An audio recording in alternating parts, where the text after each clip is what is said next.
A beautiful morning to you all, distinguished ladies and gentlemen. Is it a good day in Nigeria? Is it a beautiful morning? Do we have hope and things to look forward to?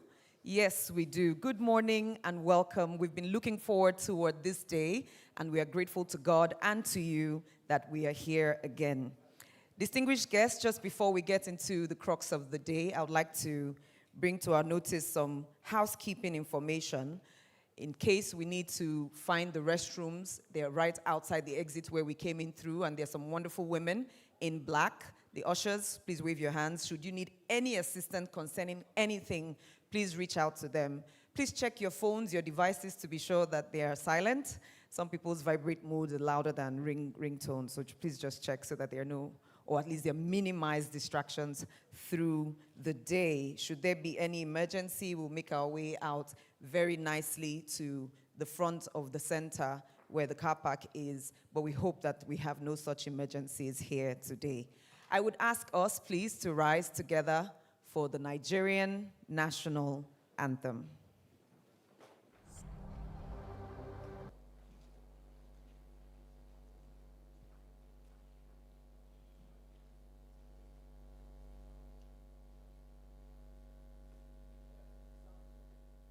Nigeria,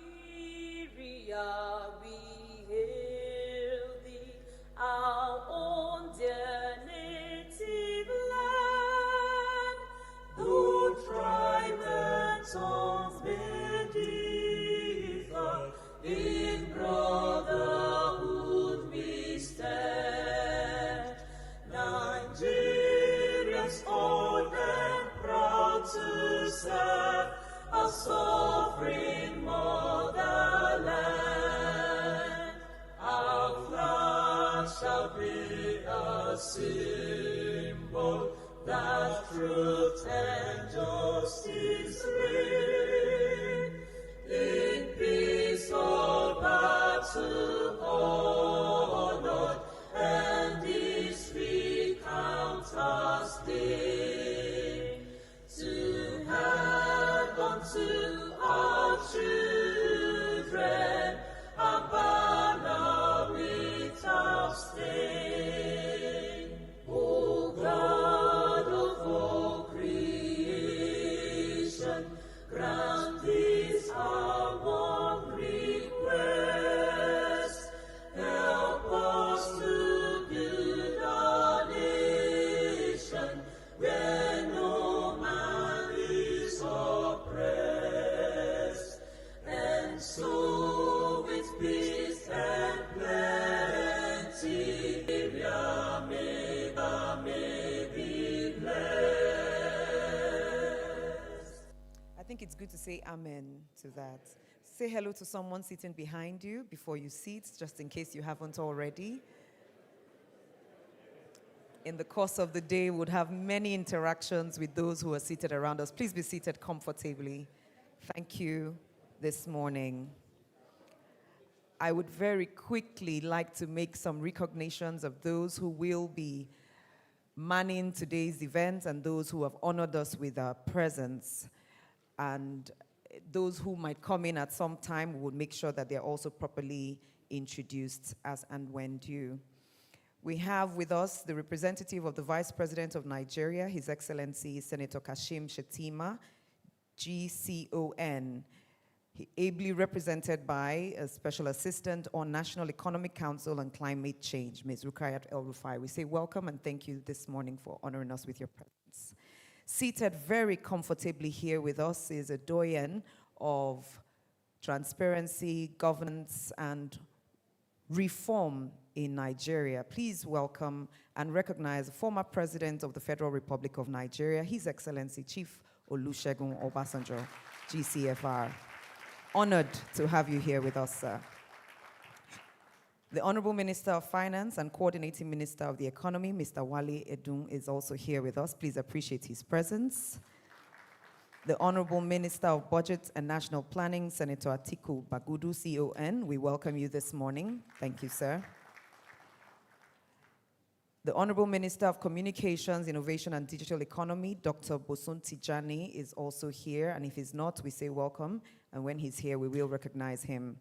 The representative of the Honorable Minister for Information and National Orientation is also here in person of Dr. Sunday Baba, FNIPR. Thank you for honoring us with your presence.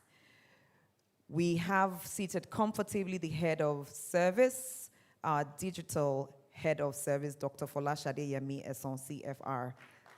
Always a delight to have you here, ma'am. The incoming head of service, Mrs. Didi Wilson-Jack, is also here. We honor you, ma'am. Thank you. Good morning.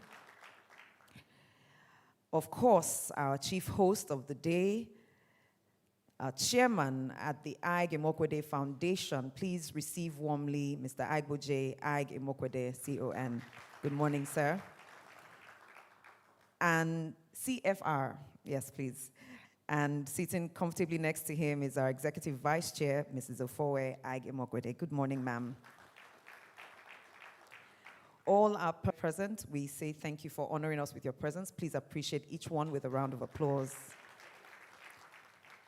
Our panel discussants today, a number of names that I would quickly run through, especially as I see some of them seated comfortably. We have Dr. Daria Woshika, she's here. Please appreciate her. Justice Amina Ogi is also here. Dr. Obi Ezekwesili is seated comfortably. Good morning, ma'am. Mr. Bismarck Rewani, I haven't seen, but I know he should be close by. Mr. Uyi Akpata is here with us. Please appreciate his presence. Mr. Laoye Jayola is also here. Good morning, sir. Dr. Joe Abba, I believe, is here with us. Yes. And of course, Dr. Magdalene Najani has been here. Thank you, ma'am, for honoring us with your presence. The Bishop of the Catholic Diocese of Sokoto, Bishop Hassan Matthew Kuka, is also here, a front runner in good governance, or for good governance. We have many, many members of the civil service serving in one way or the other who are here. We say welcome and good morning. Please appreciate all with an applause. The research team around which this entire program has been put together, led by Professor Murtala Balogun, is also here. Good morning. My name is Joyce Daniels, and I'm honored to be on the microphone this morning as your Master of Ceremonies. And if you appreciate me with a round of applause, I will take it. Thank you very much. Before we talk about why reforms fail in Nigeria and what we can do about it, which is the crux of the matter today, we would like to welcome everybody very warmly.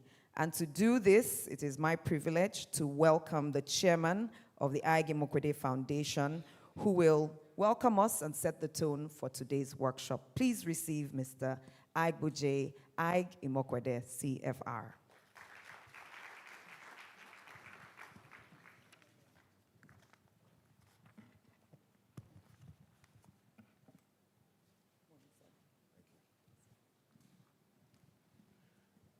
Good morning, distinguished ladies and gentlemen. It's indeed my great pleasure on behalf of the Aig-Imoukhuede Foundation to present a not too brief welcome address on this very important occasion. Obviously, as we are in Abuja, I have to do the protocols correctly. You know, I'm a private sector man, we're not good at protocols, but once we are talking about national issues, we must follow our constitutional protocols. So the representative of the Vice President of Nigeria, His Excellency Senator Kashim Shettima, and I think that's Dr. Mrs. El-Rufai, the former President of Nigeria, Chief Olusegun Obasanjo, GCFR, the Honorable Minister of Budget and National Planning, Senator Atiku Bagudu, the head of the Federal Civil Service of the Federation, Folashade Yemi Eson, CFR. Soon, like me, they call me the former CEO of Access Bank. I will say the former head of service, but for now, the head of the Federal Civil Service of the Federation. Mr. Hakeem Muri Okonla, the Principal Secretary, His Excellency, the President, President Bola Ahmed Tinubu.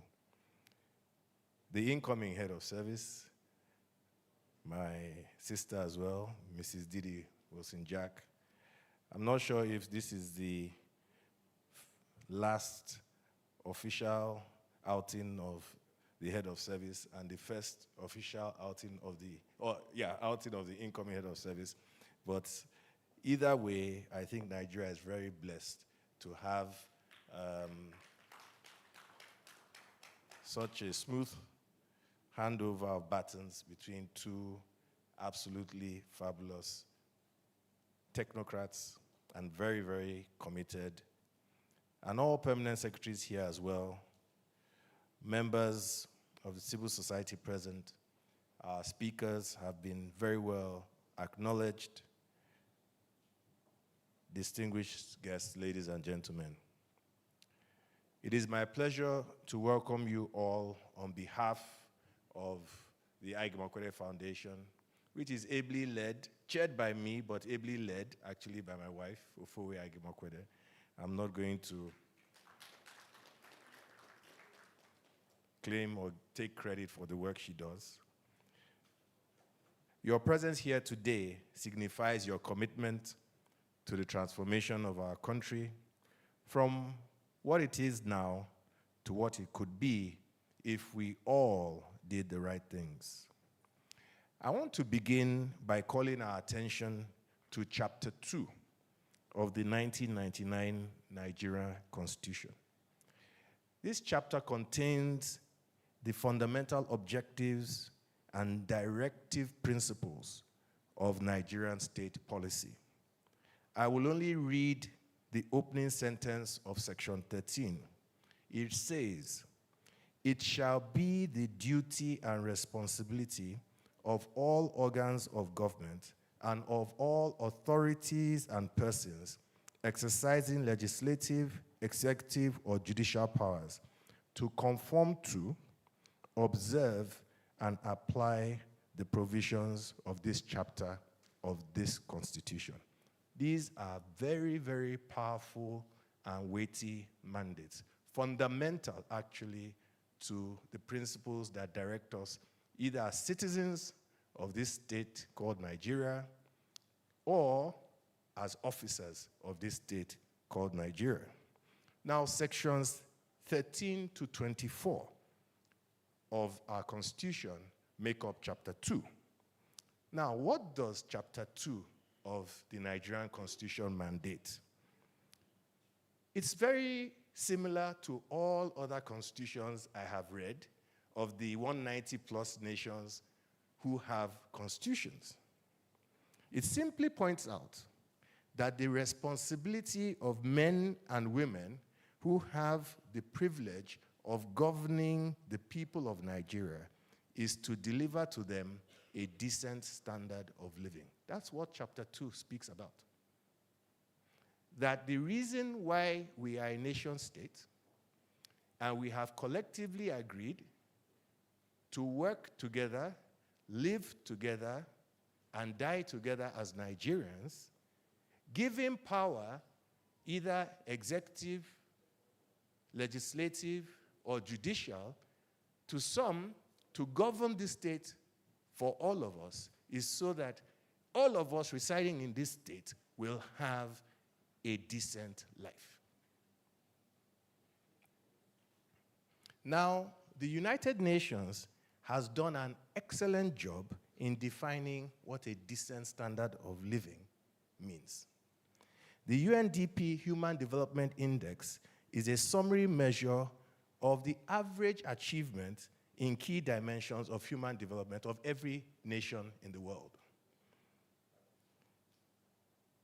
All it says is that we will measure every nation along a few dimensions. It's not very complex.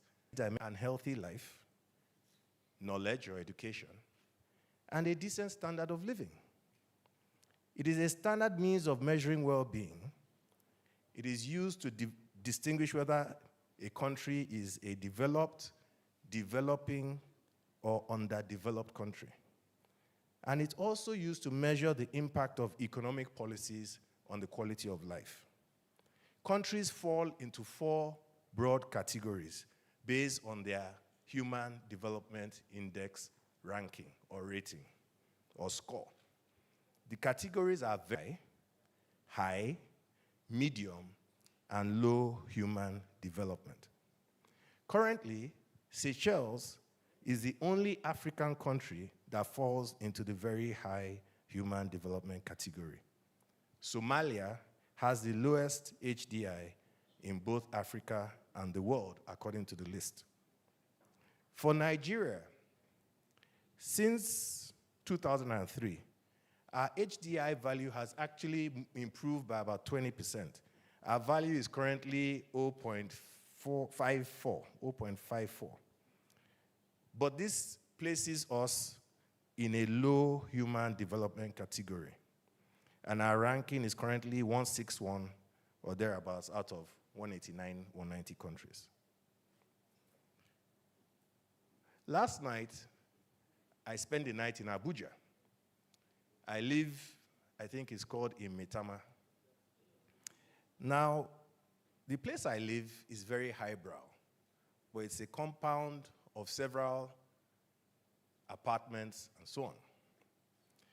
Very recently, when I visit Abuja, the complex doesn't have electricity. And I remember the last time I came here for a function, if you saw my agbada, you will know that I didn't have light. I didn't have time to recover. Last night, again, my wife and I spent the night without light. There's a problem with the generator. The generator doesn't have the capacity to take the place, etc. But I tell her that these experiences are things we must live. In other words, I have the option when I come to Abuja of sleeping elsewhere. But, you know, if we don't actually spend days without light, we will not understand how those who have no access to this thing we have exist. And I can tell you that it's not the most pleasurable thing. And I begin to ask myself, if indeed it was my lot in life not to have the privilege or opportunity somehow to have access to power, would you actually be my professional and entrepreneurial success?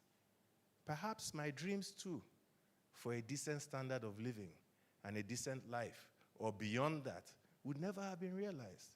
But that's what the Constitution asks for every Nigerian. So, a friend of mine pointed out to me a newspaper headline.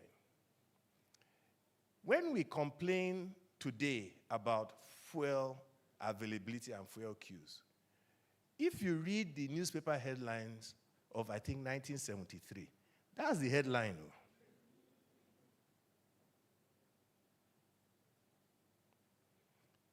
If you want to know whether we've been contending with power availability from 1999, that's not correct. At least for those of us who have late 50s and above, you know that it's something that we've been struggling with for several decades now. So, that ranking that we have today is not a ranking that reflects just the performance of government today. It's a ranking that reflects the performance of government over several decades of our reality. But why is it so? Distinguished ladies and gentlemen,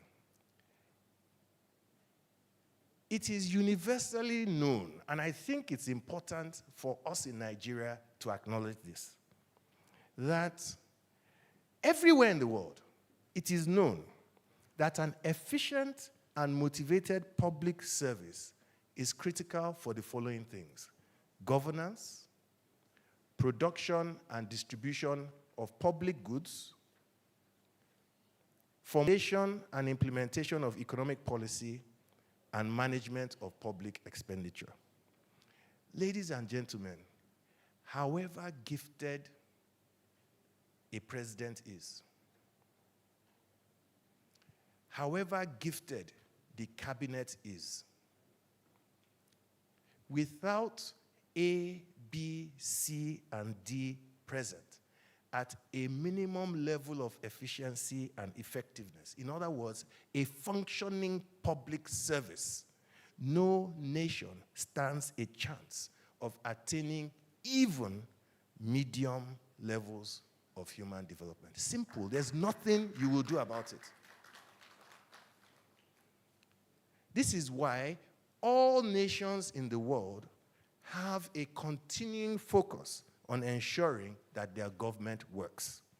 This is the aim of government reform, to create a government workforce of the size and with the skills, and it doesn't end there, with the incentives, ethos, and accountability needed to provide quality public services and carry out the functions stated in Chapter 2 of the Nigerian Constitution. This is what is holding us back. And you would agree that there's a correlation between the strength of a country's public sector and its strength as a nation. As a result, the most important objective of any nation in the 21st century is to have an effective and efficient public service. It is with this belief in mind that my wife Ofo and I founded the Aig-Imoukhuede Foundation. We are convinced that improved public services lead to better outcomes for our people, communities, and economies. As such, we work closely with government, closely with the private sector, with the academia, and development partners to try and transform public service delivery. Since our inception, we have achieved a number of milestones in our quest to transform public service delivery. We are building a critical mass of public sector leaders who are equipped with skills, knowledge, and tools to drive and sustain reforms. We aim to ensure that within the next 20 years, Nigeria regains its post-independence reputation for having one of the strongest public services in Africa. Ladies and gentlemen, there was a time, just post-independence as a young man, I was in Paris for the opening of the Olympics. There was a time when the Nigerian contingent to the Olympics was spoken about with respect. You knew that when we came out for the Olympics, medals would be won. They would talk about, do you remember? Now, why do I go back to those times? Is it because we lack the talent today? Is it because we can no longer compete? No. All it takes for us to regain that position that is rightfully ours, the giant of Africa, prime place as a leader of Africa, is to go back to a strong public service. Technology has been our cornerstone in transforming public service delivery. We've provided technical support and funding for the digitization efforts of the Federal Civil Service.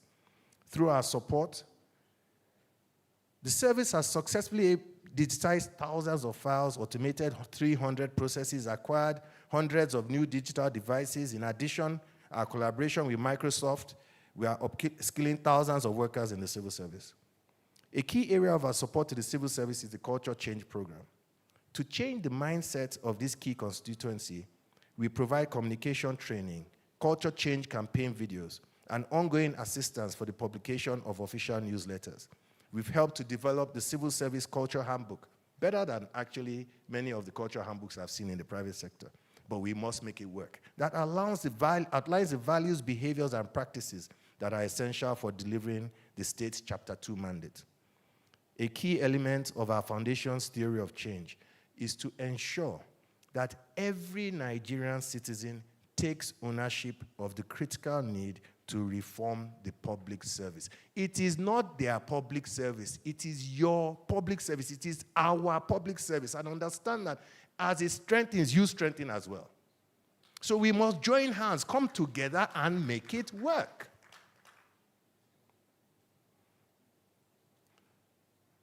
This commitment brings us to the purpose of this gathering today, to discuss the topic, rethinking reforms, why many reforms fail in Nigeria, and what we can do about it.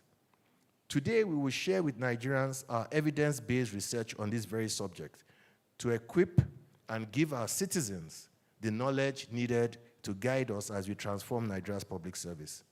Understanding that public sector transformation cannot be achieved without the full support of citizens, civil society, and private sector entities. It is our hope that once finalized, this research will benefit all stakeholders alike. For the federal government and for our state governments, this research will serve as a playbook for the coordination, implementation, and ultimately sustainability of reform efforts.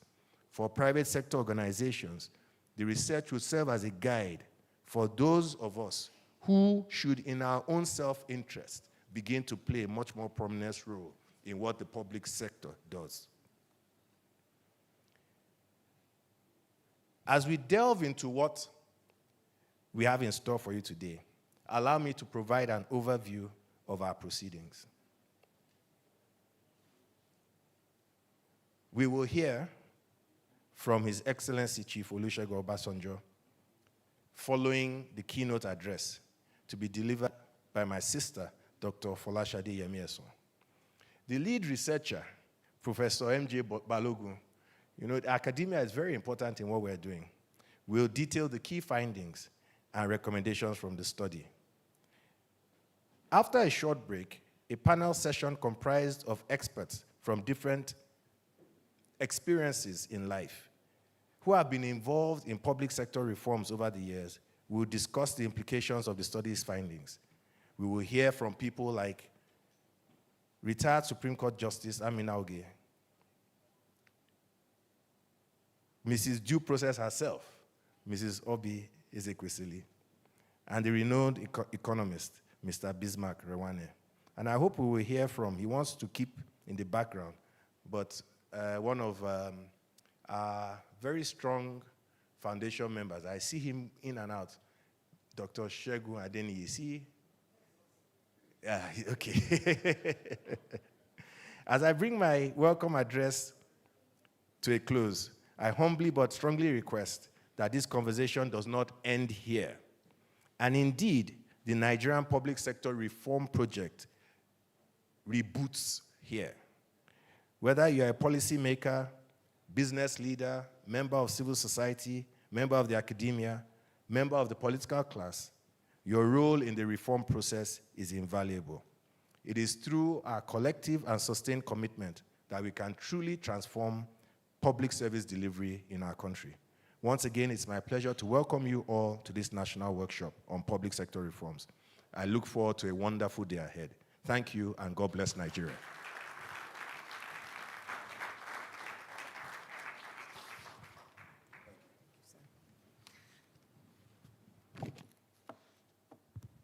Another applause for our chair, who has, in very good detail, told us how we've gotten here so far, why we're doing what we do at the foundation, and of course, what to expect today. I'm very certain that by the time we hear the results of the findings and we hear from our experts, we would all have something to take away for implementing as our minds have been changed and transformed and challenged to do more. Once again, please appreciate Mr. Aig-Imoukhuede, CFR, Chairman of the Aig-Imoukhuede Foundation. Before I welcome our keynote speaker this morning, allow me to recognize the presence of the Principal Private Secretary to the President of the Federal Republic of Nigeria, Mr. Hakeem Muri-Okonla. Welcome, sir, and thank you for joining us this morning. I'm delighted to welcome our keynote speaker this morning because she has been privileged to serve Nigeria to ensure that not only public service or civil service gets better, but it trickles to the lives of each and every one of us as Nigerians. She has served Nigeria with a sterling career. We know her as our digital head of service, and we celebrate her efforts, and we look forward to her words this morning as we rethink reforms. Please welcome with me Dr. Folashade Yemi Esson, CFR, and head of the Nigeria Civil Service. And performing poorly cannot help Nigeria's image and level of development. What we do and don't do matters. It is our duty to deliver public services. There may be times when we are asked to do things we know we shouldn't do, but if we fail to fulfill our duties in an ethical manner and with integrity, the public we serve will suffer. It is not just when we neglect to do our work, it is also about the way we do our work. If we work in ways that are outdated and inefficient, it will take a lot more time to do a lot less. We cannot continue working this way. We need to embrace technology and move into the digital future where work is faster and more efficient. We want to live in a country where everyone is treated fairly and receives the same quality public service. So, rather than serving our own interests with greed, we need to put the interests of our people first. So, by embracing a good work ethic and more efficient systems, better technologies, and law-abiding public servants, we can build a more prosperous Nigeria. And by building this Nigeria now, our country will be capable of giving our people a better life in the future.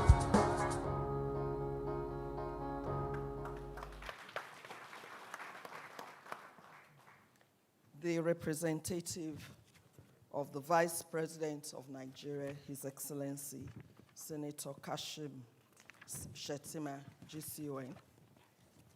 His Excellency, our own Baba, Chief Olusegun Obasanjo, GCFR, former President, Federal Republic of Nigeria. The Honorable Minister of Budget and National Planning, Senator Atiku Bagudu CON. The Principal Private Secretary to Mr. President, my own brother, Hakeem Muri-Okunla.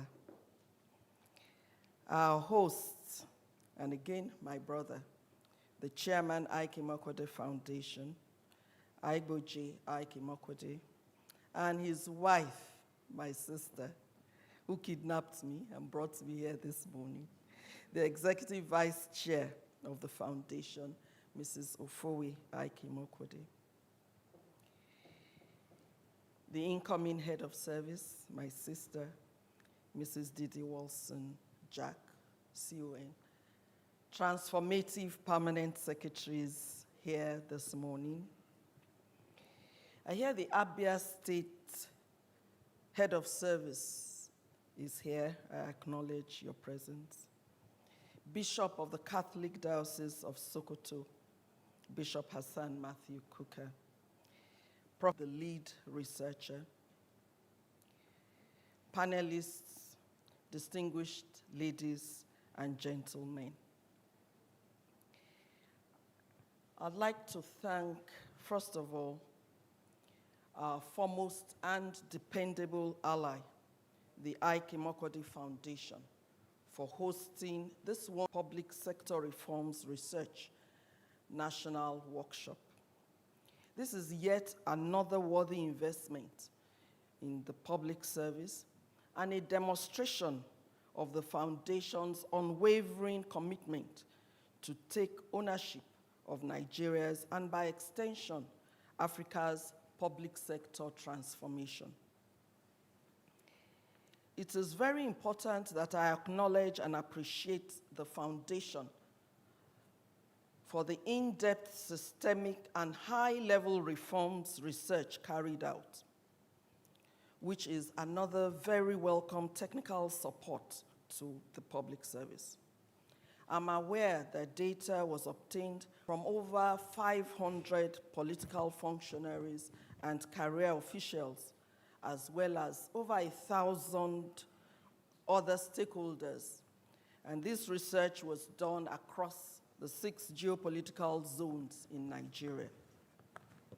I'm therefore confident that this meeting will serve as a very useful platform to present the research findings, solicit feedback, and engage in constructive dialogue with stakeholders.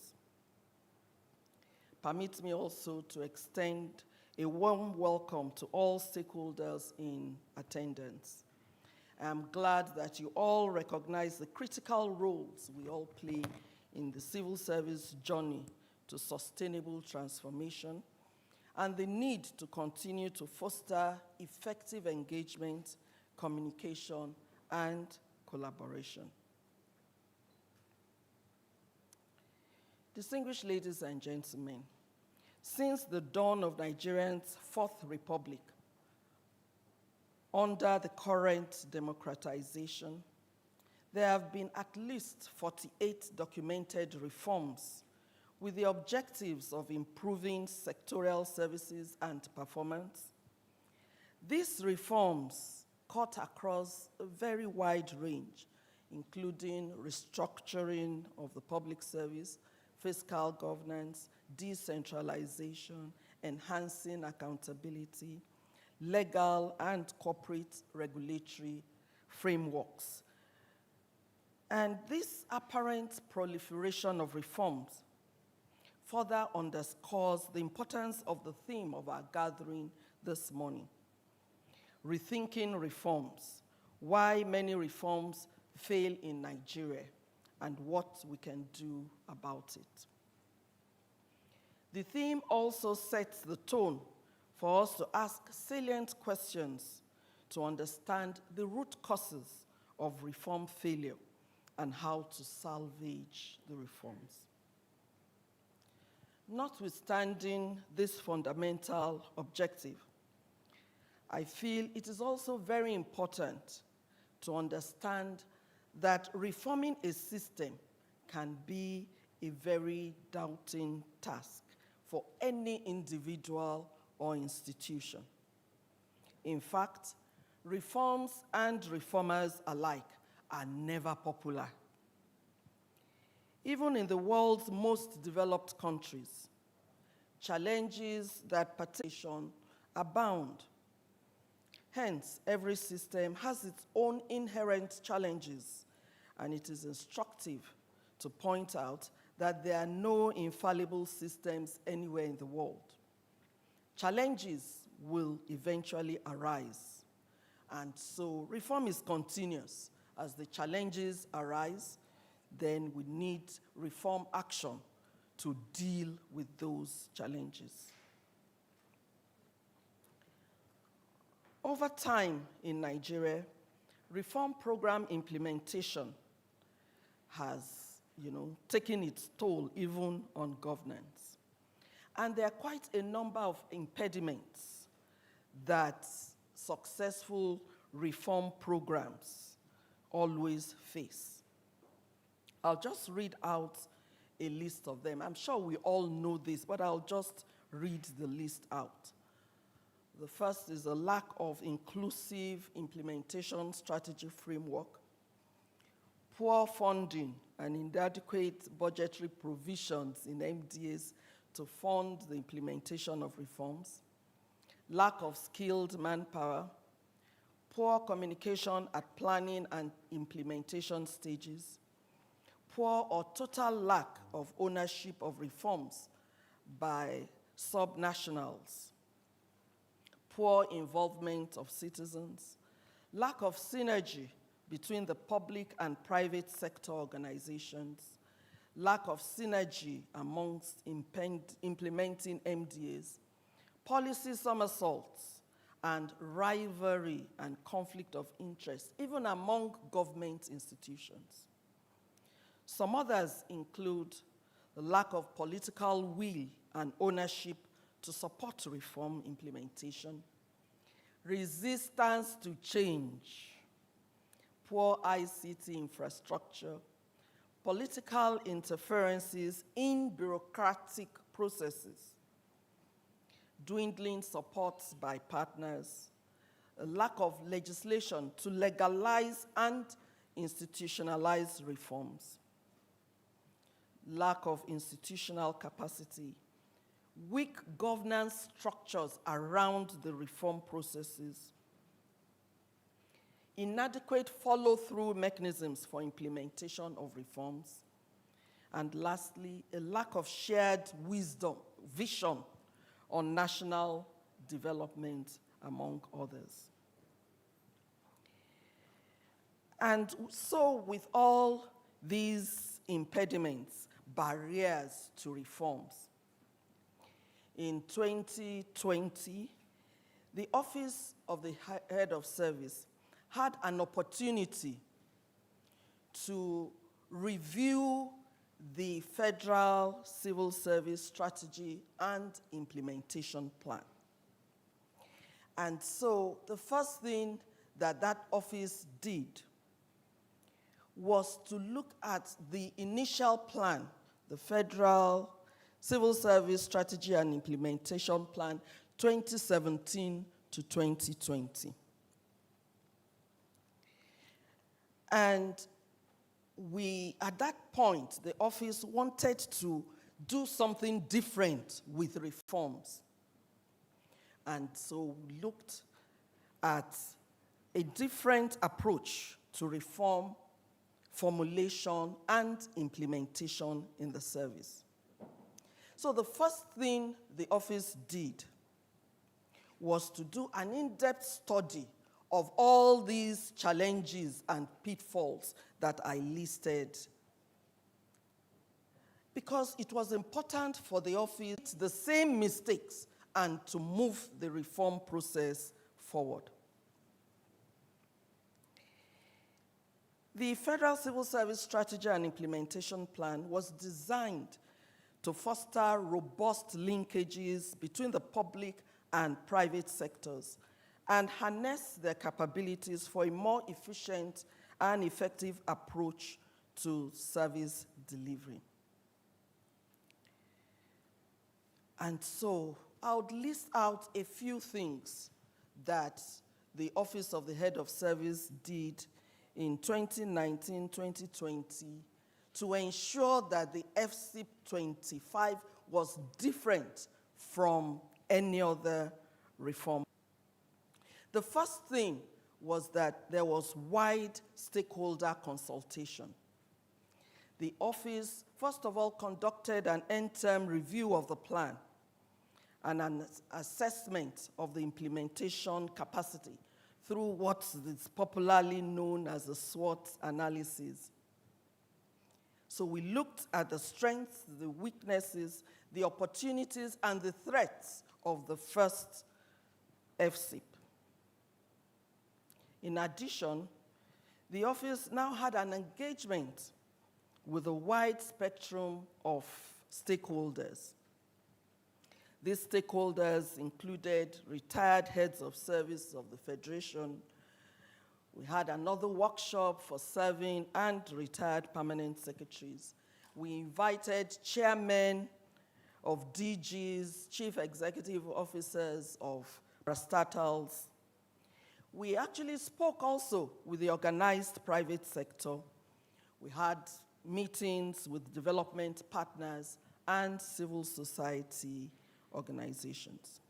During all these engagements, there were 27 one-on-one interviews that were conducted, 8 workshops were held, and a service-wide online survey was administered, just to ensure that we felt the heartbeat of all the stakeholders. What did they want to see in the new civil service? In addition to all this, we also had a meeting, a very high-level meeting with the Vice President, which also trickled down. At that meeting, the Vice President insisted that we should do a FEC memo, new reforms and what we wanted to achieve.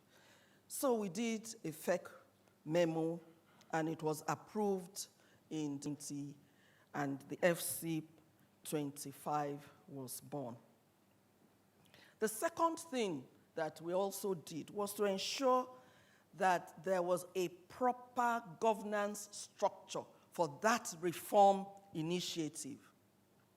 So the Office of the Head of Service was responsible to other people in driving the reform process. The highest level of that reform process, the governance structure, is the presidential briefing meeting. And the vice president always chairs. The president is the chair, and alternatively, it's chaired by the vice president. But all the meetings we've had has been chaired by the vice president. Then we also have a transformation steering committee and the Civil Service Strategy Implementation Committee that is chaired by the permanent secretary in the Office of the Head of Service. And then we have implementation teams. And we have 6 teams, and each team has an oversight over each of the objectives of FCIP 25. Then we have the FCIP Secretariat. But one point that in all that governance structure that I think has come out to push FCIP 25 beyond even what we in the civil service thought we could do was the steering committee meetings. These are bi-weekly meetings where the AIG group and the civil service group sits twice in every month to review the status of FCIP 25. And if there are any impediments, that steering committee makes sure the impediments are removed immediately so that work can go on.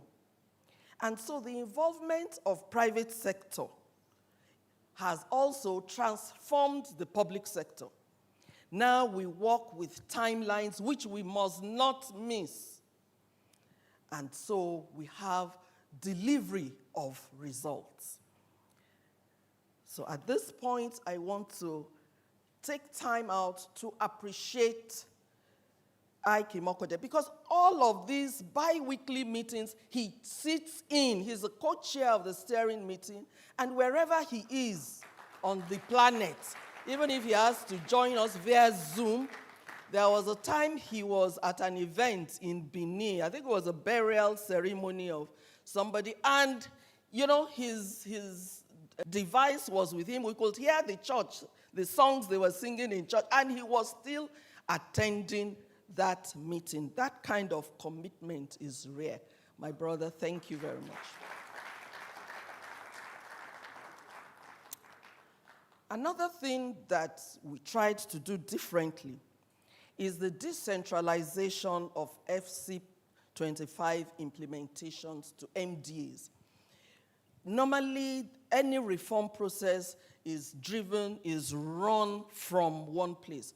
And so making permanent secretaries in their ministries responsible for the reform process.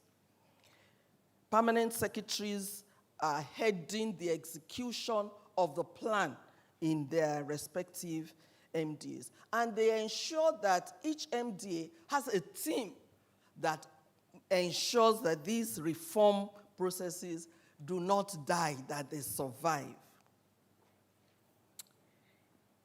Something else that we tried to do, this is the 5th thing we tried to do differently, was training. The government has invested a lot in training of officers across all the ministries. I think we have 3 specialized training programs, the Smart P, the Lead P, the induction program. But even apart from that, the training at the ministry levels were also geared to ensure that the civil servants now know their role in that ministry. You know, before now, when a civil servant wants to go on training, all the civil servant wants is the DTA and the allowance that accompanies that training. But now you go for training where you have to sit for an exam after the training, and the report of that exam that you sat for also determines your postings. So now civil servants know that training is not like the training that they used to have before. The sixth thing that the office tried to do differently was to ensure constant monitoring of the reform process. In addition to several other monitoring processes, the permanent ministries are mandated to submit quarterly, has helped also the reform process. For the first time in service, we also thought that it is not only the objectives of the reform that we should concentrate on. And so we looked at enablers. What are the enablers that will help the reform process deliver on the results that we expect? And so FCIP 25 also have a number of enablers. These include culture change, change management, leveraging on partnerships, leveraging on technology, consequence management, effective communication, and political buy-in. I wish to state that this attempt to maximize the potential of the FCIP 25 enablers, the office have been able to develop a number of laudable initiatives. And this includes the development and launch of a culture change handbook that the chairman, Aig-Imoukhuede Foundation, talked about. The culture change handbook tells every civil servant the culture of the service, what is expected. Once you come into the service, what is expected of you? It also includes the way you should present yourself. How should you dress coming to the office? When you are going to formal events, what do you need to put on? So it's an in-depth culture change book. We also have the culture change video that was played just before I began the keynote address. The culture change video is played anywhere the head of service goes, and before the head of service speaks, the culture change video plays. I believe that even in the ministries, the permanent secretaries also play the culture change video. That is so that there is a constant reminder that we must not forget the task ahead of us.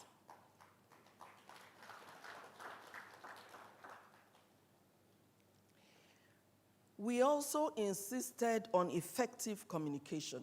The online survey that we did in 2020 to find out what even core civil servants knew about the strategic plan, we were all dismayed. Because some even claimed that they didn't know that there was that plan in place. And so we thought effective communication is what should drive FCIP 25. And so we've been using virtual platforms a lot. We have quarterly meetings, online meetings, where publics have not just civil servants, where public servants can join in. We use those meetings to also talk about the strategic plan and also as a way of feedback. There was a virtual meeting that we had, and a civil servant in the UK joined the meeting. And he was so happy that, look, I'm far away there, but I'm happy to know that these things are happening here in Nigeria. And that has given us a boost that, okay, we can reach, we don't even need to spend much money anymore. But by the virtual meetings, we can reach all public servants, and now they know what FSIP 25 is all about. I also want to appreciate my brother, HMO. There was one of the virtual meetings he joined also and was part of that meeting. Another enabler that we thought was important that we need to work with is meritocracy. And so now the service is placing a lot of emphasis on meritocracy as a key enabler in a bid to attract and even retain the best hands. At this point, I'd like to profoundly appreciate His Excellency, the President, for shielding the selection processes for the appointment of permanent secretaries from all forms of social, political interferences. In the last couple of years, we have been able to appoint permanent secretaries purely based on merit. And that also is reflecting, it has a positive effect on the civil service.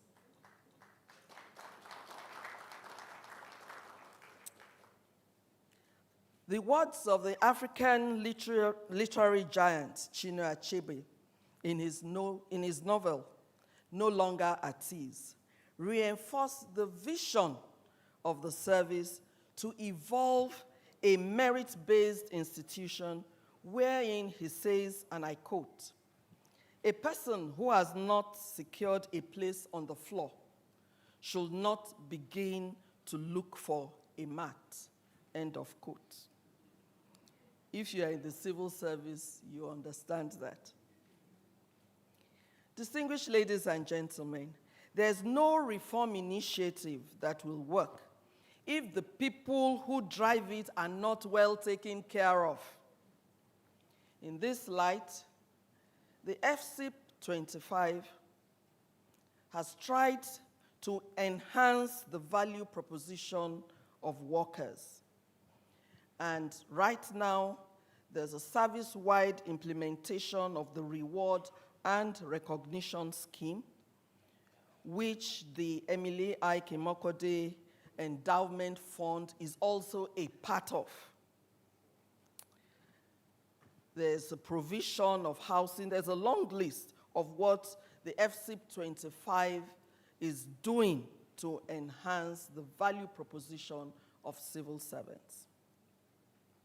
Essentially, these huge investments in our workforce are targeted at developing an enabling environment and a crop of skilled, motivated, disciplined, and innovative civil servants who can drive reforms effectively to fast-track Nigeria's socio-economic development. Distinguished ladies and gentlemen, these and several other initiatives are being driven with every sense of dedication and passion. It is also important to emphasize that the successes recorded so far should not be smeared by narratives and stereotyped perceptions of the service we once knew, because the service is different now. We have made very, very significant progress in the journey of re-engineering the civil service, and we will certainly get there by the grace of God and our sustained collaboration. In this regard, it is important that we remain resolute that the service has some of the brightest and most talented officers. I keep saying this everywhere I go because I have seen these officers. I have worked with these officers. Even in the private sector, the first time the chairman of the foundation was invited to the interview where permanent secretaries were to be selected, after the process, he came back to me and said, HOS, can I pouch on some of these, your directors? And even in the private sectors, we don't have people that are as good as this. So I keep saying it without any repentance, that in the service, we have very good, very, very talented officers. The important thing is to recognize them and to use them effectively. It's important that we continue to celebrate the good work of these officers and also the good work that our partners are doing by projecting the good in the service while we continue to sanction all acts of indiscipline and poor performance.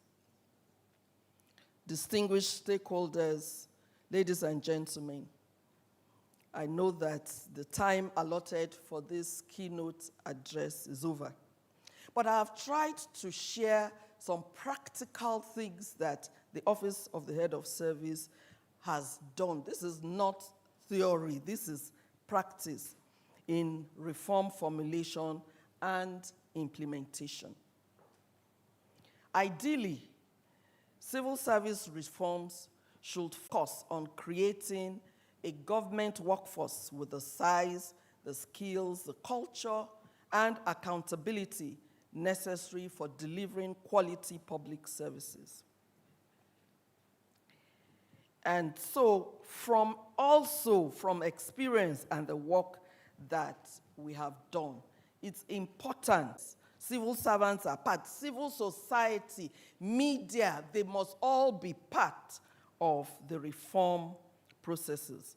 Then we must have high-level monitoring. Without monitoring, everybody will relax and sit back. Capacity, I have underscored that, capacity building is key. Compensation systems that will motivate and reward the work that people are doing is also key. A change management strategy, that is something that we have lost throughout the years. We have never, this is the first time that we introduced a change management strategy. We just think that change is automatic. It is not. Changing people's mindset, changing people's way of doing things is the most difficult thing in any reform process. And so a change management strategy is key because it will address that resistance to change. And that is, once you can change a person's mindset, then you have won the battle. In conclusion, the very familiar saying goes like this: if wishes were horses, beggars will ride. And this suggests that if mere wishing could make things happen, then even the most indifferent of individuals will have everything they wanted. I believe any reform program worth implementing should first of all be subjected to purpose, wide consultation, commitment. Although we have made considerable progress, we acknowledge that the next few years are critical to ensure that the innovations that have been born are nursed and provided with the enabling environment to survive the expected teething challenges and push forward toward the achievement of a world-class service of our dreams. That is why I'm also glad that the transition from one head of service to a new head of service is, that is the most important. Succession planning, especially in the middle of reform, is the most important thing. And I'm glad that Mr. President also gave the service that good incentive to continue. Thank you very much, Mr. President. Distinguished ladies and gentlemen, we remain extremely grateful for the support received from within and outside the government. And we also welcome very constructive criticisms. This workshop is therefore timely, and we believe that the proceedings and recommendations will be of immense benefit to the Nigerian public service. I once again thank the Aig-Imoukhuede Foundation for organizing this forum and for this opportunity to speak. Thank you.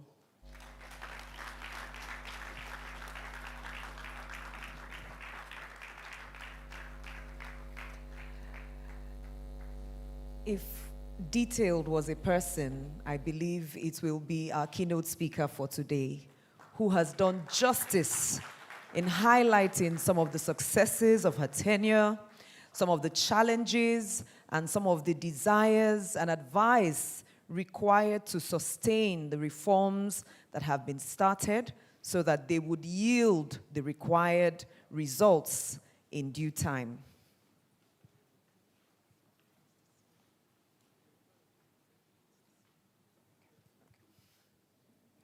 Distinguished guests, please once again appreciate our head of service, Dr. Folashade Yemieson. Thank you so much.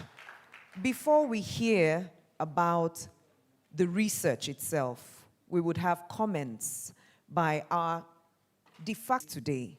He has served Nigeria as president and as leader in various capacities, and today he will shed light on the conversation about reforms. Please welcome with me to the microphone former President of the Federal Republic of Nigeria, Chief Olusegun Obasanjo, who is still able to climb up the stairs unaided, can see and recognize everyone in the room, and will speak soundly to the conversation today. GCFR, sir, we welcome you. Thank you very much. Please be seated. Well, let me apologize because I think on the program, the research report was supposed to be given before I speak. But as I said to Aig-Imoukhuede this morning, I'm not here because of you. I'm here because of your wife.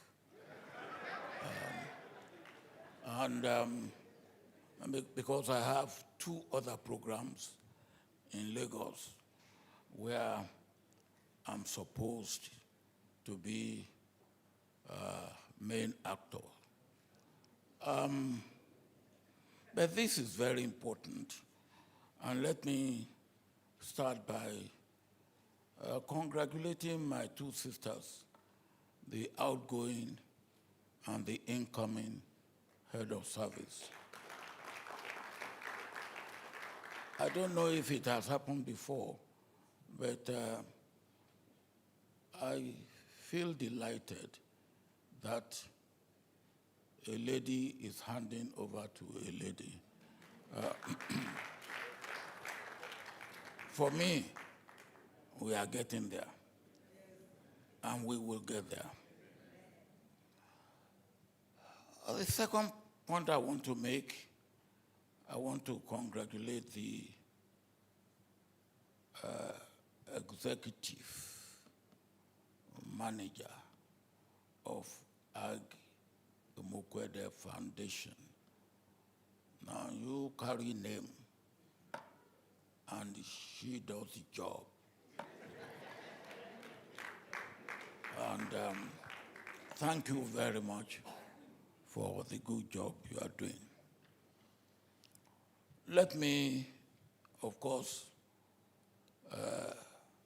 stand by the protocol that has been established. But you have the minister here. Minister, you are welcome. And then we have the representative of the Vice President. You are welcome also. We have my sister Dere here. Sheikh Madini, where are you? Oh, okay. You hide in the corner there. And you have Madam Due Process. I think we cannot talk of reform without you being there. And you are here. We appreciate you. Bishop Kuka, remember I've told you I will be in heaven before you. No, not only because I'm older, no, but because whatever I have done wrong, God will forgive me. I like what we want to talk about. Why many reforms in Nigeria, why many reform fails in Nigeria, and what we can do about it. Outgoing head of service, I want to thank you for all that you are doing and all that you have done and all that remain to be done. And I want to again thank Aig-Imoukhuede Foundation for the great work they are doing with you, and you acknowledge that. I must say that I was, and they will tell you, I was a little bit,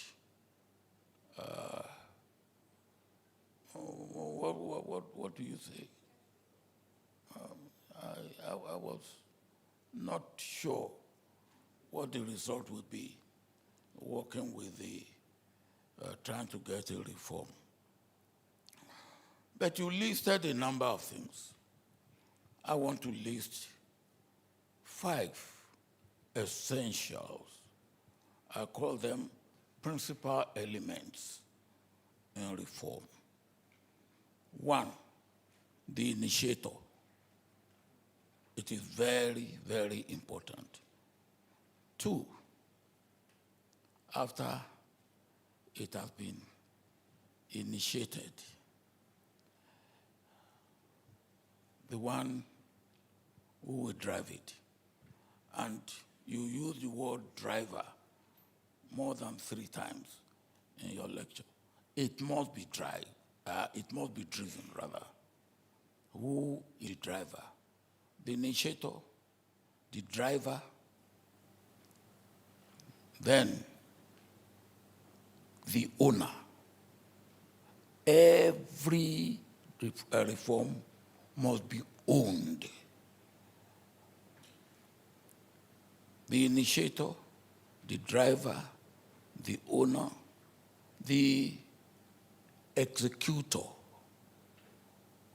Who will execute it? And then the 5th one, the sustainer. For me, this is my experience in public life.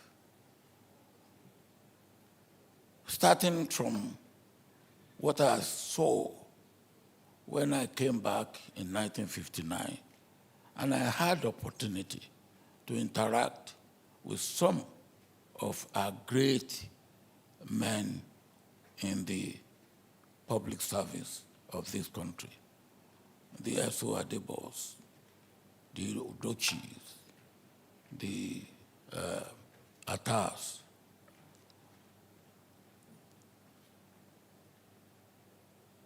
We talk about training, which is very, very important. And one of the things I observed when I service in education before she ran away to the World Bank, and what were the reasons why those things were not sustained, either in due process or even in education. The greatest bane of reform is discontinuity. That is the greatest bane, the continuity of personnel. Now, the best thing for any reform will be the initiator, the owner, the executor, the, what else do I call it? The driver and the sustainer to be continuous. If possible, the same personalities. If you can get that, you are lucky. But if not, then you have to have continuity. Any break in continuity means virtually the end of reform.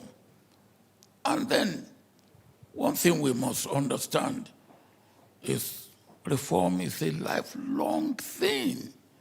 The process of reform, even in your daily life, in your own life, you are reforming. You are making adjustment.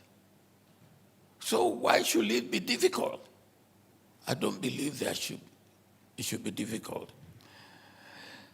When I was looking for debt relief, one that they told me as I went around the world is reform.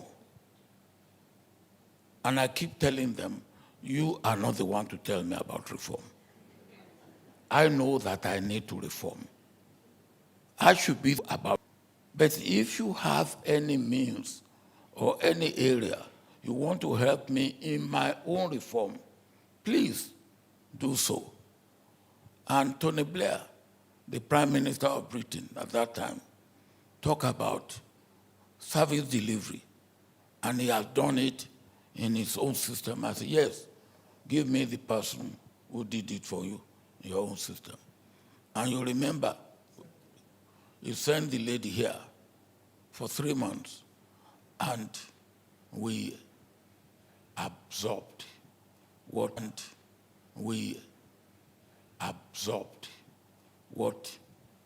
she had to tell us. It helps me in getting debt relief. Now, but the point I am making is that reform is continual. It is not a destination. It is a journey. And that journey must continue. Now, I have met, and I have had to deal with some of the best in the public service of this country. And we have, and from the point you have made, it will appear that those that I have met and dealt with, you still have people like that in the service today. The point is that we need as good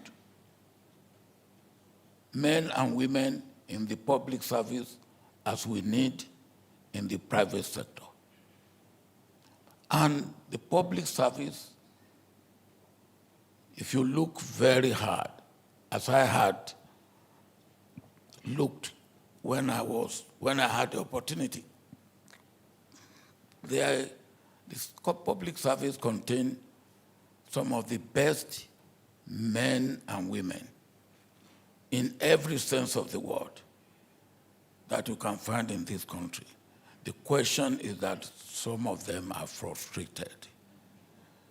Some of them are inadequately rewarded. And this we have to take note of and correct where we need to correct. The second point, or the third point I want to make, for the public service, and it is the entire public service, which means the executive, the legislative, the judiciary, and the technocrats. Normally, we tend to leave the technocrats, and that's a mistake. They have power. And I mean that. They have power. And let me give 2 examples that they themselves told me of the power of the technocrat. One was my late friend, Aig-Imoukhuede. When he was permanent secretary, Lagos Affairs Ministry, the policy, according to him, was 1 man, 1 plot. And the then Chief Justice of the Federation, Sir Adetokunbo Ademola, has got 1 plot and he wanted the second one.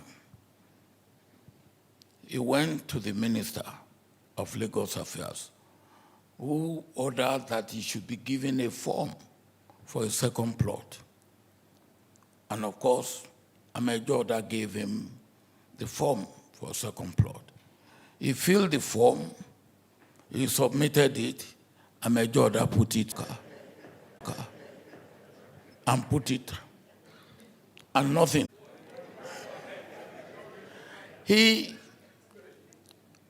When we left as military administration and the Shagari administration took over, the minister concerned took over his ministry. And he called the permanent secretary and said, all that nonsense that you people have done with the military, we will not tolerate it. I want to see everything. And the permanent secretary, yes, minister. So within a week, when you enter the office of the permanent secretary, you won't see his head. And what did he do? What did the minister, the permanent secretary, what did he do? Rather than just write a minute, and for the minister, he will say, refer to file number 2, refer to file. So there will be 4 files. So within 1 week, the minister's table was full of files. And when you enter, you won't see the minister. So the minister then called him and said, well, permanent secretary, no. And the permanent secretary said, oh, minister, you want to see everything? He said, no, not like that. Oh. He said, like how? He said, no, I want to see essential things. Ah, okay. And then the permanent secretary put it in a minute, sir. So, and the minister was foolish enough, he put it in a minute. So he has now given the permanent secretary the power that he didn't even have. He has now said, and the permanent secretary will be the one to decide what is essential, what is not essential. And now that is the power of the technocrats. Now, if you don't know it, you better know it. But the point is this, they have power.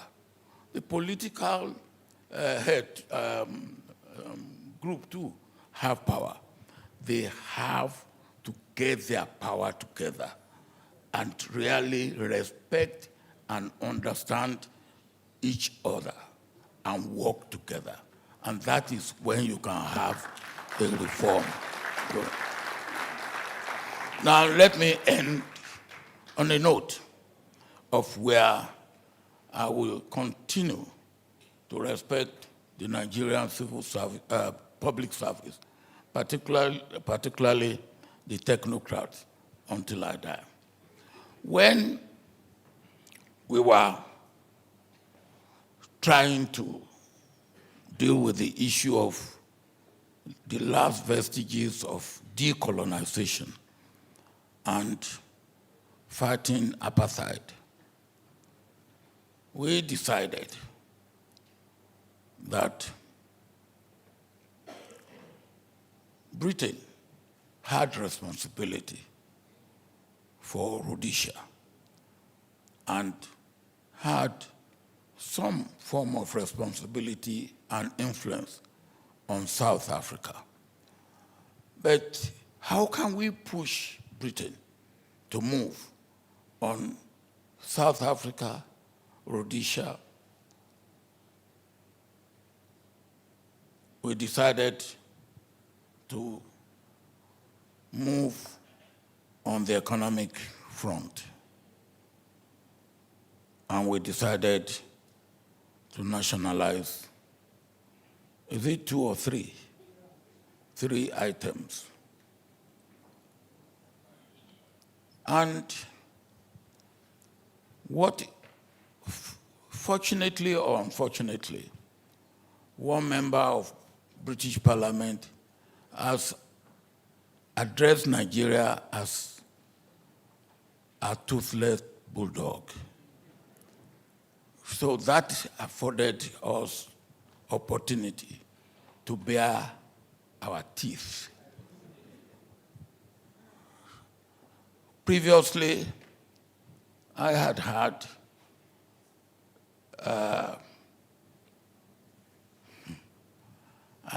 a study carried out for me by a group of 3 men.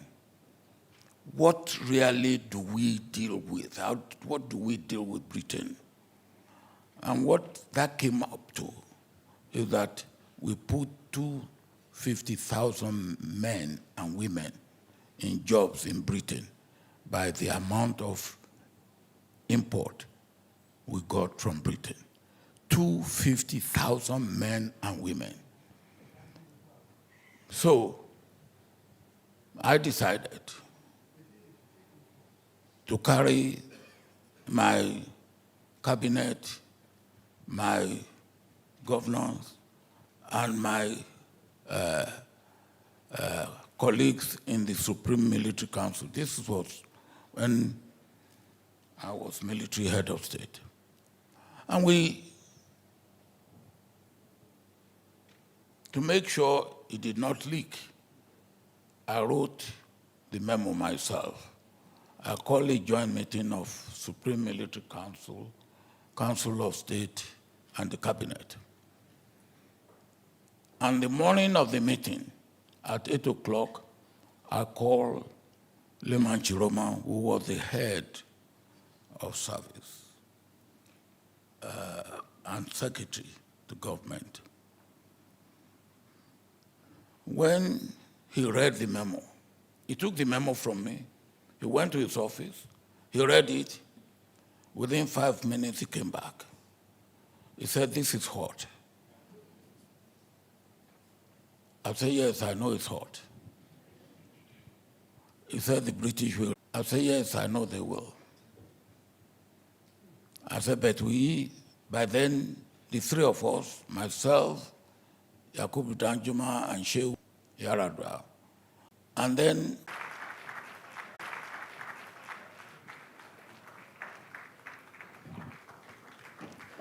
Reform will take us to the front of the line when we are able to identify the initiator, the driver of the reform, the owner of the reform, the executor, and the sustainer of the reform, which must be accepted and spread on the back of compassion and courage. Ladies and gentlemen, please appreciate.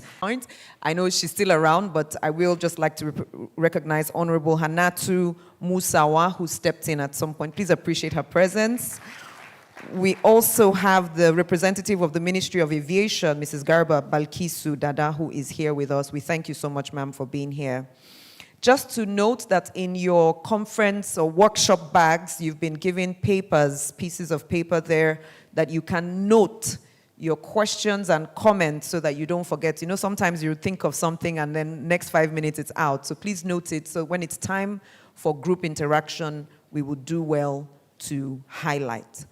The Foundation commissioned a team of distinguished professors in public administration and more from across the 6 geopolitical zones to carry out this study that speaks to rethinking reforms, why many reforms fail, and what we can do about it.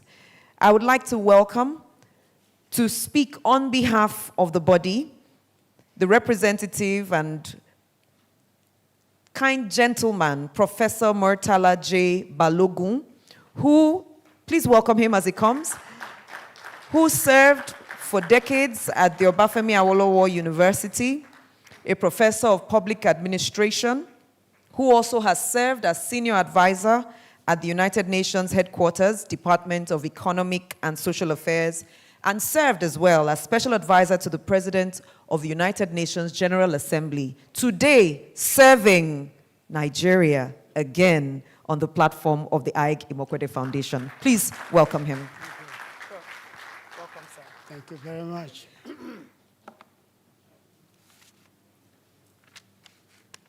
Listening to those who spoke before me, I almost developed a cold feet because I was wondering what else is there for me to say. Apart from that, I also have distinguished Nigerians sitting in front of me, and of course, at the back of the hall too. As a matter of fact, I owe this gathering to Idobales. For those who don't speak Yoruba, Idobale means lying flat on one's chest. And therefore, I have two reasons for the two Idobales. The first one is to appreciate the eminent Nigerians who are present in this hall today. In a traditional African society, respect for authority, for age, for authority, is taken for granted. The second Idobale is meant to atone for a sin which I have not committed, but which I may be accused of committing. I'm saying this because some of the things I'm going to say today may upset my fellow compatriots. But the truth is the truth.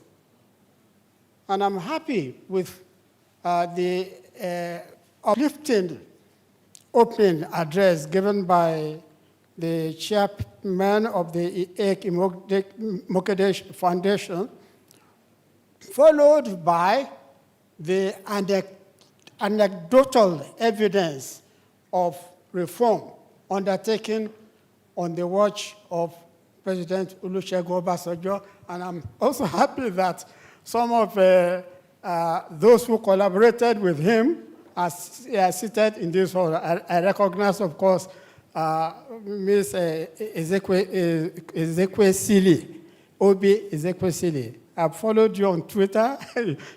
You may not realize that. Now, the purpose of my standing before you is to present the findings of a study which began in March last year and ended around December last year. Now, we could not proceed to the next stage, which is what is happening today, because of the unfortunate events that took place earlier this year. But we are now here today. I'm supposed to talk about the findings of the study. I'm also going to introduce, because this is not a one-man show. This exercise was undertaken not only by me, but by a number of my colleagues drawn from various universities in Nigeria. I'm going to mention their name and ensure that they are duly recognized. Now, can I have the next slide, please? As you can see, the light is shining in my eyes. Let me come right here. I hope you can hear me. The outline is as follows. We'll define public service reform, and you see an affinity between our definition and what we've had both from Mr. Aig-Imoukhuede and former President Olusegun Obasanjo. Then we're going to look at the background to reform. Why are we talking about reform today? Why is this so important? And that will lead to a comparison of what we call the golden age of Nigerian public administration versus what we call the era of institution decay. From there, we'll proceed to our own theory of reform, because it was part of our mandate to espouse a theory of reform. We did that after looking at various perspectives of scholars. And we said none of this perspective will actually describe what is happening in Nigeria and will actually respond to the challenges facing Nigeria. Then from there, we look at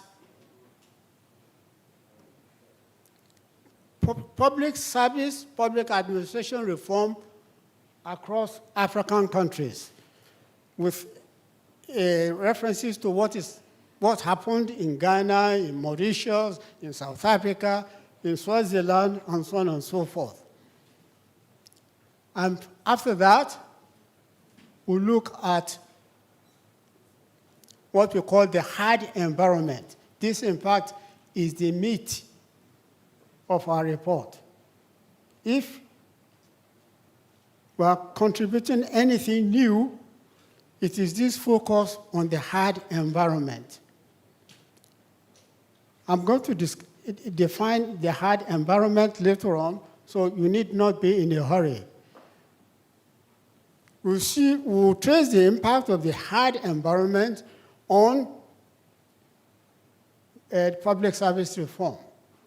From there, we'll proceed to, we'll begin to advocate, or we'll begin to talk about the recommendations of the team. And one important, the other one can proceed. Then we'll have, I hope you will have time, but the way things are, I doubt you will be able to look at the field survey, because I'm supposed to catch a flight at 3, and if I miss that, I may become a refugee in Abuja, which I don't, my wife will not like that. So can we go on to the next slide? Or maybe I can do it myself. No. Hey, Victor, next slide. Okay, good.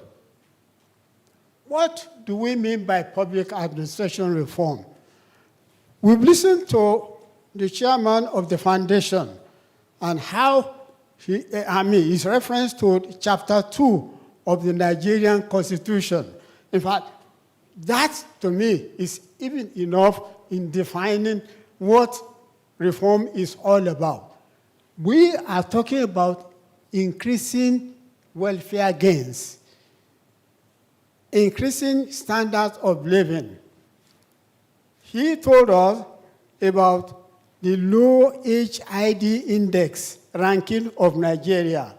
And will you not be surprised that that ranking of Nigeria is even lower than that of Swaziland, a very tiny state surrounded by almost surrounded by South Africa. Anyway, I'll come to that later on. But what are the indices when we are talking about welfare gains? And from the point of view of public service or public administration reform, what are those things we should be looking for? How do we assess whether we are making progress or we are receded as far as public service reform is concerned? The first in this is rising output-input ratio, what economists call increasing rates of return. The second one is the exact opposite of that. Falling input-output ratios, decreasing costs, declining debt service obligations, rising economy of scale. So if the cost of governance is increasing and you say you are reforming, then look at what you are doing. Another index is steadily increasing time and motion gains. Time consciousness is crucial when you are talking about reform. Are you doing things faster? Are you processing applications for passports faster than you are doing applications for vehicle license, and so on and so forth? In Canada, where I reside, there is one-stop center for the issuance of licenses. Is it a dog license, horse license, boat license, vehicle license, motorcycle license? In the same place. And it will not take you more than 15 minutes. So, to what extent is that happening after reform in a country like ours? The fourth one, is rising public trust. It's a measure. When we are doing performance contracting for Namibia, it was one of the things we expected the ministries and departments to account for. Is the public trust in ministry, in customs, in immigration, is it rising or declining? So, next slide. Having talked about, having defined a public service reform the way we did, we then ask ourselves, what has been happening over the years in Nigeria? We are taking a bird's eye view of access to the welfare gains we referred to. And we started with the golden age, which includes institution building, when ministries, departments, and so on, and agencies were created. And then, again, President Olusegun Obasanjo referred to the role of the public service. He should have even recalled their role before the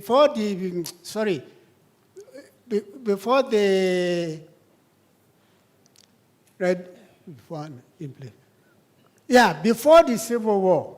Their role before the Civil War. Nigeria nearly disintegrated were it not for the vigilance of the civil service.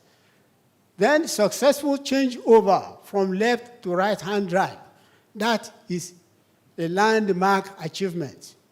We did that without foreign technical assistance, without foreign aid.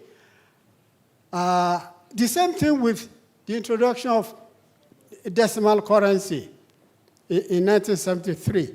We used to spend pounds in Nigeria. Then in that year, we moved to the Naira and we changed to the decimal currency. Again, it was done by the public service.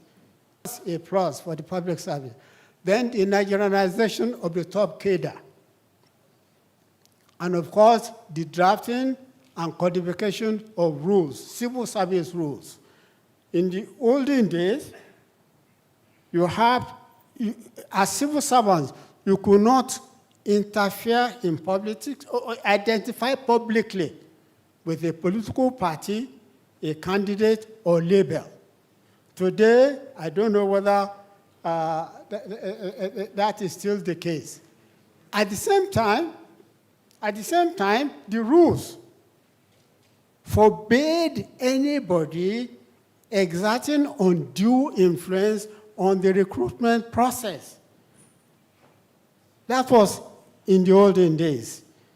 If you are caught soliciting the support of a godfather or a politician or a traditional ruler to get a top position, you will be sanctioned. It was considered gross misconduct. But this one thing, when the rules were revised, I can't remember the exact year the rules were revised, that was immediately taken out of the rules. So you can now, even if you are applying for you are interested in the post of a faculty dean or professor, all you need to do is tell your traditional ruler, this position is going to be vacant, and it is not the turn of our district to take it. Now, that is a sign of institution decay. Compare what happened during the golden age with what is happening in recent years, you see that we have a serious problem.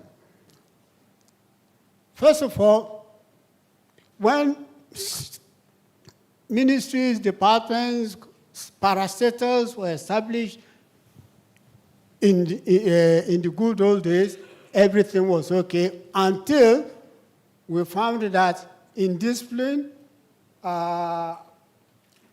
corruption, and all sorts of things led to insolvency, leading to the privatization of state enterprises. We provide details in our report of the type of agencies that were privatized or merged or abolished. Now, the sign of institution decay actually began to appear as from 1962, starting with the political crisis in the action group of Western Nigeria. You remember the clash between Chief Obafemi Awolowo and Chief Akintola? It was during that time that political decay began to set in and began to affect the career public service.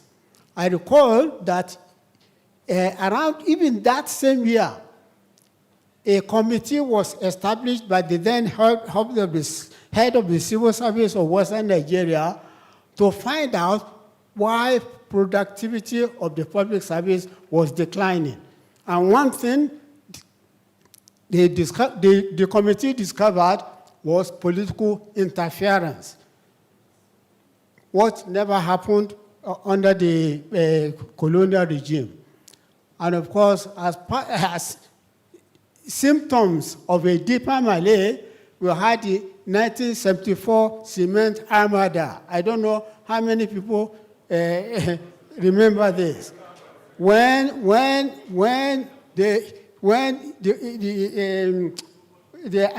wharf, Apapa wharf, was filled up with ships. Nothing could go out, nothing could come in. And the 1975 purge and aftermath. Again, President Obasanjo might not have referred to it, but this happened during his regime. When Murtala Mohammed was head of state, before he was assassinated and Obasanjo became president.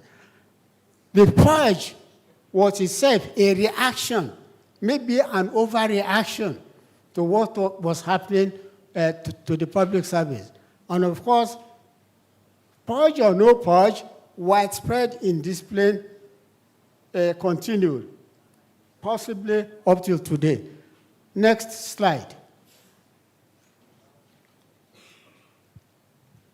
Now, as I told you that 4 perspectives in public service reform worldwide. You have what we call the structural innovative perspective. That one says creates new modern institutions. The other one is the exact opposite, structural consolidative.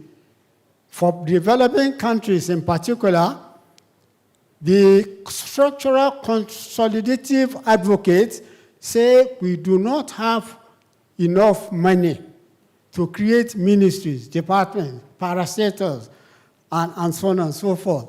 So, but what we need to do is focus on a few key agencies, like the Ministry of Finance, like the O&M unit, of the Ministry of Establishment, like the central bank, but don't think of a wholesale innovation or reform of the entire public service.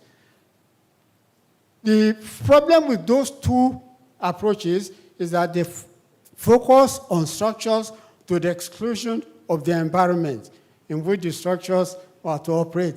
This led to two other perspectives. The integral innovative and integral consolidative. The integral consolidative is the theory underpinning structural adjustments. Integral innovative says, yeah, if you under proper leadership, you can reform, you can initiate, sustain, deepen reforms under proper leadership. But structural consolidative approach has no confidence in any human being. It has no confidence in any human being. It says that when you trust leaders to reform, what they will do is to undertake reform that favor them. The bureaucracy in particular, which happens to be the strongest institution in a typical developing society, will undergo modern training, will acquire new technology, but use all of this to serve itself, not to serve society. So instead of investing in the reform of the civil service or the public service, privatize. Let civil society take over certain things, like the private sector take the other things, but clip the wings of the bureaucracy. We looked at these four perspectives before we settled for this, because this is the one we think really fits our reality. What we mean by the multiple fiefdom theory. Essentially, multiple fiefdom theory states that at any point in time in a developing society like Nigeria, you have rival kingdoms or republics operating at the same time. You have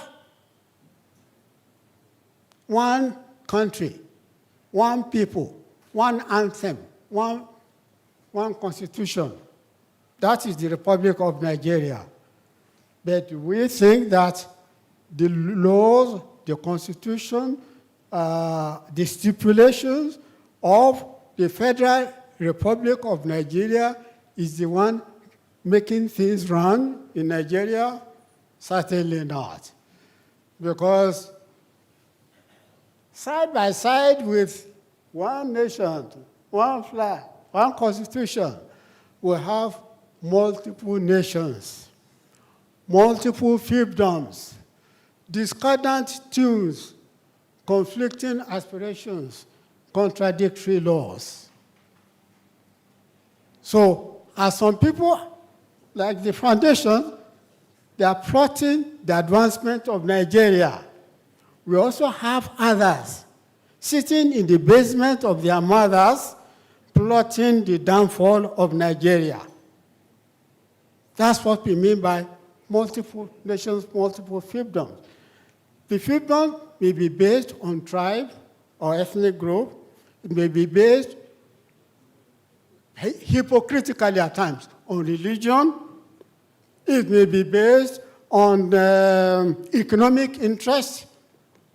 That's when you have temporary economic coalitions, people coming from all sides to join together to defraud Nigeria, or at least to gain at the expense of Nigeria. Then, that's not the only attribute. The other attribute, which is very important, is what we call affective neutrality in decision making, which is the essence of the legal rational order. It's what you have when you have one flag, one nation, one country, one constitution. But when you have so many fiefdoms, so many kingdoms, what do you have? You have emotions, sentiments as foundations of decisions. I think I need to elaborate on these two because they're very, very important. It's the way we think. Forgive me for, I said earlier on that I will commit sins which will lead to me being stoned or maybe exiled back to Canada because it is very important. The way we think, we need to look at it. Let me give a very basic example. A woman's son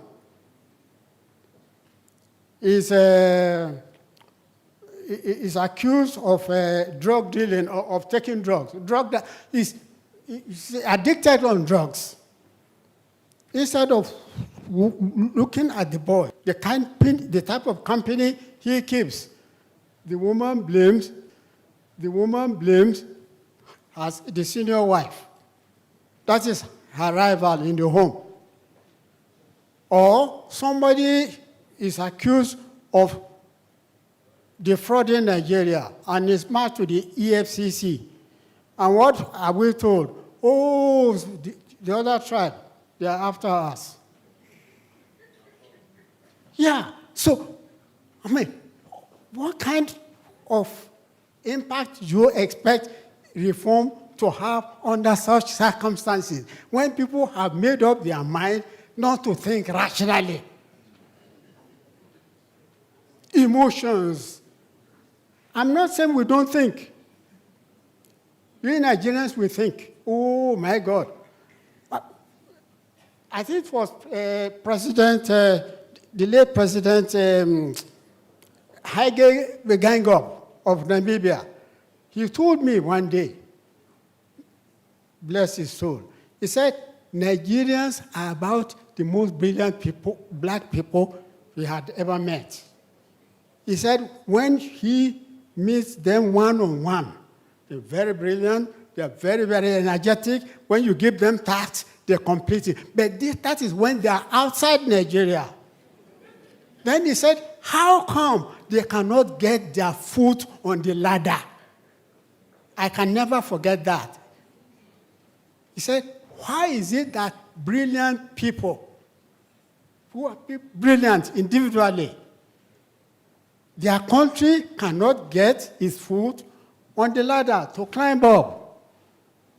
And the answer to that question is just becoming clear to our team.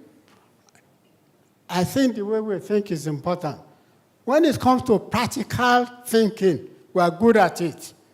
To reconcile means with ends. You want something, you know how to go about to get it. But looking at causes and effects, what is the effect of my action? We don't want to think about that. And that is important when you are reforming. Again, when you have one nation, one flag, the public official is a public servant and is held liable, accountable for his actions. On the other hand, where you have multiple fiefdoms, obligation to,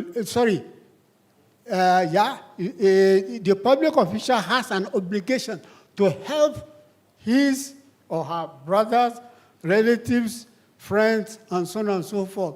You'll find in our report a case study on this one, where a minister was rebuked for not helping lifting his brother when he was in office. And because of that, the local people will have nothing to do with him.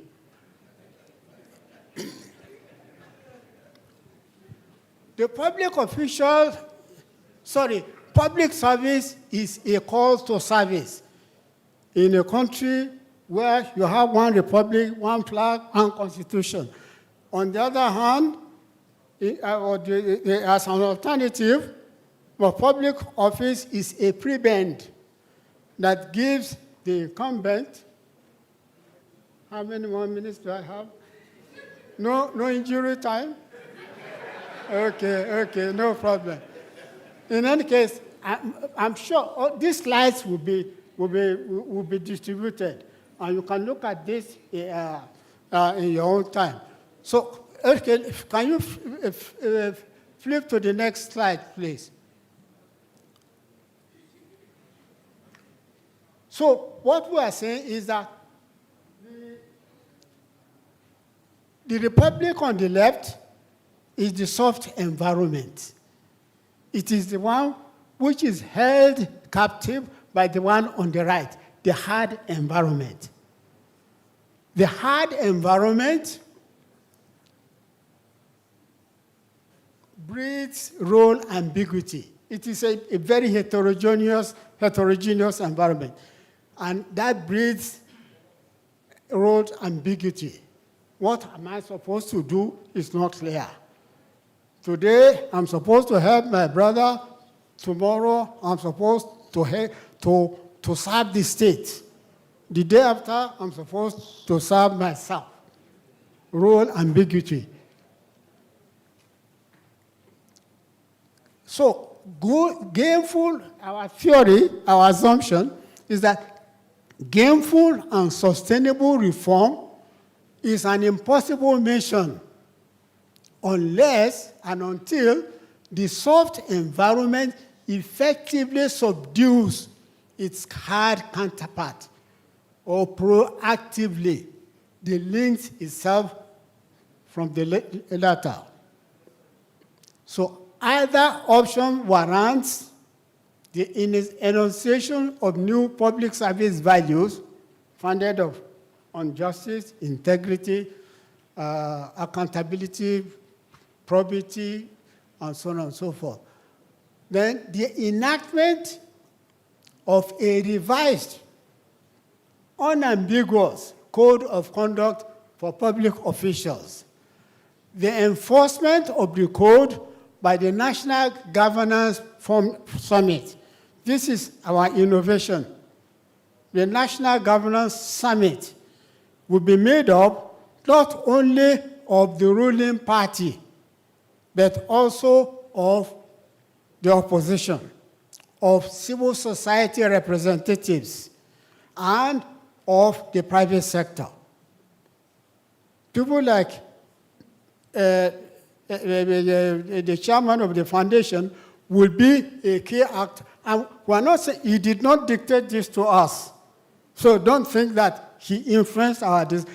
We believe that the National Governance Summit must go beyond the government of the day. It must be inclusive, truly inclusive. And it will be responsible for the transmission of the public service values, the code of conduct across alternative regimes. President Obasanjo spoke about sustainability, continuity. This is the role of the National Governance Summit. If it is made up of him and opposition parties, you can be sure that there will be no debate about whether a reform should be continued or not. In Ghana, we have this problem. As soon as a new political party comes and another one takes over, the reforms are swept aside, and they begin something else. Unlike Mauritius, I mean, there are 3 political parties in Mauritius, very mainstream political parties. One is, even by its name, you know that it is a radical socialist party. The other one is a liberal, not so socialist, and the other one is middle of the road. Now, these three parties always tear at one another during elections campaigns. But as soon as the election is over, everybody retires to his shell and allow the government to focus on the reform.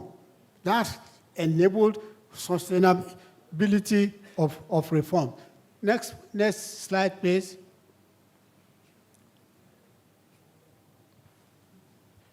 The era of administrative reform, this was the 1960s and 1970s. I don't think I should take too much on that. Then we have the era of structural adjustment and downsizing. And in any case, you are all aware of what happened then. Now, the homegrown reforms is what might be of interest to you, because there are experiences there we can learn from. I already spoke about Ghana, where for a time, reform proceeded apace. I recall in the days of Rawlings, I worked with them in the civil service of Ghana. The major initiator himself was Rawlings, the late Rawlings. And the champions were divided into two. The first one was a man called Emmanuel Sai. Emmanuel Sai was the secretary of the military government, as they used to call it then. And David Dudu was the head of the civil service. So Emmanuel Sai drove the reform from the political side, got the buy-in of the politicians, whereas Dudu was the head of the civil service and led the reform in the civil service. Now, as soon as Rawlings died and those two champions disappeared, the reform floundered. Everything then became political. A new regime comes, it forgets what the others are doing. Tanzania, no serious problem there, because Chama cha Mapinduzi, which is CCPM, has been ruling consistently, so they have no problem with sustainability. The same thing with Swaziland. In Swaziland, you will not believe it, they took reform seriously. The only problem is the diarchy they have in that country. By diarchy, I mean a regime in which the traditional ruler, headed by the king, incidentally, it's no longer Swaziland. It's Eswatini. Eswatini. The king was at the head of the traditional setting, of course, the whole country, but he concentrated more on the traditional setting. But the modern setting was still headed by the prime minister, who is the head of the executive council. The problem there is when the soft environment, headed by the prime minister, took decisions which the hard environment, headed by the king, did not like. Otherwise, reform has been proceeding smoothly there, in Namibia, in Mauritius, and South Africa. So, by and large, when we are talking about enablers and disablers of reform, we must focus on the hard environment. Next slide, please. Next slide, yeah. Why is public service reform moving as slow? Close to us, I'll pick Botswana and Mauritius. Both countries have gone very far as reform is concerned. Next. Stages. Now we are focusing on Nigeria. Again, we don't have to take too much time on this. The institution building era, the administrative reform era, and the civil service reform and reorganization decree of 1988. Now, the problems with each set of reform is indicated. Well, can we have the one on Phillips as well? Yeah. The institution building reform, era, you can see what you were trying to do: integration of departments into ministries, Nigerianization of the civil service, training and staff development, grading and salary administration, then inculcation of new values. Now, in the administrative reform era, we have the Udoji new service, results-oriented public service. The honors studies focus on the reclassification of parastatals. And Dr. Phillips' report on a civil service which is capable of meeting the challenges of the 1980s and beyond. Then the era of structural adjustment. Okay, next slide, please.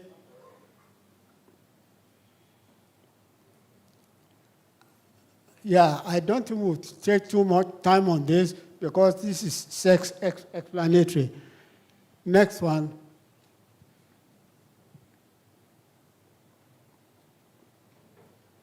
Yeah, this gives reasons. The impetus for the post-independence reform: atrophy of inherited values and institutions, the release of the Fulton Report in the UK, and the wish to be seen as keeping up with the reforming Genesis. And of course, the appeal of Udoji's new style, results-oriented public service. Go on to the next slide, because there isn't more time. Again, the findings and recommendations and fallout from the Udoji commissions. Why is the rest not coming out? The TOR of Udoji is stated. The key findings. You can see the key findings. Now, on the key findings, even forget about all the other things it's said. Udoji himself shot himself in the foot because he's... Okay, all right, okay. Udoji said that corruption can only be tamed, it cannot be stamped out or eradicated. I think a number of public officials took that as a license because I recall that was when we had cases of over-invoicing, all sorts of corrupt practices proliferated after the release of the Udoji report. And one is not surprised that it was one of the reasons given by the Murtala Mohammed regime when they ordered the repurge of the civil service in 1975. Okay, next slide, quickly. No, go on. We have no time because the time was already, we've overshot. 4% of political office holders rarely or never adhere to existing personnel rules and regulations. The major performance disablers: bribery, corruption, embezzlement, in that order, followed by indiscipline, nepotism, lack of incentives. So no matter how many times you reform, unless you address these issues, quickly please, next one. Unless you address these issues, no, go on. Because, yeah, go on. This is self-explanatory. When the slides are circulated, people will see. Go to the next one. Next one.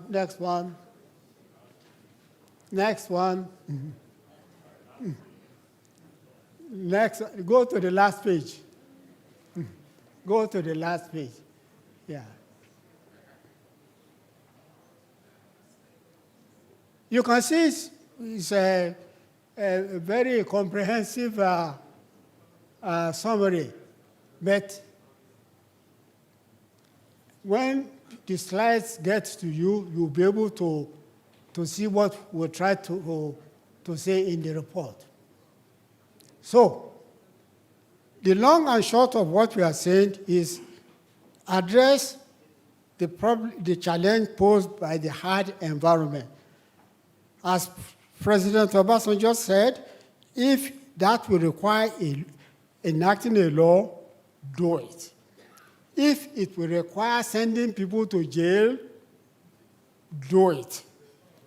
If it requires giving people incentives for being law-abiding and penalizing lawbreakers, do it. But the time has come for us Nigerians to put heads together and ask ourselves, for how long are we going to continue like this? I was on the highway yesterday, and I saw the way people were flouting simple traffic regulations, zooming past traffic lights in the full view of policemen. I think we need to change our ways. It is important. And whoever wants to excuse or enable, excuse or rationalize bad behavior using tribalism, religion, or whatever, I think there must be a way of cautioning that person. I'm sorry that time did not allow me to go into everything, but so long as we get this message that the hard environment in Nigeria is unique and needs attention, I think our job must have been done. So, ladies and gentlemen, forgive me for being so broke. Let me stop here.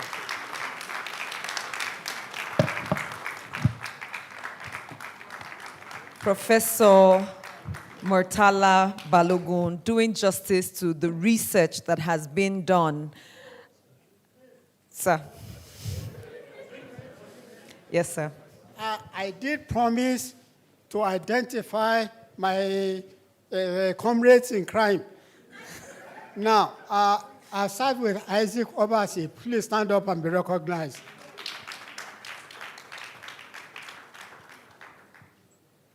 Professor Ogato from Benin. Tony Oladoyin from Obafemi Awolowo University. Professor Oke Ike-Anyibe from University of Nigeria. Professor Omar Mahmoud from Gombe State University. It's not an all-men affair. We have a lady in the team. Please stand and be recognized, Winifred. She is our survey research supremo. Thank you so much, Professor.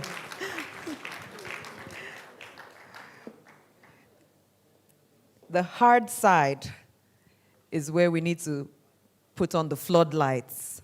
And that's one of the reasons why today we have experts who will be shedding light about how to floodlight what they may already have initiated, what has worked, what hasn't worked, and how we go to the next level.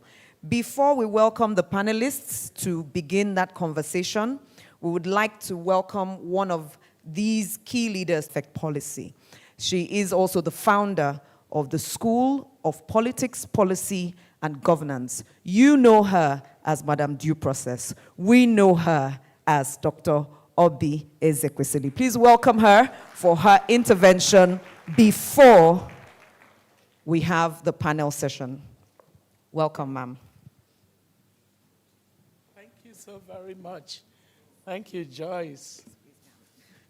So, what a pleasure to be able to join you.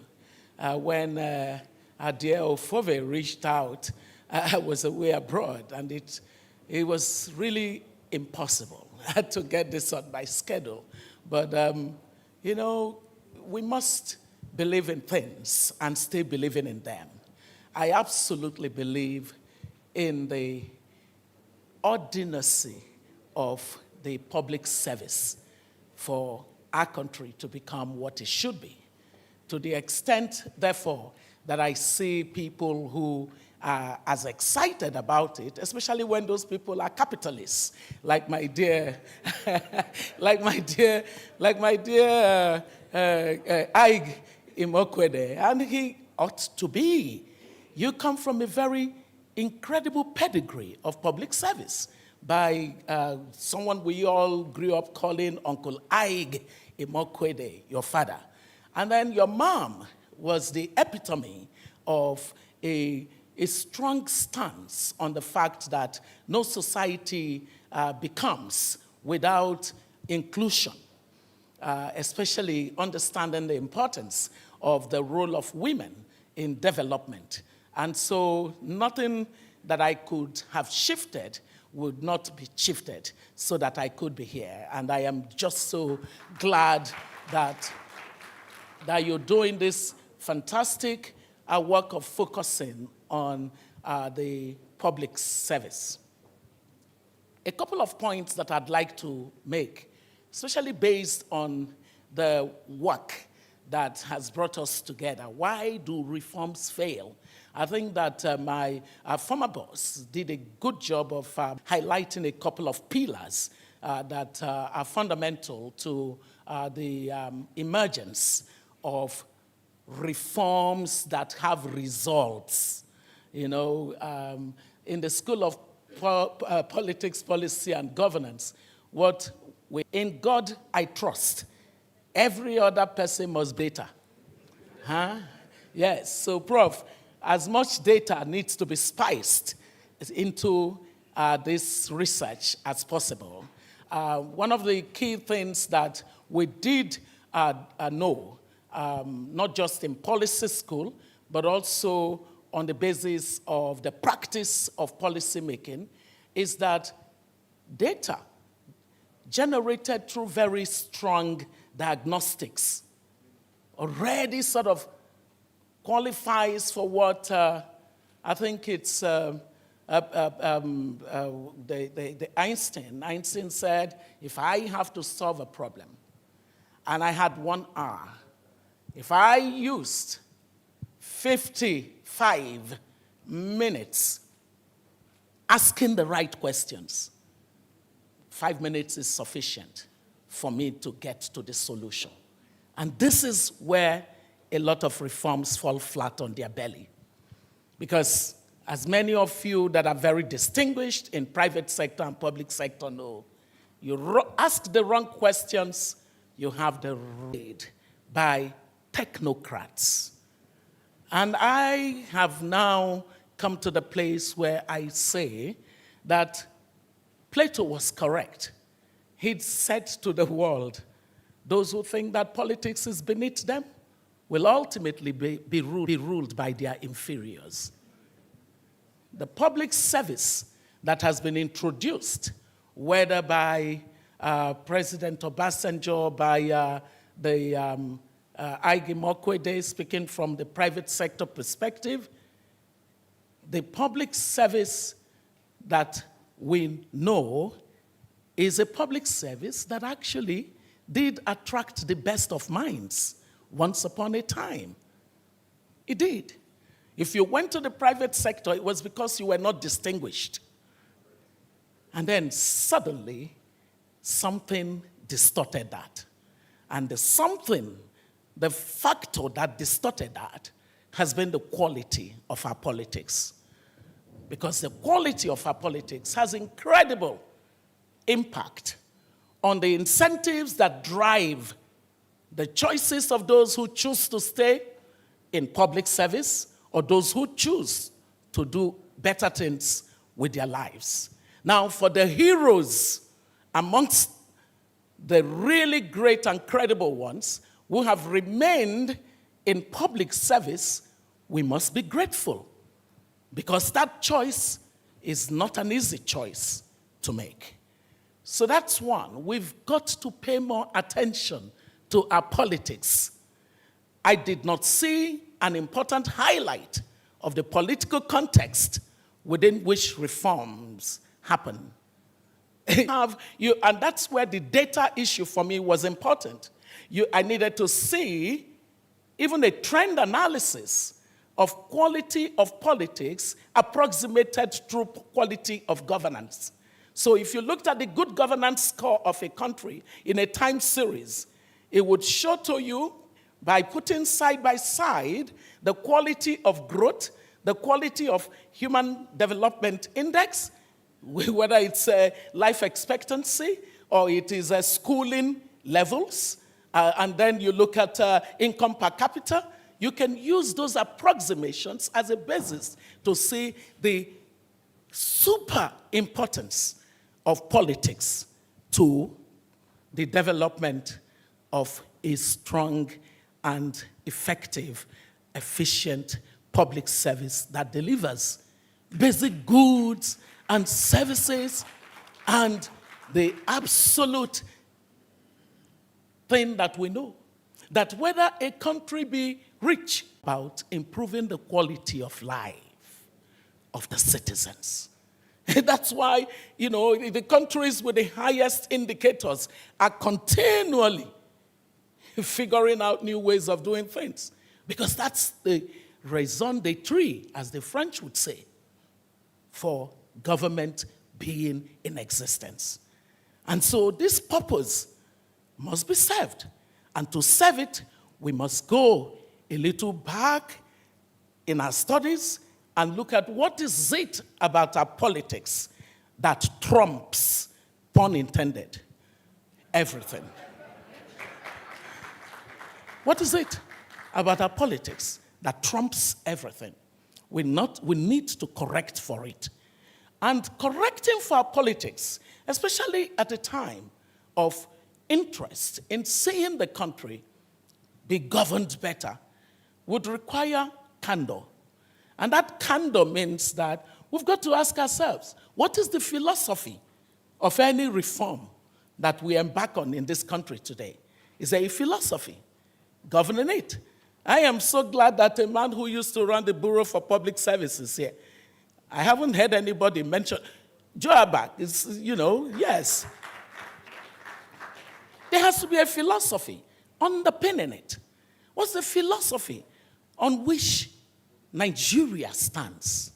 It's often the case that you need shared vision, or rather, you need shared values. What would you say are the values that we all have agreed to share as a people? Shared values. Then you need a national vision that has been collectively agreed. A national vision. The Minister of Budget might be laughing and saying, I think we're planning on a vision. Hey, but listen to me. A national vision is not planned within the ministry. A national vision is a vision of the collective aspiration of the people of a country. And then third, you need an agreed identity, especially in a multi-ethnic, multi-religious, multi-plural society. You need an agreed identity so that you don't have these identities that sort of contradict when they should actually cohabit. Being a Christian, being a Yoruba person, being a Nigerian should not be irreconcilable. We should be able to have that sense of a common identity on the basis of which we anchor our national vision and our shared values. Then you have pointed the public service on the direction to build. You can have the public service being given the burden to make the country great when the superstructures go in the opposite direction. That is an unkind expectation. So we do need to correct for this. It's fundamentally my point before I hand over the microphone. The other thing that I'd like to stress, therefore, is that the public service as we know it today is depleted of the analytical skills that really underpinned the effectiveness and efficiency of our public service in the era of those greats that were spoken of here today. Why? Because, frankly speaking, the real incentive in the public sector today is mostly transaction. Transaction. If you have a transaction public service, you're going to have a lot of buying and selling going on. If you compared the amount of time that our civil servants have to spend on things of purchase nature, contractocracy, it is an inordinate amount of time allocated to that activity compared to what their counterparts in Singapore, for example, have to do with their time. The minister and the permanent secretary are supposed to be envisioning. As they envision, then they enunciate the strategy for taking the vision forward. And then they have policies that endure to sustain them. And in some cases, codification through laws. And then they have execution. Now, within execution is that tiny thing called procurement. But guess what one found in the Nigerian civil service and public service at large? That little tiny thing called procurement became the dog rather than the tail. So what do you think happened? Procurement is the tail that wags the dog, instead of the dog wagging the tail. The incentive that drives this is, in fact, that the public service has sort of been supported to give up on itself. Some of these people labor to try to say we need to maintain certain levels of standards. But all the things that go on around them suggest that that's not the incentive. We're going to hide you under the staircase if you continue to talk about doing things right. And then all of your inferiors are going to be put over you. Because since you can't shut your mouth, we're going to tell you where you belong. So it's a society that has thwarted the incentive and the disincentives and the sanctions. And this is within the context that you say to civil servants to be great. Oh, you have a hard time on that one. So we've got to think in terms of getting back the civil service to where it actually resembles the kind of policy cyclical arrangement that leads to results. And let me tell you, it is possible, and that's my story. Since my boss gave you some anecdotes, and some of you liked it, let me give you a little anecdote. When I was moved from due process to Ministry of Minerals, don't worry, I'll soon give you your microphone. Do you want the story? Yes. No, I won't give you two, I'll give you one. When I was moved to the Ministry of Minerals, I was upset. I was already, done, brought the due process with the bill for the act, done, and the unit was functioning as effectively as it could, but got the team that was steadily getting good work done. So it was time. I was going to go back to Kennedy School. And then my boss just said, no, I'm sending you to Minerals to go solve that problem. And I say, if I saw a rock, I would not recognize it. I wouldn't even know that it's a rock, and you're sending me to this sector? No, I don't want to go. And he said, you will go. And he said something that I would always remember because it's proven to be true. He said, it's about the fungibility of knowledge. Meaning that knowledge that you have in one context of how to solve problems can be replicated in other contexts. So knowledge application. And with that vote of confidence, I then agreed and I went to Solid Minerals. And when I got there and I was going to do these reforms, I did this diagnostic process that I spoke about, benchmarked Nigeria to another country that was beginning to do so well with its mineral sector. That was Chile at that time. And then took a number of other countries and the things they had done. And then I read every book that had been published on functional mining sectors around the world. And I got myself a book called Geology for Idiots. And I read it cover to cover. By this time, I was immersed in the knowledge of the sector. But guess what more I did? I sat at the feet of the public servants. And I said to them, teach me everything you know about this sector so I can be an effective minister for you. And they did. The one in particular that I pay homage to is the late Professor Shiomalomo, who became my DG for an autonomous geological survey agency of Nigeria. The permanent secretary at that time, permanent secretaries are often moved around. So he also was finding his feet in the sector. But I said to him, both of us must reform this sector. Are you ready or are you not? When we talk about collaboration between the minister and the permanent secretary, I needed it. So I had to say to him, which one will it be? Will you collaborate or will you be an adversary of the reforms? Tell me tonight which one you will be. He said, I want to collaborate. I said, okay.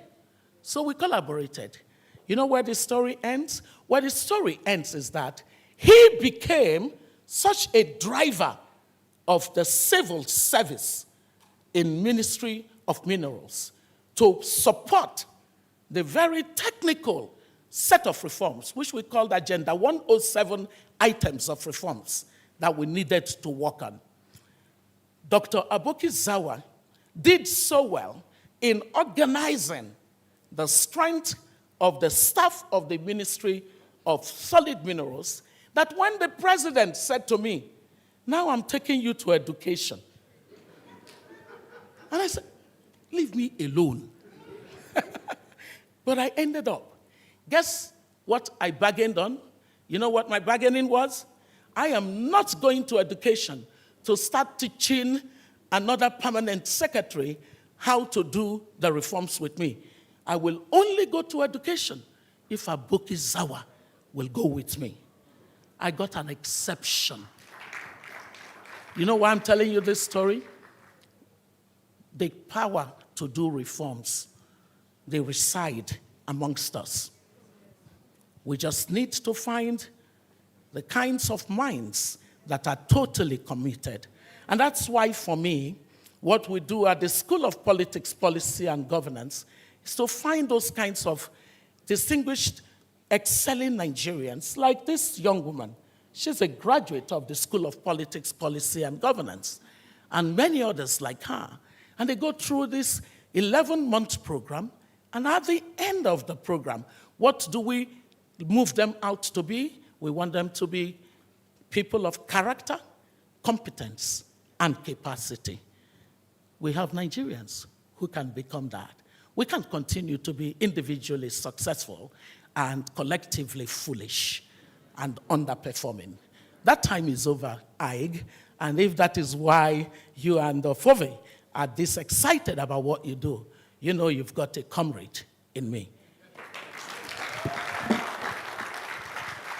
Thank you, ma'am. Thank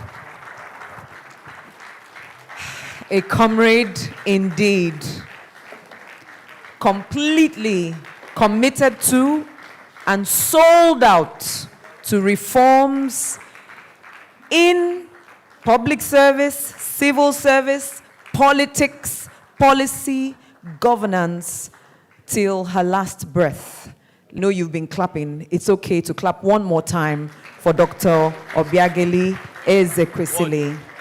Thank you so much, ma'am, for always showing up when we require you to show up at conversations like this, to spark the fire, and to give us not just food for thought, but also food for action. Ma'am, what you didn't mention is that I graduated best graduating student, class of 2022. I just need to add that in there right away. And of course, Dr. Bosun Tijani was one of my lecturers whilst we were learning, because he's a man who is fully for reforms. I have to acknowledge my lecturers when I see them, so I don't pick pin and raise up my hand later, you know. Ladies and gentlemen, you see that the setup for the panel session is going on. I know this is also going to be moved. Excuse me, sir, you know we had talked about this. That this is also going to be moved almost right away. While that setup is going on very quickly, with these very efficient hands and people up here, we thank you so much. We've made them work faster. There was supposed to be a quick break, but we realized that if we take that break, we might break up rather than move to the next level, yes? So rather than break up, the reform was driven that we should stay back and have these conversations immediately in the heat of it. Are we all together in it? If you do not agree, say aye. There was no aye at all. So we all agree that we are here together right now. To moderate this session, it's my privilege to welcome a celebrated writer, broadcast journalist, a moderator per excellence, and we listen to her on radio every now and again, Radio Now, right now. Please welcome Nabila Usman as she comes forward to bring up the discussants and, of course, take the conversation away.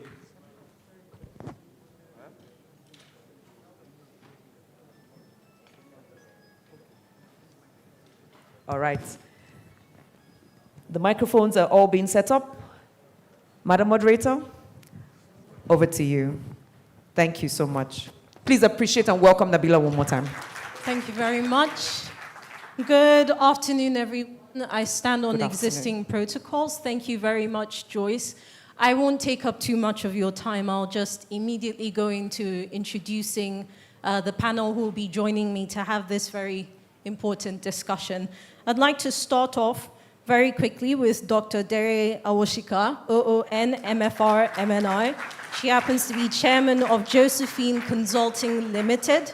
Dr. Awoshika has served as permanent secretary in several ministries, including Career Management Office, Health, Internal Affairs, Power, and science and technology. She holds a doctorate in pharmaceutical technology from the University of Bradford in the United Kingdom. Please, a round of applause one more time. We're also joined by Mr. Laoye Jayola. Mr. Jayola is chairman of Keynote Edge Consulting. He's served as former CEO of the Nigeria Economic Summit Group, NESG, and has decades of experience in the finance sector across the CBN, FBN Quest Merchant Bank. He holds a BSc in economics and an MSc in banking and finance and business administration from Bangor University. A round of applause one more time. Thank you.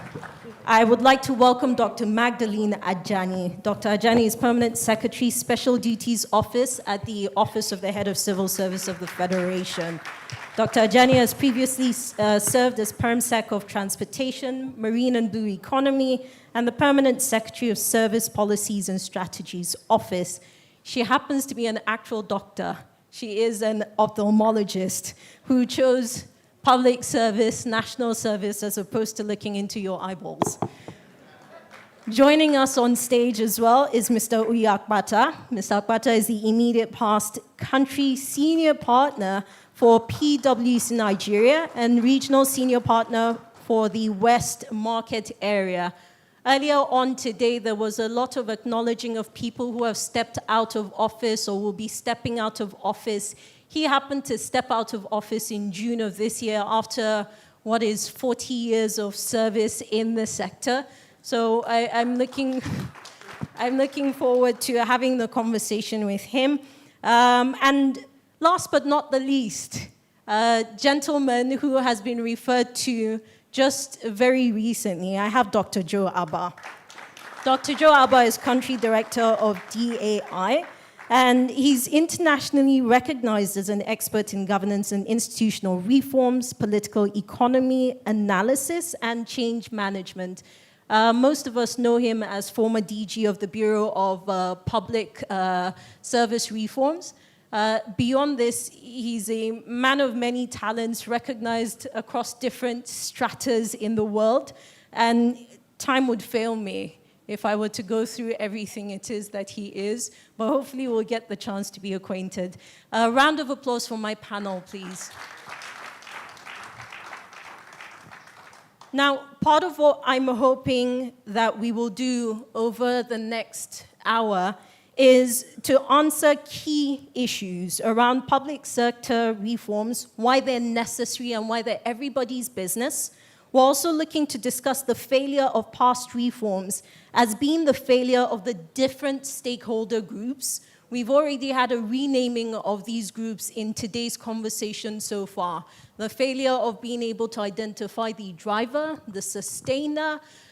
I mean, if we were to use more typical terms, we would talk about the civil service, we'd talk about public servants, we'd talk about the political stakeholders as well as citizens, right? But also, we will be discussing how public sector reforms can be successful. And I'll start with Dr. Awushka.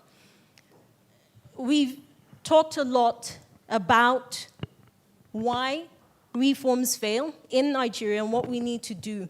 But I'd like you to stress and highlight why it is critical at this moment. What is at stake for us and why do we need to have this conversation right now? All protocols duly observed. And I salute everyone here who's a reformer, because I believe we are now all converted to be reformers when we talk about ownership. I want to also use the opportunity to thank the Aig-Imoukhuede Foundation, which I'm a council member as well, and to thank God for Nigeria and for Nigerians. We couldn't have had this kind of discourse at a better time than now. Everyone in Nigeria is looking for solution. And everyone feels that the solution is in the engine room, which is public service.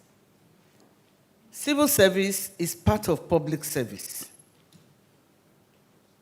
And so, at this point, it means we've agreed to own reform. because we've seen that no one can do it alone. So it's an auspicious time to be having this discussion. And I believe that we'll be living here with ownership, both in the public and in the private sector. The key thing, and I'm surprised everyone has said it this morning, is I started with Aig-Imoukhuede saying whether you are a minister, you are in legislative, executive, legislative, or judiciary, you are in public service. You know, the things that, for me, the experience I have as a permanent secretary is the day I took the oath of office, and I found out that every other thing was irrelevant, that this oath is unto God and to Nigeria. There's no place there for any, there's no place there for me to say I owe the president any allegiance. It's the government of Nigeria. There's no place there except unto God and unto the people. So we can see that public service is a huge responsibility.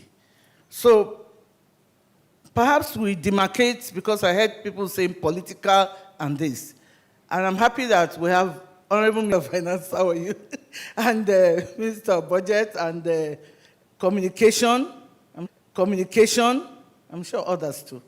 The thing is that it's the same oath that the ministers take, that the permanent secretaries take, unto God and unto Nigeria. So I hear things like, no more partisan politics. That is so true. Now the practice has to come. And the practice is in the doing of the service that is the constitutional right for Nigerians. The Constitution is the number one that says whether you are legislative, whether you are, and Justice Aig-Imoukhuede, you are here for judiciary, whether you are judiciary, whether you are a public servant, it's all service to the country. In other words, it means that God has arranged this time for us all to see that it's a different era. We need to move forward. We're doing the same thing. We belong to the same group, the group of Nigerians, making Nigeria good for Nigerians. And that is the soul of any reform.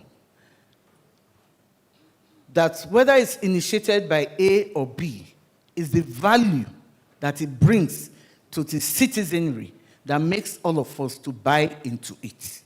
So consultation is important, and it's good that this is coming from a research point of view. I agree that we need to look at more data, and I'm sure that AIG will share the research, and we'll be able to even have workshops to see how we can implement going forward. But it's a good time. It's a very good time. A very good time to have understanding with one another, government and the people, whether it's judiciary, legislative, or public service. It's a time for us to hold one another. It's just one country, one constitution, like Professor said, one people, one flag, thank you. And the understanding under this one flag is we serve together Nigeria, for Nigerians, and for the development of the people and the country. Thank you. Thank you, Dr. Oscar. You had said that you were surprised that this has been mentioned so far through the day, but perhaps it's a matter of this being a rallying point, and this is what the national workshop is. At this point, I'd like to turn to you, Mr. Jayola. I'm hoping that you can speak to us about how the failure of reforms has impacted public-private collaboration, whether in the past or even presently. Well, thank you very much. And I'm not going to speak outside what the research is just done. The only thing is that, again, given what the research is done, to tell us where we need to focus. Because they did some work on the soft, they call it the soft end, and the hard one. You know, as a student of economics, they used to teach us perfect economics.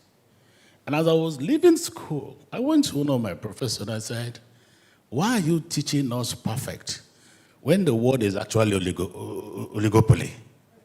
Why don't you should have taught us what we would deal with. My point is, haven't identified that, look, what we're facing in Nigeria today is a hard side. I think our focus should be really to deal with the outside. The reasons why reforms have failed in time past is that we recognize that the hard side that they have identified is what operates and what exists. But we pretend that that's not the issue. So once we stop pretending and we focus on what the main issues are, that's all. When I came up here, and the first thing he did was he looked at chapter 2 of the Constitution.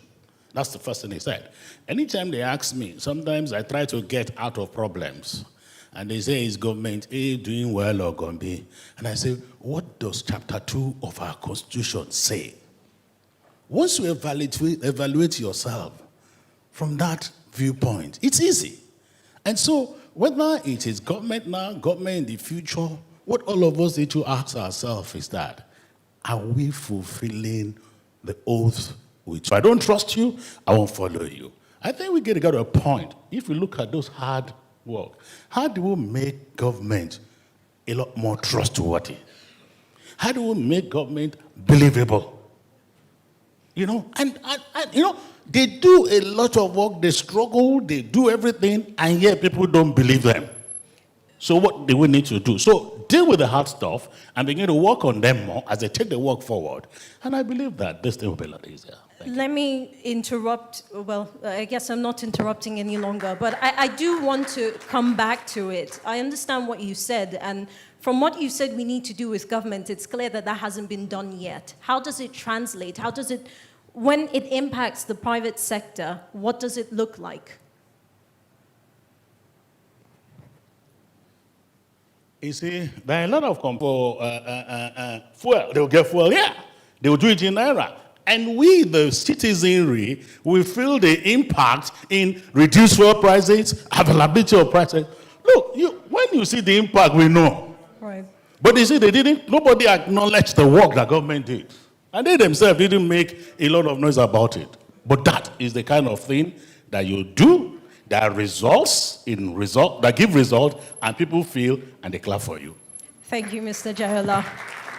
Dr. Ajani, at this point, I'd like you to expand for us a little more, right? Based on your experience as a civil servant, speak to us about the failure of reforms, and maybe you can even speak to us about some of the reforms that have succeeded and what that has looked like.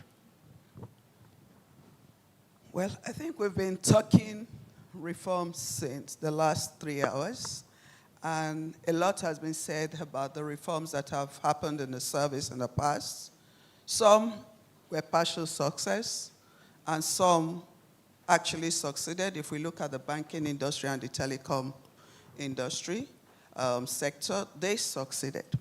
But coming to the civil service, what are we dealing with? We've listened to the research report. Unfortunately, we couldn't hear the core findings of this particular study. I believe that we are going to be looking at it in more details later. But what came out clearly is that reforms have been impeded by the hard environments. And who created the hard environments? It's those of us sitting in this room, with all due respect. Because as far as we do not plan our reforms in terms of initiating it with the whole of government in mind, and for the purpose of serving Nigerians with efficient service delivery, then it is set to fail from the very beginning. And I think that's what we have dealt with in the service, where the hard environment makes you as a civil servant not to be able to deliver on what you swore to Nigerians to do at the time you were sworn in, because it's an oath that brings you into office as a permanent secretary, as a minister. We go there and we begin to look more on ethnicity, our selfish desires, rather than what will Nigerians benefit from. And that caused a lot of distress. The citizens don't trust the government. They don't trust the civil servants.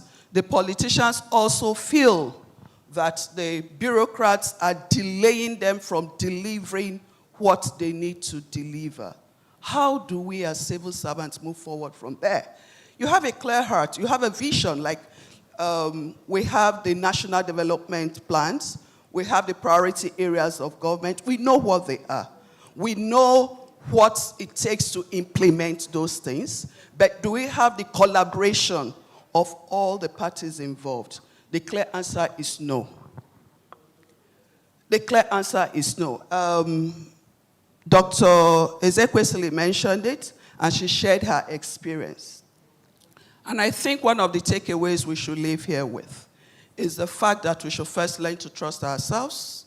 We should look at collaboration rather than competition. And it's the whole of government approach that is going to help us. So we bring the private sector in with their vast experience, with their innovative ideas and technology to help us achieve what we should achieve in terms of initiating a policy, planning it, implementing it, executing it, monitoring and evaluation, and of course having to rethink and have some flexibility about the reforms. And of course for the politicians, they are the representative of the people. They have the heartbeat of the people. They interact with the people. They should know what the people want. And then they come on board with those ideas for us to develop a policy that is going to impact the citizen. And with their presence, coming up with legislative backing, and of course, having the confidence of going back to the people to say that we are doing that which you expect us to do, then we begin to get the trust of the citizen, we get the cooperation of everybody, and I believe we will get reforms that will be long-lasting and sustainable. The civil servants are ready and willing, and as long as we have those collaboration, the skill deficit that we may have in terms of capacity building, in terms of skill acquisition, in terms of efficiency of management of funds, will be brought in by this sector. Till we begin to talk a whole government approach, there is no reform in this country that will be sustainable and that will be impactful to the citizens. So this is the time to have this conversation, and I believe we are here. And hopefully, it will not just be a talk shop. We have started something, particularly working with the Aig-Imoukhuede Foundation. I was part of the 2017-2020 FSIP, and now the 2025. And I know that this collaboration has helped to move the reform in service far, far, far better than we were in 2020. And that's because we looked at the deficiencies and we're trying to work on them. And we have systematic guidance through the governance committee, talking about the National Steering Committee on FSIP. And like the head of service says, we meet every 2 weeks. We tweak things around. There are timelines. And with that, we are moving forward. I believe that as long as we sustain this, in the next 5-10 years, Nigerians will be better served by the public service. Thank you. Thank you, Dr. Ajani. Your comment about the whole of government approach is clearly, it encompasses everybody, including the average Nigerian, everyday citizens. And from your point, I take it that review is very important, adaptability is very important, just drawing that from your experience. Mr. Akpata, there's been comments about the hard environment, and I'm hoping that you will expand a little more on what Mr. Jayola said earlier, right? Speak to us about your experience of the effects of the hard environment on the private sector, and I'm hoping that you can expand beyond just the lead actors in the private sector, because this trickles down all the way to the small business owner. Yeah, thank you very much. Okay, I left PwC just this year, and the last 8 or 9 years as country senior partner, and I think one of the major roles I used to play then was see and engage the C-suite. So for my top 20 clients, I needed to see them, ask them about the operating environment and what they're doing, the impact on their businesses.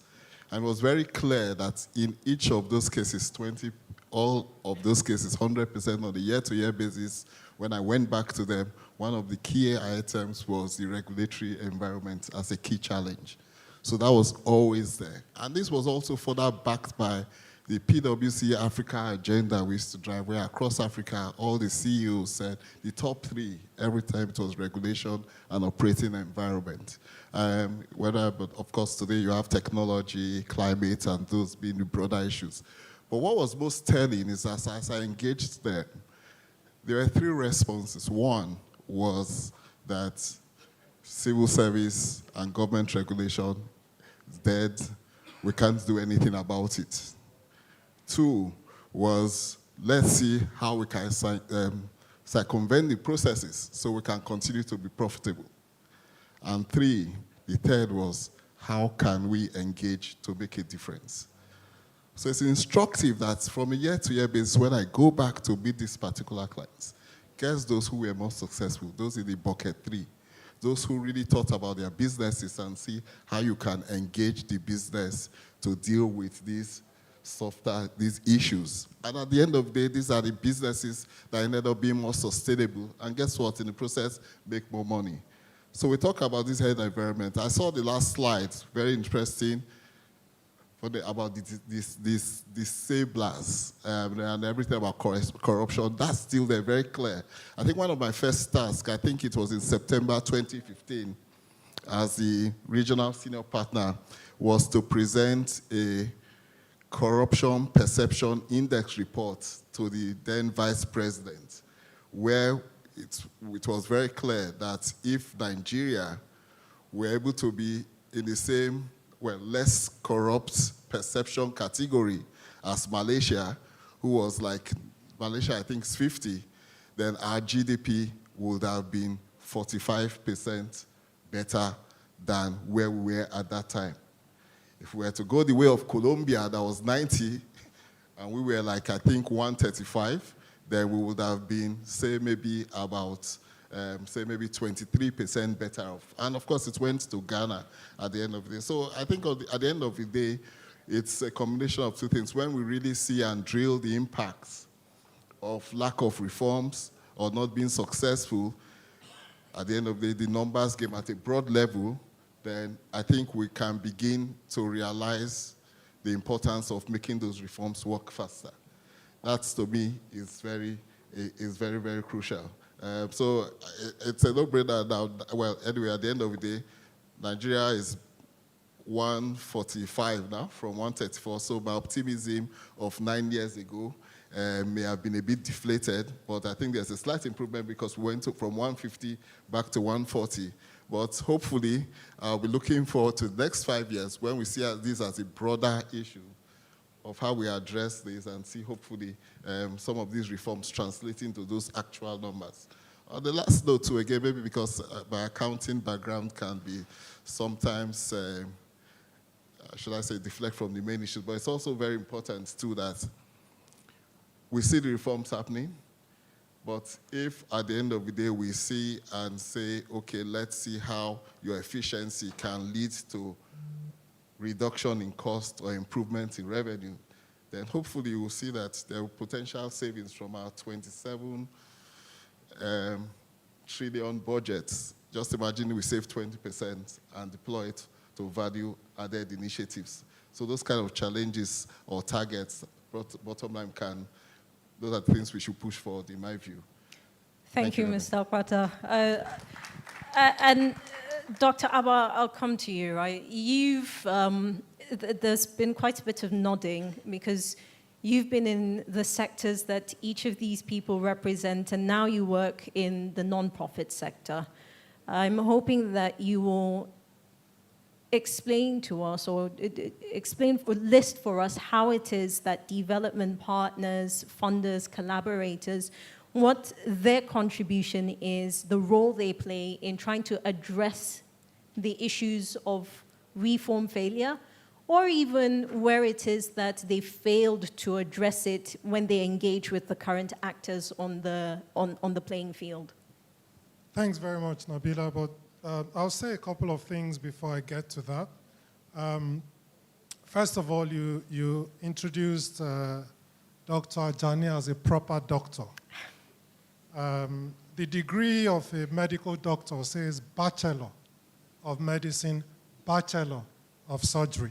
My degree says Doctor of philosophy? With a Who is the proper doctor? This is a very good question. Okay. So, but I want to address a couple of things, like I said. I think President Obasanjo outlined a very sensible and comprehensive view of what it actually takes to reform. I think there was one thing he missed out, which Dr. Aig-Imoukhuede then added, which was you need to have a sense of movement. You need to have a sense that something is happening. You know, the Nigerian on the street needs to feel that there's a reform happening. And that usually comes from leadership from the top. You know, they need to see the president behaving as if things are changing and reforms are happening. I think that's one addition that I wanted to make. On the findings, I think we're being unfair on the researchers because they didn't have an opportunity to fully present their. You can only achieve reforms when the soft environment overcomes the hard environment. If that were true, then nothing would ever have worked in this country. And we know that some things do. And again, Dr. Aig-Imoukhuede talked about the importance of asking the right questions. And the question that has been asked, which is why many reforms fail, is similar to a question that could be asked, why do many marriages fail? If you ask the question, why do many marriages fail, the answers come to you instinctively, right? Lack of intimacy, difficulties with money, the in-laws, bad friends.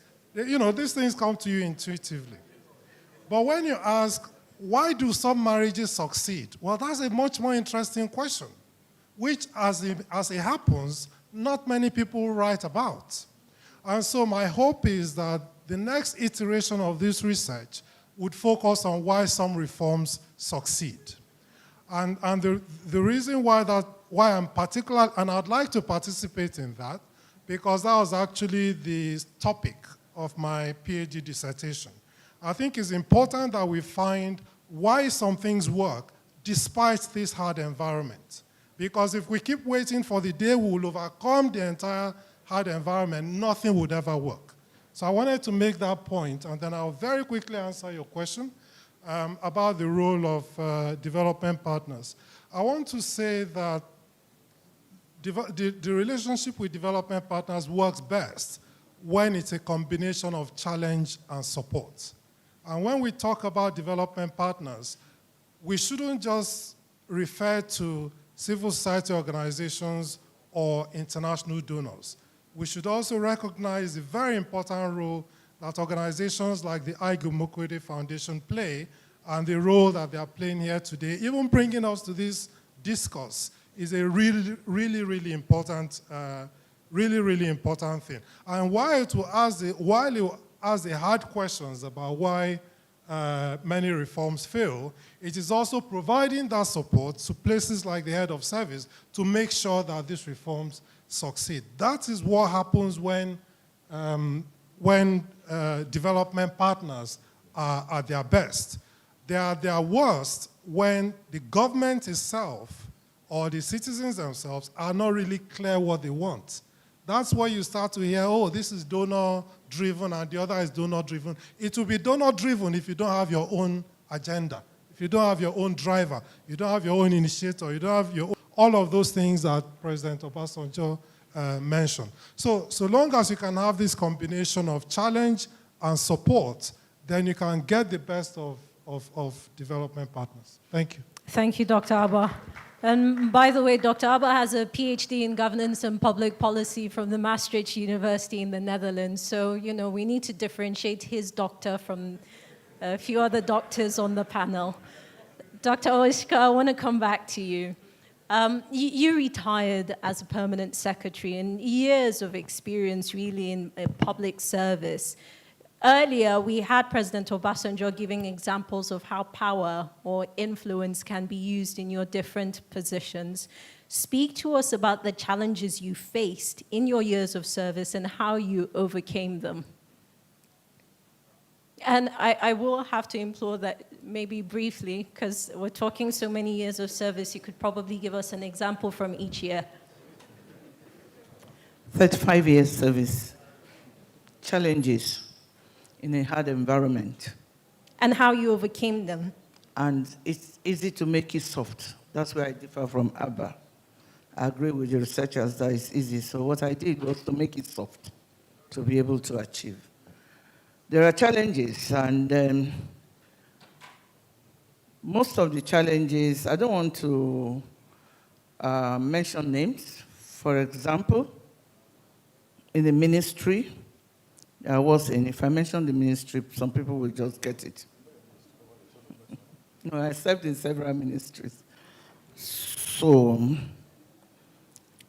people in the private sector have to take permit for a lot of things.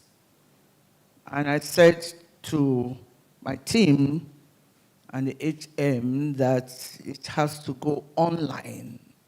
Because every morning I come in, because the permanent secretary is the chairman of the licenses, the waiting room is filled with people sitting and standing.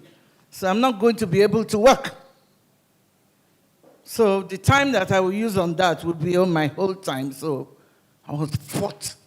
There was a lot of fights against me. The placard, I wish I must go.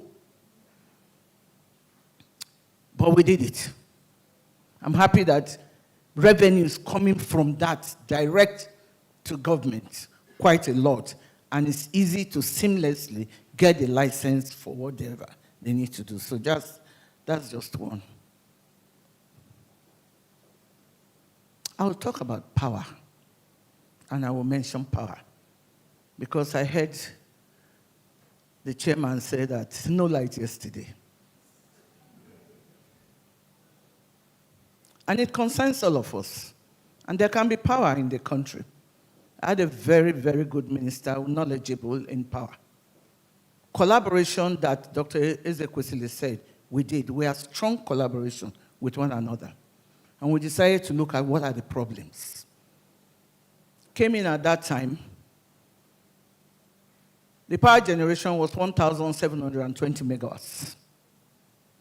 And we must own reform if we have to move forward. So the minister said, okay, I've been here before you, what do we do? I said, let's just hear people for the next 1 week or more. So we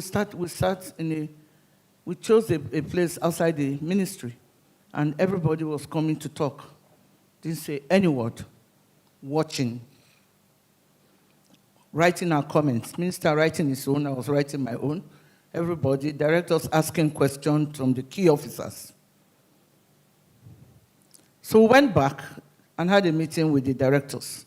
Power is important, so let me just summarize. And we didn't see any problem in not getting power other than the personnel. So we went and we have this power task force that the president chairs. And the president said, Permanent Secretary, you are the secretary of this committee and you are just new. And the committee has Minister of Finance, SGF, Chief of Staff, everybody in that committee, power committee. He said, what's your observation? I said, Honorable Minister is here, you want to speak? Honorable Minister said, no, President is asking you. I said, okay, Your Excellency, the challenge is personnel, personnel, personnel. Who are the personnel? They are Nigerians. Sabotage. Let's say it. That's what it is. The minister and I flew on risk given by a small helicopter to track, for example, transmission. They will break it in between, and then there's no transmission of power. What do you want to do? Instead of generation, no generation. So in 6 months, we moved from 1,720 to 4,500 megawatts. Why did we do magic? We didn't do magic. Those times we used in listening, we had both agreed, our comments were aligned, and we sacked those that we needed to sack. No looking back. I had my husband's first cousin as the #1 person that needed to go. I was the first to tell him, I beg you, make no vessel. Did you go? Did you see how you are going? I said, how old are you? I said, phone my husband, your cousins. We need to do certain things we just need to do because it's affecting everyone. So, in summary, we need to own the reform, everyone. There's no magic anywhere. There are no foreigners working for Nigerians. Nigerians are the ones working for Nigerians. Let's do the job. Very, very dispassionately. Thank you. Dr. Oscar, I'm still going to just, I'd like to take you to earlier when you made your opening statement, right? You were quite particular about pointing out whether elected or appointed public office holders and the oath that they swear by, and it being the same as what civil servants also swear by.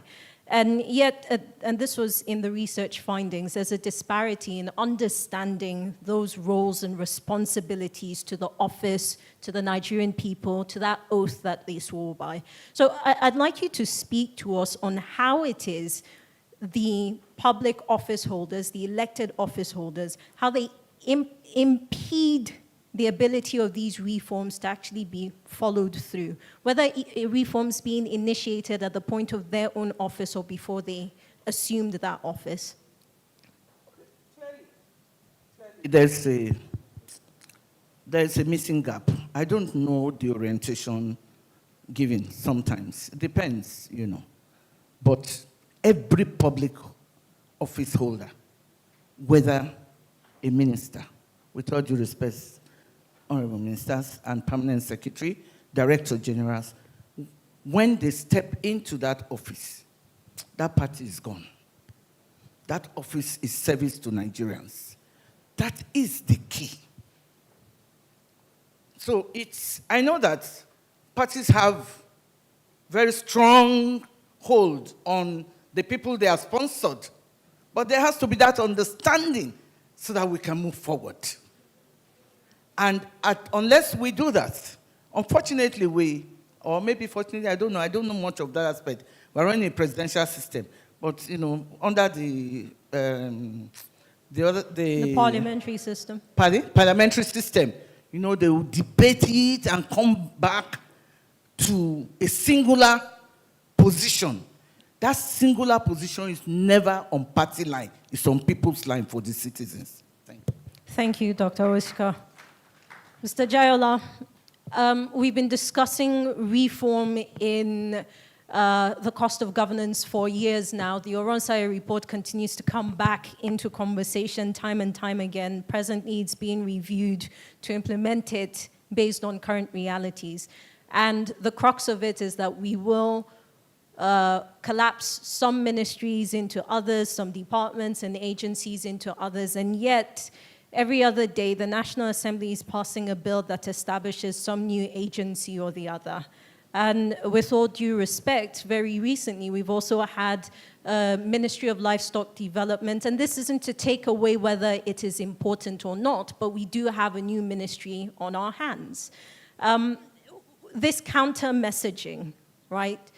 How does it erode trust in government's drive towards reform? I think the report, they identified different schools. That was one of the first initial schools, systemic, that focus on the core areas, and the other one that says, let's open it wide and create more and create more. Honestly, sometimes I do envy the minister.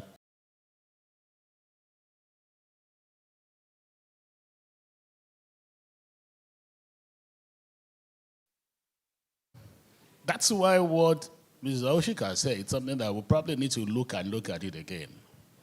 So I wonder the kind of mandate that the legislature, swore to, when they say we swore to do this thing and go, and whether it's different from what the ministers and executive are doing. And the reason why I say that, I'm going back to your question, but I'm trying to lay the background. So when you say we are too large, we should restructure, and you are struggling to still see how to do that restructure and downside, and somebody is saying go and create, it does still show that if you listen to what Obi said, is that we are all not singing from the same hymn book.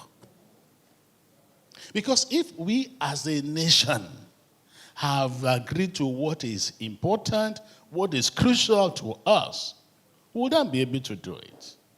Honestly, and it's a backtrack. Each time I was in some other discussion yesterday, they were looking at cost of governance. And I know the federal executive had had to battle with labor to increase salary and all the what have you. And somebody said they went to the National Assembly to go and ask for additional money. And I said, where will the money come from? Would they do ways and means? And then my friends in the banking community said they want super tax. I said, where will the money come from? It does appear that we all are, we're trying to solve some problem, but we are running away from the main problem. And I'll identify two, whether I'll answer your question. I mean, what Ms. Abbas is going to talk about, how she used technology to make our work efficient. To what extent have we used technologies as efficient as it should be? To what extent have we said, oh, the number of public servants is 8,000, but we want to make sure that we want to pay people very well. We'll leverage technology, but reduce the number of public servants to 2,000 and pay them very, very well. And make sure those two can do other work. Because when they say we will do it, other people will fight you. All because all of us are not singing together. And I tell you, the Minister of Finance is here, and I don't want to be talking, but I'll say something. He went to the World Bank, the last season, and talked about how refining fuel locally will solve a lot of our problem. It's part of the physical issues they have. And he said that. And all of us said yes. But right there, another ministry and ministers are making it difficult for things to work. Are we singing from the same page? Can you make your friend's work a lot easier? If you're all together. So for me, one of the things I've found out is that if you are creating and reducing and creating, what concerns us, Nigeria, is that we feel the impact of whatever it is we are doing. Section 2 of the Constitution. And it doesn't matter whether you have large or lot, it's the efficiency and how we benefit from it. And again, in their report, they point it out. So for me, I beg people, let's not overload public service. That is not where job creation is. Job creation is out there. When the Vision Development Agenda 2025 was done, right, even the public service owned up and said, we can only provide 10% of the funding required. 90% of the funding will come from private sector. How are we ensuring that we are facilitating these people to do it? So once we know that government job is to facilitate, is to create the environment, is to enable, let those who are creating jobs create jobs. So they don't need to open all of those things. It's just that we almost sing in the same hymn book. And Obi said that, right? Is it holistic? What are the values we all espouse? What are the things we all agree to? And I think it's still fundamental to make reform enduring and more impactful. So I will sing. There will be people that would... Why shouldn't I fight for politicians, ministers, when people are talking, they are not doing well? I should be able to fight if it's something we all have agreed to, and we say, no, don't touch this. If somebody is saying the Minister of Information and Technology should not use ICT to leverage it, why shouldn't people carry placard and fight? So I think creating ministry and co is just, again, you need to educate them and say, Oga, you can create 10. To make work, you need to make those people bringing work very well. Perhaps that will feature when the bills that are trying to create more agencies and commissions are being debated on the floor, of whether the red chamber or the green chamber. But Mr. Jayola, I still want to touch on your experience with the NESG, right? You've interacted with public stakeholders across the board, different forums that you have established, conversations such as this, some of which that you have also done. Perhaps you've got a history lesson for foundations such as the Aig-Imoukhuede Foundation who continue to engage, right? Speak to us about your engagement and whether you've actually seen impact. How has it changed government behavior and action? Just briefly. Well, again, let me acknowledge the work that Aig-Imoukhuede Foundation is doing. In fact, when I came in and they're doing work, I just grabbed them, come and sit. So he chaired the governance team of NASG. There are a number of things there. It's about how do we collaborate. My problem is simple about how do we make it effective. We've talked about data to drive. Data hasn't driven things. In fact, government is owned up and they said, if only we do 20% of what we all do in this, our public-private dialogue, if only we implement it, we won't be here.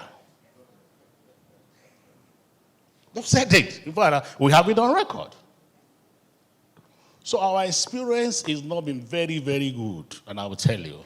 In fact, the NASG will be 30 years this year.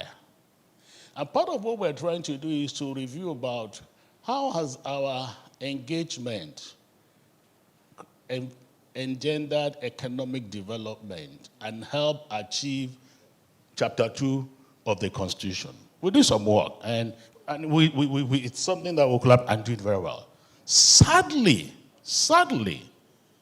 and please don't get me wrong, I'm not an advocate of military rule, but we tend to have done a lot better in the first 5 years of NASG than what we have done in the last 25 years.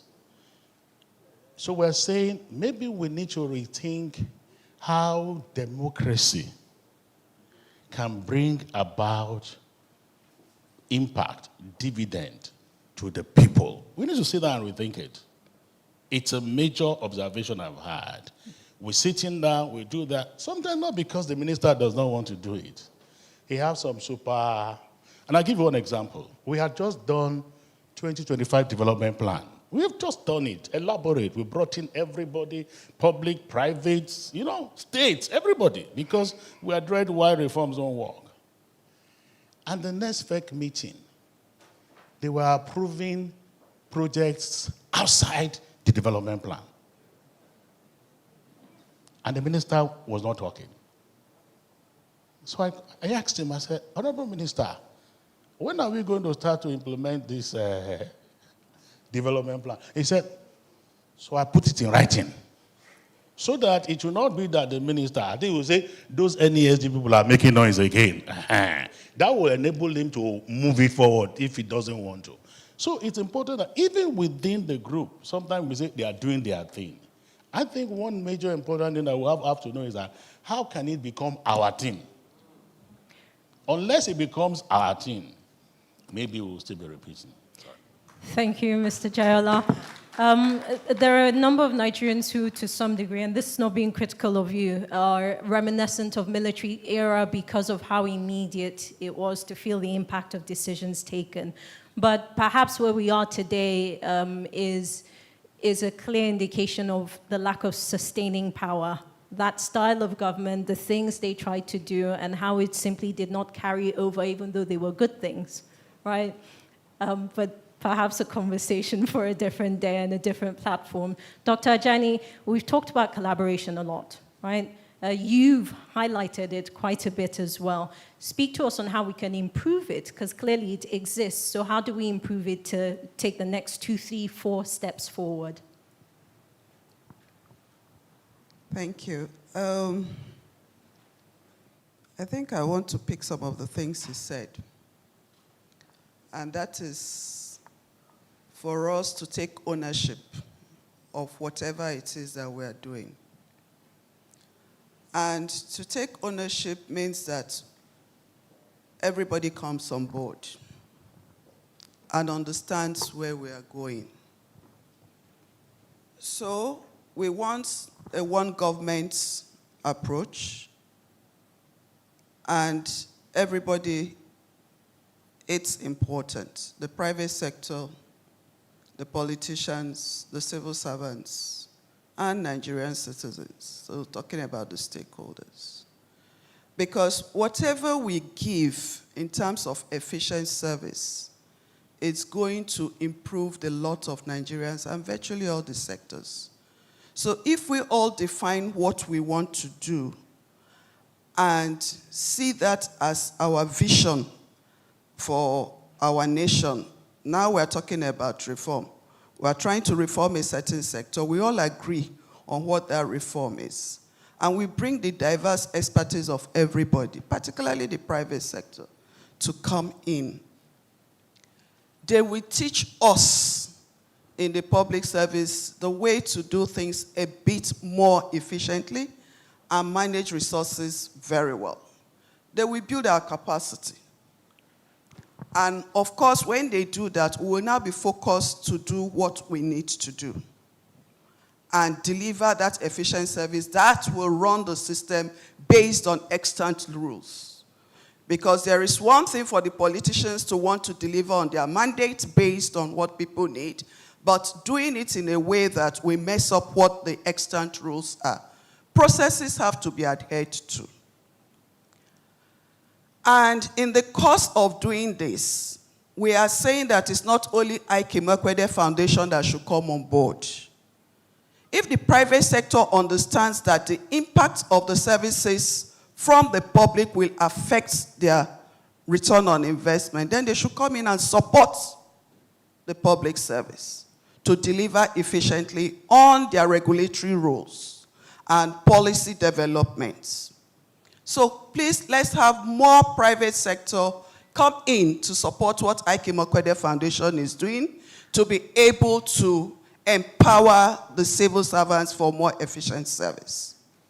On the side of the politicians and our leaders, they need to understand that the public service is not a place where you put all comers because you must create jobs for your constituency.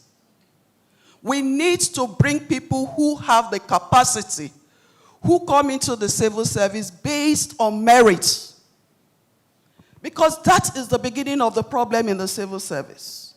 Where the civil service wants to recruit based on talent and merit for specific roles. And our political leaders feels, who are you? My constituency must have 300 people. It doesn't matter whether they have the qualification or not. It doesn't matter whether that's the talent that you are looking for. Just get them into the civil service. The civil service is not an all-comers place. When I joined the service, maybe 30 years ago, I joined from Lagos State. I'm not a Lagosian. But based on merit, I was recruited. I was still in Lagos State Service 5 years after, when medical doctors and health workers have to get letter from somebody saying that you are an indigene of Lagos State. And this has permeated the whole of the federal civil service. So what now happens? You're trying to deal with people who do not have the capacity for some of the things they are meant to do. And this is now increasing the number of those group of people in the civil service and indicting the civil service. So the very few who even have the capacity are not heard. You have to fish them out, like the President Obasanjo said, like Aig-Imoukhuede said. And this is not well for the service. Till we begin to change that story, then there will always be problem in our public service delivery. So what am I talking about in terms of collaboration? Allow us choose the right set of people in the service to be able to deliver service. The public sector will come and help us. The politicians should help us in bringing those needs of the public that you want us to implement. So we formulate policies and implement them along that line to meet that need.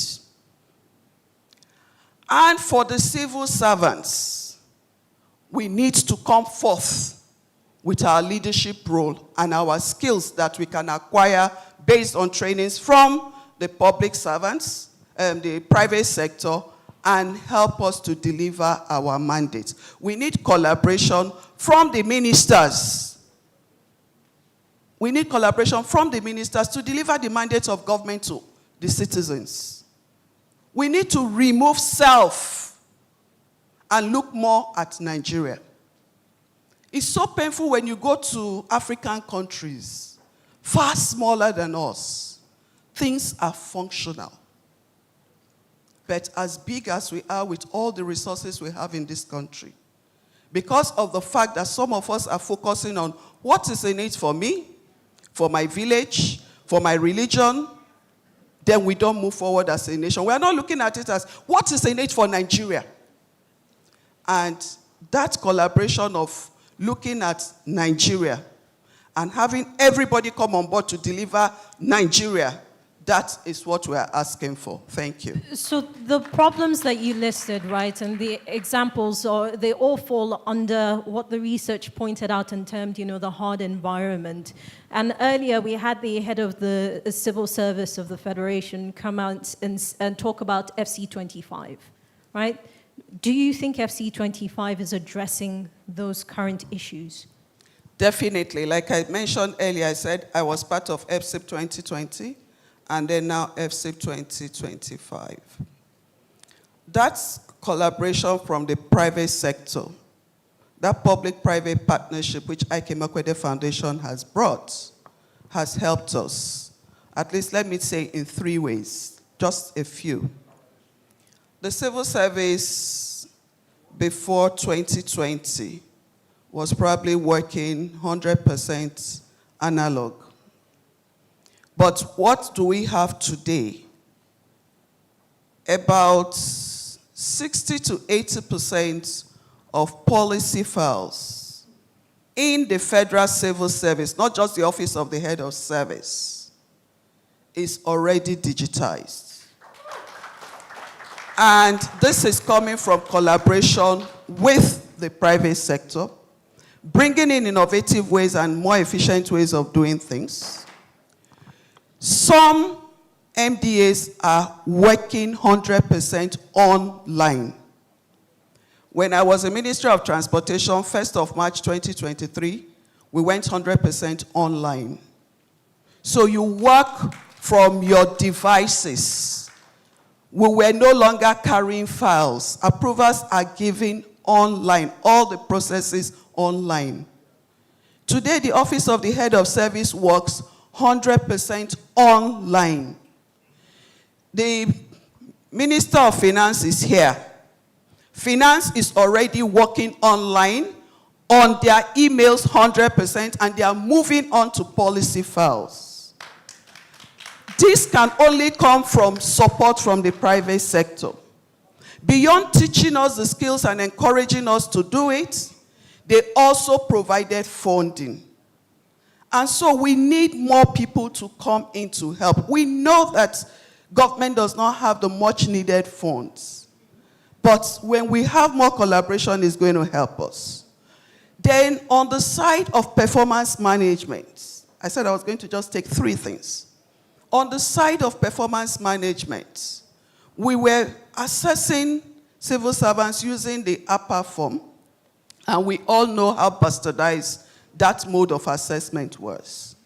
But today, we have performance management contracts that are flowing from the National Development Plan of Nigeria, trickling down to the plans of ministries and agencies.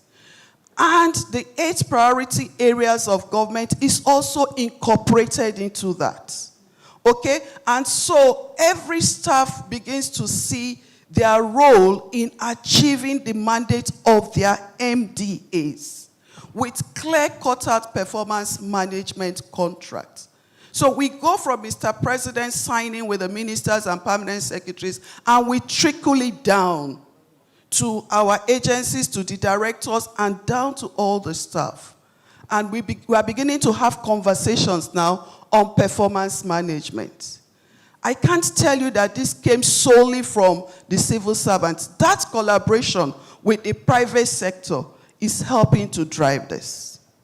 And you are also aware of the CDCU monitoring group, okay, where the Office of Mr. President is actually assessing all the MDAs, whereas the head of service is assessing all the permanent secretaries and civil servants. To the point that PMS and ECM now is in that template for CDCU monitoring of performance of MDAs. Is it the IPPIS human resource model? I think this is something that we need to look at a bit more critically, because 2018, 2019, we saw a lot that happened in the tertiary institution. With all due respect, I know the professor sitting here will not want to hear this, but what did we see when we went out to the fields to verify who the real workers are in institutions? We saw things where the staff in the secondary schools, you know how the universities have their secondary schools that are probably run privately, were put on the payroll as staff of the university. And so they were drawing funds from the federal government. We saw situations where lecturers were lecturing in 3 different institutions and drawing full salary from all those institutions. How effective were they in those other locations minus the primary one? But what was happening, the government was bleeding in terms of the finances they had to pay to the workers. But having an IPPIS human resource model clearly tells you who is where and what that person should earn at every point in time. And of course, that brought a lot of savings to Nigeria in terms of what we're paying as a monument to workers. So I hear some things about removing them now from IPPIS. Honorable Minister of Finance, you are here. I think you need to look at that report. I'm sure the head of service has it to guide us. It is not about us. It is about Nigeria. Thank you very much. Thank you, Dr. Ajani. Thank you so much. And I'm conscious of time. I do want to get from the last 2 panelists. But perhaps what you've just spent the last few minutes speaking about goes back to Dr. Abba's point about discussing reforms that are actually successful. Mr. Akpata, speak to me on how the private sector has adapted to public service reforms, right, towards the push for growth. And if you can relate it to the research findings and highlight what it is the findings say would work in pursuing successful reforms. Yeah, thank you very much. But first and foremost, I think we should avoid significant discrimination. I noticed you left out doctor in my...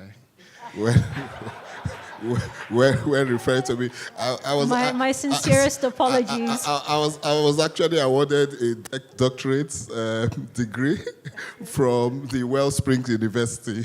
Congratulations, Dr. Akpata. Obviously, I'm singing. It must be something that all the doctors are wearing glasses on the panel today.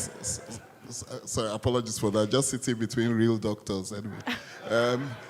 So, I mean, I want to look at it from the dimension of, I think just I've been involved with public sector at subnational and national level to an extent in recent times. And I think I've heard just in the past 3 hours some of the things I've not heard in terms of the extent of reforms in the last 6-7 years. Although I know I've worked closely with Aig-Imoukhuede and Aig-Imoukhuede Foundation. I think the private sector needs to understand what's happening and be able to tap in to what all these reforms are about, particularly as it relates to human resource.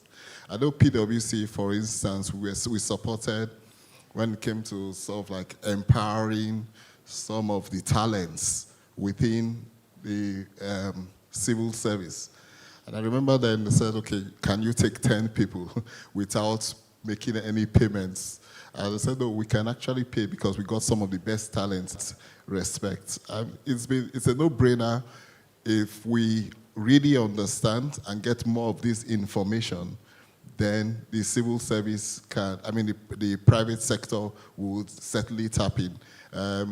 Maybe not in the same scale as the Aig-Imoukhuede Foundation is doing, but again, it comes back ultimately at the end of the day. Let's go back to that chapter 2 of our Constitution. Drill that into how can you make sustainable impact in anything you do. Let's all collaborate. We must all do that. Even within and outside the civil service. We've talked about, for instance, the ministers, in the ministers. I want to allude to football because it's very, very important. The Barcelona team in their heydays were very, very good. And everybody says maybe it's because of Messi. But it wasn't just about Messi. It was each person understanding their role and how they can impact. But if everybody thinks that they can be Messi, then we cannot succeed. And I think that's what the real problem is. So for us, we understand the civil service. We understand that there's some reforms. But for the private sector, some of these reforms, we need to understand them better and get our people to key in. As I said earlier in my opening remarks, there are 3 ways C-suites interact or take initiatives when it comes to government activities or regulations. First, you sit back and say, we can't do anything about it. Second, you try and circumvent the process. But thirdly, you see how you can be involved and be part of it. And in those third cases, those are the people who end up having sustainable business, as it were. And in the last PwC surveys, those people that said that they have a very good idea that their business will survive the next 10 months on a sustainable growth pattern. So by and large, the private sector has been able to overcome, to a large degree, overcome the pitfalls of the hard environment.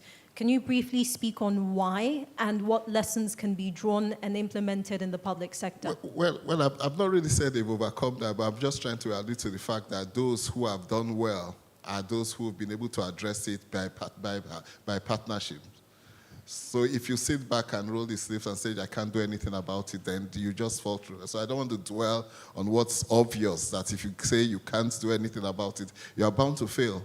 So everybody needs to put there, and the purpose of my being here is to say the private sector, based on the people I interact with on a day-to-day basis, know that they have to do that. And again, I may be blushing here, but anytime I sit with him, we're discussing things.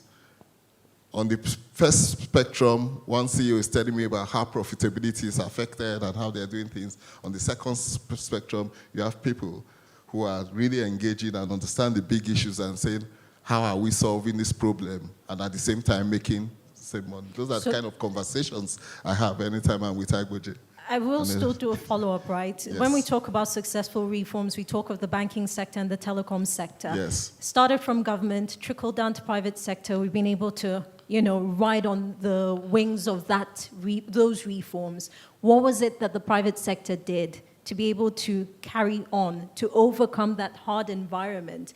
Why are we missing it in other reforms? Well, I think at the end of the day, when you say those were successful, but they were driven by the fact that there were more people who were aligned in terms of the common agenda of what needed to happen and the immediate results as it relates to contributing to the well-being of the people, whether it was the banking reforms or the telecoms reforms. So once now we understand that this is not really very glaring because it's the fundamental or foundational issues. There are softer issues to say when you reform government, where's the real benefits? So that's why I try to tie it down to actual numbers. If you realize that those things actually have more implicit benefits, not just say, okay, increase number of communications line efficiency. So these are softer issues that you don't see. But guess what? Okay, I don't want to be political, but there are 1 or 2 subnationals that have actually done the same extent of transformation working with the civil service. That foundation has been now established. So any other thing now attracts foreign direct investment, whether it's from national level and all that. So it's the softer issues. And the only way we can understand and tap into that is just by communication. And let everybody really realize that. And as I said, I have been in this space for a long time, and I did not really get the feel of the extent to which things have really transformed in that sector today. So let's begin to say, I mean, again, it's not what's not worked, but let's just begin to send that message. You may guess what? It's actually going to turn out right for me. Thank you, Dr. Akmata. Right, coming to Dr. Abba, in your time with the BPSR, right, I would imagine that there were certain reform challenges that you interacted with more frequently than others. If you could speak to us very quickly on maybe one, maybe two, if time will permit, and how you overcame those challenges. Okay, so I focused on two main things initially. The first is that although the indigenous Nigerian public service dates back to 1957, we really, to my mind at the time, had never done a plot from this is what government wants, therefore, this is what this ministry should deliver, therefore, this is what this department of this ministry should deliver, therefore, this is what this unit should contribute, and therefore, this is what I'm going to work to do on a Monday morning as a public servant. That had never been there. Then we had this stroke of fortune where President Buhari came in and merged some ministries. And so I went to the head of service and said, oh, this is a wonderful opportunity to use those merged ministries to re-engineer the way that the civil service works. And so we had, mergers of places like Power Works and Housing, for instance, into one ministry. And I remember spending about 12 hours in that ministry just engaging with the civil servants, negotiating basically what the ministry should do and what it should not do, and why it was no longer necessary for them to have a training school when a ministry was a policy arm rather than a delivery arm. The second thing was the focus on agencies. And again, I worry, I hope I'm not being unfair on the researchers, but I worry a bit that whenever we talk about reforms, the emphasis is always on the ministries, not on the agencies. Whereas the Chapter 2 of the Constitution is actually delivered by the agencies. The ministries make the policies, but it is the agencies that actually deliver it. So the Nigerian knows NAFDAC. He doesn't know Ministry of Health. And so sometimes I see the Minister for Communication Technology. He manages his social media account. He gets bashed every day. His agencies are very smart. They keep very quiet. And their own social media accounts are run by handlers, whereas they are actually the ones who are supposed to deliver the services directly to citizens. So it was very important to me to focus on agency reforms. Fortunately, I was appointed the secretary of the Orosa Implementation Committee. We had all sorts of meetings. Sometimes it was very difficult to even get the meetings to be convened. And then you got to a position where the government of the day, having spent 2 years looking at the report, published a white paper in 2014. And then the next thing he was saying was, look, Joe, we are facing elections. We can't start sacking people now. And then shortly after, the new government came in, and the narrative was, oh, well, Joe, we've been in opposition for 16 years. Are you telling us not to appoint now that it's our turn? And so this is what continued all through from 2012 when the Orosa report was submitted. So I thought, what am I going to do? Am I just going to spend 4 years here doing nothing? What I then decided to do was to work with the National Bureau of Statistics to do a nationwide survey that asked Nigerians, what are the pain points when you come in contact with government? And they all said, it is whenever we need government to give us any sort of paper or document. That is when we get pain. And so because of that, I started to focus on working with the Federal Inland Revenue Service to digitize tax clearance certificates. I worked with the Nigerian Identity Management Commission because they had a problem. To produce a national ID card cost 3,000 naira. Government was not giving them the money to do it. So you had people saying, I applied for my national identity card. 10 years ago, it still hasn't come. And so I said to them, well, what is this focus on a card? Everybody in the US knows their social security number. Nobody remembers a card. The UK government no longer has national insurance cards. Why don't we focus on the numbers? And that has led to an increase in the NIMSI database from 7 million records in 2015 to 109 million records in 2024. We also did some work with the passport service, and I'm very pleased that that work that started, 11 years ago, is now beginning to bear fruit, with Nigerians now attesting that they are finding it a bit easier to get passports than they did in the past. We also did some work with the Federal Road Safety Commission to clear the backlog of driver's licenses that were pending at the time, and to make sure that everybody actually takes a test before they can, has driving lessons and takes a test before they can actually get on the road and drive.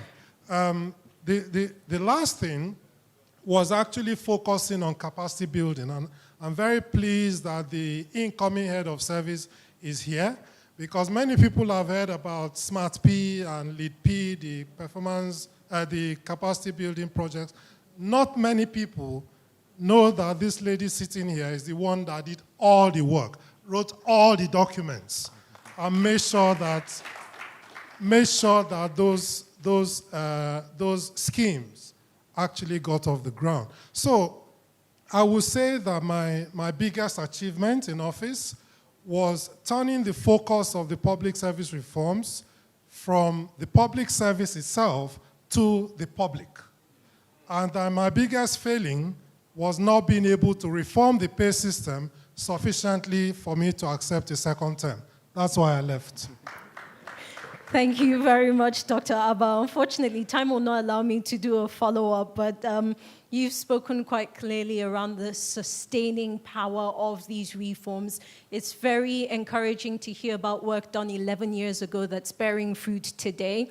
And I want to quickly thank my panel of distinguished doctors across the board.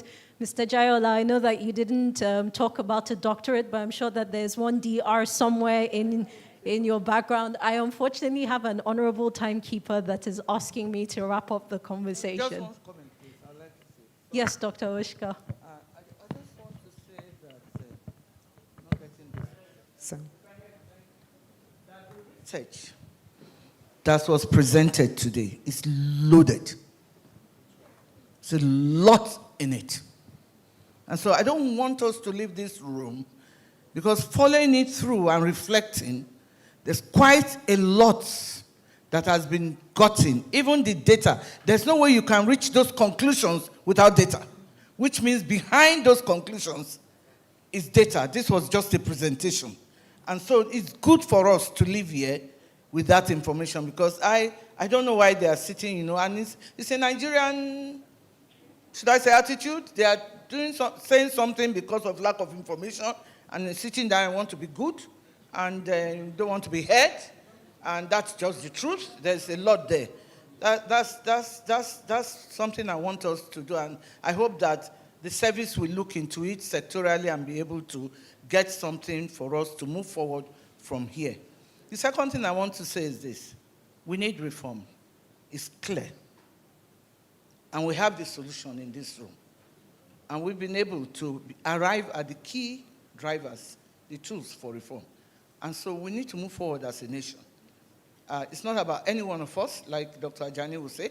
It's about Nigeria and Nigerians. And sometimes I keep wondering whether we are not Nigerians when we speak. Maybe we are from another country, because there's no other place to go to. And we need to speak as Nigerians, move as Nigerians, work as Nigerians, and get results as Nigerians. Thank you. Thank you, Dr. Oshka, for bringing us back to the crux of the matter. I know that the report should be, it will be given updates on how it will be accessed. You'll get the chance to look through the detailing of it.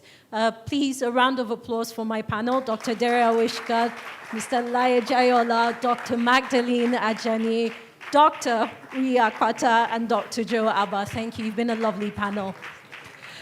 Dr. Nabila, thank you so much for this coordination. Please, we'll take one group photograph, ma'am. We'll just ask that you come to the center of the stage together. The photographers will guide us. We'll ask our chairman and our executive vice chair to please join in this group photo session. Thank you so much. Just hold on. No. In our conference, our workshop bags, we have some sheets of paper where we might already have been noting our questions and our comments. If you haven't, you're encouraged to use them, because over the next few minutes or next several minutes, we'll have some focused contributions made by some leaders of thought here in the room with us and have been since the beginning of the day, so that immediately that is done, we would take questions and comments from everyone that is present today, so that all our thoughts will be very well considered before we leave. All right, ma'am. Thank you. Yes, ma'am. Thank you. Thank you, sir. Thank you.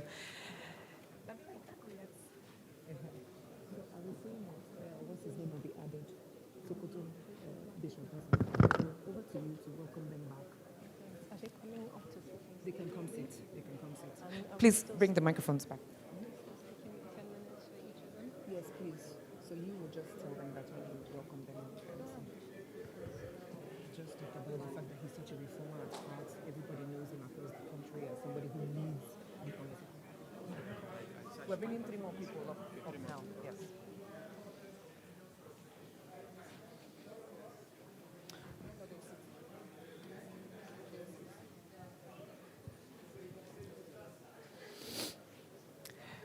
We've had to move a few things around whilst we speak, whilst the event is going on. So for this time of focused contribution, Nabila once again will steer the conversation. I think we should have had them come up one after the other, but we'll take advantage of the arrangement and have them come up all at once. Thank you. Thank you, Joyce. I am pleased to, if you like, chair. Very little chairing, really. We're getting focused contributions from a few persons who've already been named here since the day started, and they'll be sharing their thoughts a little more on the discussion. I want to start off by introducing Honorable Justice Aig-Imoukhuede, who's a former Justice of the Supreme Court of Nigeria. It's possible that with the first introduction, maybe before the contributions are over, I might have 2 other honorables. It's just the justice part that I'm not sure I can give to them. Please, right here. Thank you. I'm also pleased to welcome Mr. Bismarck Rowane, who's the MD CEO of Financial Derivatives Company Limited. Thank you for joining us on stage, Mr. Rowane. And finally, last but not the least, I have Bishop Matthew Kukah, a reformer at heart, also named earlier. As we know, Bishop Kukah tends to be at the forefront of national conversations and developing and strengthening Nigeria in a bid to go forward. Thank you, Bishop Kukah, for joining us.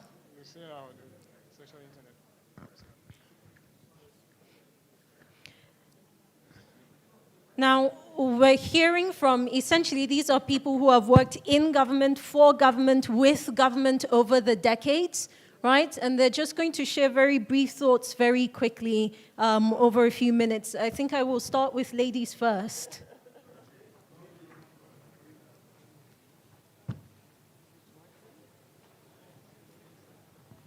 Don't worry, I'm sorry. It is? All right. Distinguished ladies and gentlemen, I stand on all existing protocol. We've had a long day. We've listened to so many people say a lot of things and all. I'm the only one representing the third arm of government, as we call it, the judiciary, but I've retired. And in a way, I'm glad that at least somebody's here to be able to speak for them. If they were here, they may not be able to say that much. all that we've said, I would like to tell you how when you head somewhere, you get to know how the service works. Because I asked Mrs. Aig-Imoukhuede when she called me, it's like, what do you want me to say? I mean, part of what has the judiciary got to do with the topic at hand? And she said that no, it's all part of public service, which is true. Now, when I was to give you an instance of how these things work in practical terms, when I was the presiding justice of Lagos Division, I had been presiding justice of a number of divisions. In fact, I had been moved 5 times in 5 years.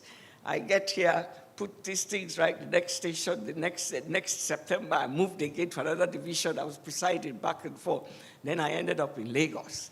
In all those other divisions, because, when Nigerians are very, very good at assessing their bosses. They have, if you're going to work this way, you want to do it. If you want to go straight, they will go straight with you as long as they know that you're straight. If you want to go once they see that you want to go like that, they will even go, you may do it 1 yard, they will do 10 miles, depending on you. But once they want to do, they know you have to do it, they would. So my reputation would precede me, I would say. So everybody will behave themselves once I'm there, because by the first people I deal with are those in my office. You mess up, I deal with you. That's when they realize, oh, if she can touch her personal stuff, okay, everybody. Then I got to Lagos. After a few months of trying to put the place together, they sent me a message that they should tell me that if I think that I can come and touch them here, I'm joking. They will show me that Anyway, they sent me a message threatening me about 9 months after I got there.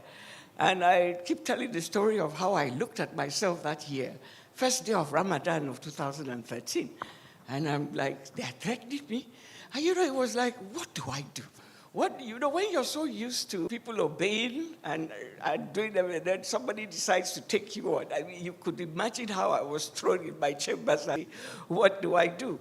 Fortunately, the presiding the PCA, Honorable Justice Bokachua, was in town, and she left a message that I was the only one who could see her. So I went to see her and directed the whole, I was having with her. And the threat they had given me, I called the people, I took the registrar, DCR, who told her exactly what was happening. And the bottom line is that after I spoke to her and all that, I went back to my chambers. One thing they don't tell you about civil services, as long as it's not in writing, nobody's going to do anything about anything. And we don't report. Nobody wants to be the one to bail the cat, to actually put things in writing, to complain against this, that, or the other. I went back to my chambers. I asked for all the staff, my staff, and who and who, in what department, how long have you been there? The registry, where they sent me this message, was now, I discovered that about 20-something of them had been in the registry for 36 years. Do you know what? Registry for 36 years. They're changing jeeps, they are changing everything, because when we're talking of the judiciary, everybody looks at the judges.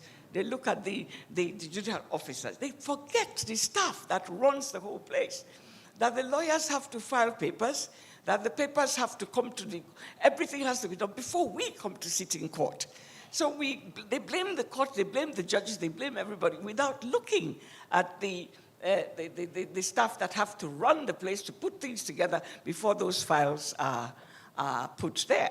So I had a system where, can you imagine a young lawyer who had met a young registry staff in the registry where you file your papers, 36 years later, they are SANs, they have big men, and these people are still seated there. So when they want a case to go on, they will know how to do it. If you don't want a case to go on, they will just hide the file, or the papers are not there. Now we are overworked. I go into court, you have a cost list of about how many cases to do. When they tell you, what about, my lord, I have an application, where is it? It's not in the file.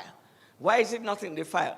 Bailiffs has not served, or if they have served, oh, we can't find it. What do? We're overworked. It's a case of take an adjournment. An adjournment can take you another 2 years. And what has happened? One of your lawyer on the other side has bribed the staff there to remove the process so that you will get that matter done. Anyway, to cut a long story short, I now attached all of it and wrote SOS, that my registry had collapsed. This is what has happened. They've been working there. They don't have any digital sense. These social 23 people have worked for 36 years in that place, 20 people for 34 years, 20 from all of them, about 100 and something had been working there between 20 and 34 years in the registry. So I sent out this, I wrote this thing, attached everything, and wrote, the PCA acted on it, and before you knew it, 16 of them had been, from Lagos to Yola, to Ilorin, to Gombe, to wherever. They were now thrown out. So I later saw the head of admin and asked him, how did you know the 16 people that you removed? He said, we've always known them. We've always known the ringleaders, but they had godfathers. You couldn't have reported it. But since you had now put it in writing like that, they had something to act on. They had something to act on, and we know them, so they now threw them all out. Now, these 16, all their godfathers, and guess what happened? Somebody talked today about women. I was presiding Justice Lagos. Justice Bolkacho, a woman, was the president of the Court of Appeal. Justice Aloma Mukhtar was the CJN. Their godfathers were now rendered, what's the word? Oh. And it's like, who was going to come and they moved, you know what they called moved, and all of them, their godfathers, so-called godfathers, Justice Aig-Imoukhuede, me to go and meet her. So that is how, what they call Magana Yakari, that's the end of it. Before you know it, everybody had fallen in line. How did you know the 16? They knew them. And they said they also knew the ringleaders, and that, yes, those who were being misled found their way back. And a year later, come and see all these people. When my son and I see all of them in my house, bus load that came for naming ceremony, and I said, I remember telling a friend, a year ago, these people wanted to kill me. He said, what do you mean they wanted to kill you? You're the one who came here to destabilize all their business and everything. And then after some time, when they discovered that, well, if they can't kill you, they might as well join you to do things. So we are a wonderful people. Any of you who has ever had to work with staff that are that are hardworking, they know what to do and everything, it all comes from leadership. It all comes from let us do the right thing. It comes from standing up when they look at you and know we have to do the right thing and be able to report it, to be able to take the civil service rules and act upon it. But if I and my registrar decide to start making money, bail money, come and, like I told somebody, the day your registrar comes to you and say, I'm in a how now? What does that mean?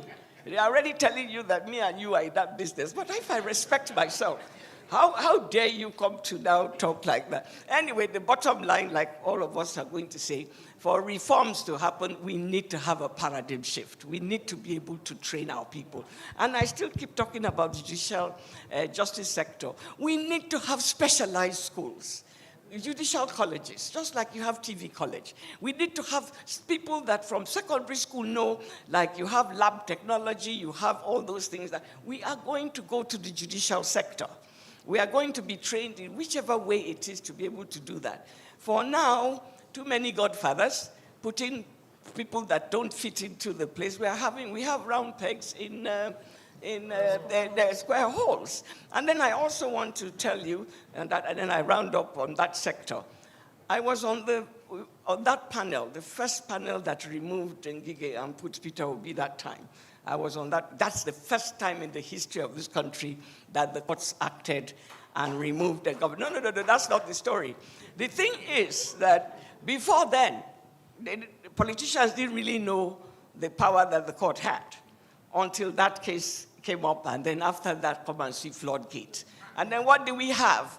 Politicians are very strategic. They are very, you start looking at a young person, let me not say girl now, but a young person, you have your people now. The next thing is how do we put them as judges into all this. Not just at the High Court, but move them up, move them. We have to have our people that we can call to go. This is where the whole thing started. This is where that whole have judicial officers that don't have the passion for the job. They are not trained for the job. To be a judge takes a particular mindset. It's not anybody that can do that job. And don't forget that as a judge, I can't talk like this if I was still in service. Because where will you even see me? Where will you even see me to say that, oh, I would... the Honorable Minister Magudu is here. I mean, he was my governor of Kebbi. I had not yet been sworn in. I went for Dr. Z, his wife's medical outreach, which I had been attending for years. So I hadn't been sworn in. I showed up at the event here in Abuja. Before you knew it, petitions that I'm going to be sworn in as Justice of Supreme Court. I'm already with what was PDP then or something. Next, that was, baptism of fire that told me that after that, you can't even see me anywhere. Then you have SANs. To be an SAN in this country, you need to have a certain number of cases at the High Court, Court of Appeal, and the Supreme Court.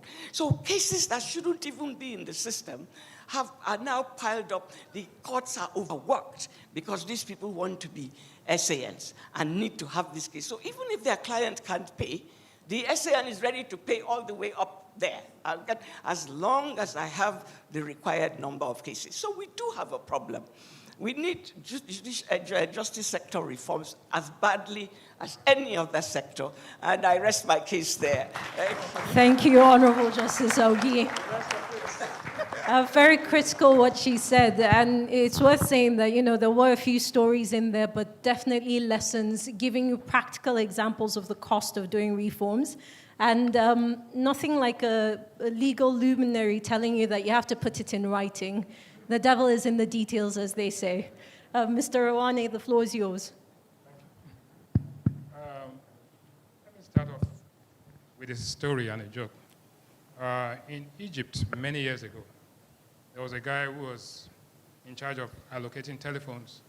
And it took about 20 years between when you apply for a telephone and when you get one. And he had 2 stacks of files. One said, problems that time have not solved, and the other one said, problems that time have solved. So when you bring your application, he puts it where problems that time have not solved. When he reads the obituary papers and sees that the man has died, he moves the application from there to the other side, right? So, but that's just a joke. When I got this invite and I listened to the research, my team and I broke the time zones or timelines in Nigeria into 7 different decades. And we looked at some things, the era of the 1960s. And what did we have? Independence, West African Currency Board, establishment of the Nigerian Stock Exchange, saving bonds for the war, change from Nigerian pound to the Nigerian naira, British pound to the Nigerian pound, which was 2 naira in a pound. The adoption of a metric system because we had inches, feet, and yards. We have a metric system. We had decimalization of the currency into units. We moved from driving, that was in the 70s when we moved from driving on the left side of the road to driving on the right side of the road. And this, in the first decade, the average GDP growth was 2.25%. The inflation rate, believe it or not, was 3.39%. And the per capita income, you will not believe it, was $108. And it was the same as Singapore. 70 years later, Singapore is on $88,000. We are at $1,100. They've gone 88 times. Life expectancy, that be in Nigeria, and 32 in Singapore. Today, Singapore life expectancy is about 90, and we are 54. Fiscal deficit was, because that was the time of the war, was up to 20% of GDP. Of course, because we're funding the war. So 1970 decade. We had reconstruction, rehabilitation, and reconciliation. We had nationalization of oil companies, the second national development plan, Ig-Imoukhuede. We had the second and third national development plan. We started the indigenization policy in 1972 and set up the Nigerian, not NNPC, it was before then there was something else, it was called NNPC. So in that decade, our income per capita, and we call this the oil boom era, when they said we had more money and we didn't know what to do with it. And some people say we had more money than sense. So, but guess what? The GDP growth in that era was 7%. Inflation rate, in spite of all the boom and all the cement armada which was mentioned, was 15.81%. Per capita income was $404. And that was when oil boom. The fiscal deficit didn't exist because we were running surpluses. And debt to GDP, there was no debt, right? So we drove on the right. The same year we drove on the right, same year we changed this and all of that. And some people packed out of the country and ran away. They're not going to change from after 100 years driving from one side of the road to the other. But we were able to reform that and it worked. Then come the 80s, which we call cash-rich and asset-poor era. GDP growth was like zero. Deregulation and privatization, this was when we had the SAP and all the establishment of Nigerian Investment Promotion Commission, Fourth National Development Plan, return to military rule after the first era, structural adjustment program, and set up second tier. But in the 70s, one thing I missed was that Nigeria went to the Euro bond market for the first time, Euro-dollar market, and took a jumbo loan of $1 billion. Then, before President Obasanjo left, General Obasanjo left, we took another second jumbo loan, $2 billion. And if you look at the schedule of things that were done with those loans, $2 billion, I'm talking about $2 billion. National Shipping Line, 40 ships. Nigeria Airways, 35 aircraft. Ring Road, right? The ports of Warri, Koko, Brutu, Port Harcourt, Calabar, refineries. You can go on and on. And we're talking about $2 billion was what was used to complete this project. Because if we didn't take those loans, the project would have been stranded. And that era, that was when we had this period. And then in the 80s, when we became cash rich and asset poor, inflation was flat, GDP growth was zero, inflation had gone up to 20%, per capita income had gone up to $1,000, and fiscal deficit was 3.2% of GDP. And the privatization of state-owned enterprises, second had taken place. But if you look at the total income, oil earnings in those periods, put them all together, it's not up to what we have in one of these decades now. In other words, even with all that dollars and all the assets, on the liability side we had $2 billion, on the asset side we had this pile of assets, and productivity was increasing. But again, peer group comparison. So we come to 1990s, where we're asset rich and cash poor. GDP growth was 1.7%. Inflation had got to 30%. 1990s. Per capita income was $983. Fiscal deficit was minus 3%, and debt to GDP had gone up to 51%. The problems had started piling. So 2000, the first 10 years of the 2000s, democratic consolidation, economic liberalization, telco reform, pension reform. Because before then, pension reform, financial sector reform, increased capitalization of the banks, 2004, public-private partnership, national economic empowerment and needs, all of these things. So what do they see? And then debt, forgiveness and reconciliation. So debt came down. I think President Obasanjo was here. GDP growth, believe it or not, 8.3%. 8.3%. Inflation, 12%. Per capita income, 1,231. External reserves, $66 billion. Reform we had, and all these things. So, come the 2010 to 2020 era. We call this economic diversification and security challenges. New things that come in. But one thing I challenged in the research was that the assumption that nations must grow to become nations. What they didn't address was that nation states, they were nation states before they became nations. And that there's nothing wrong in nations becoming nation states, because that's what happened in Yugoslavia, happened in Soviet Union, and all of that. So, but that's a topic for another day. But 2010 to now, the challenge of economic diversity, that's became a problem. I'm painting this picture so that you know where we are, and that it's easy to blame people, but the problems that are piled up over these 7 decades need to be solved holistically and not,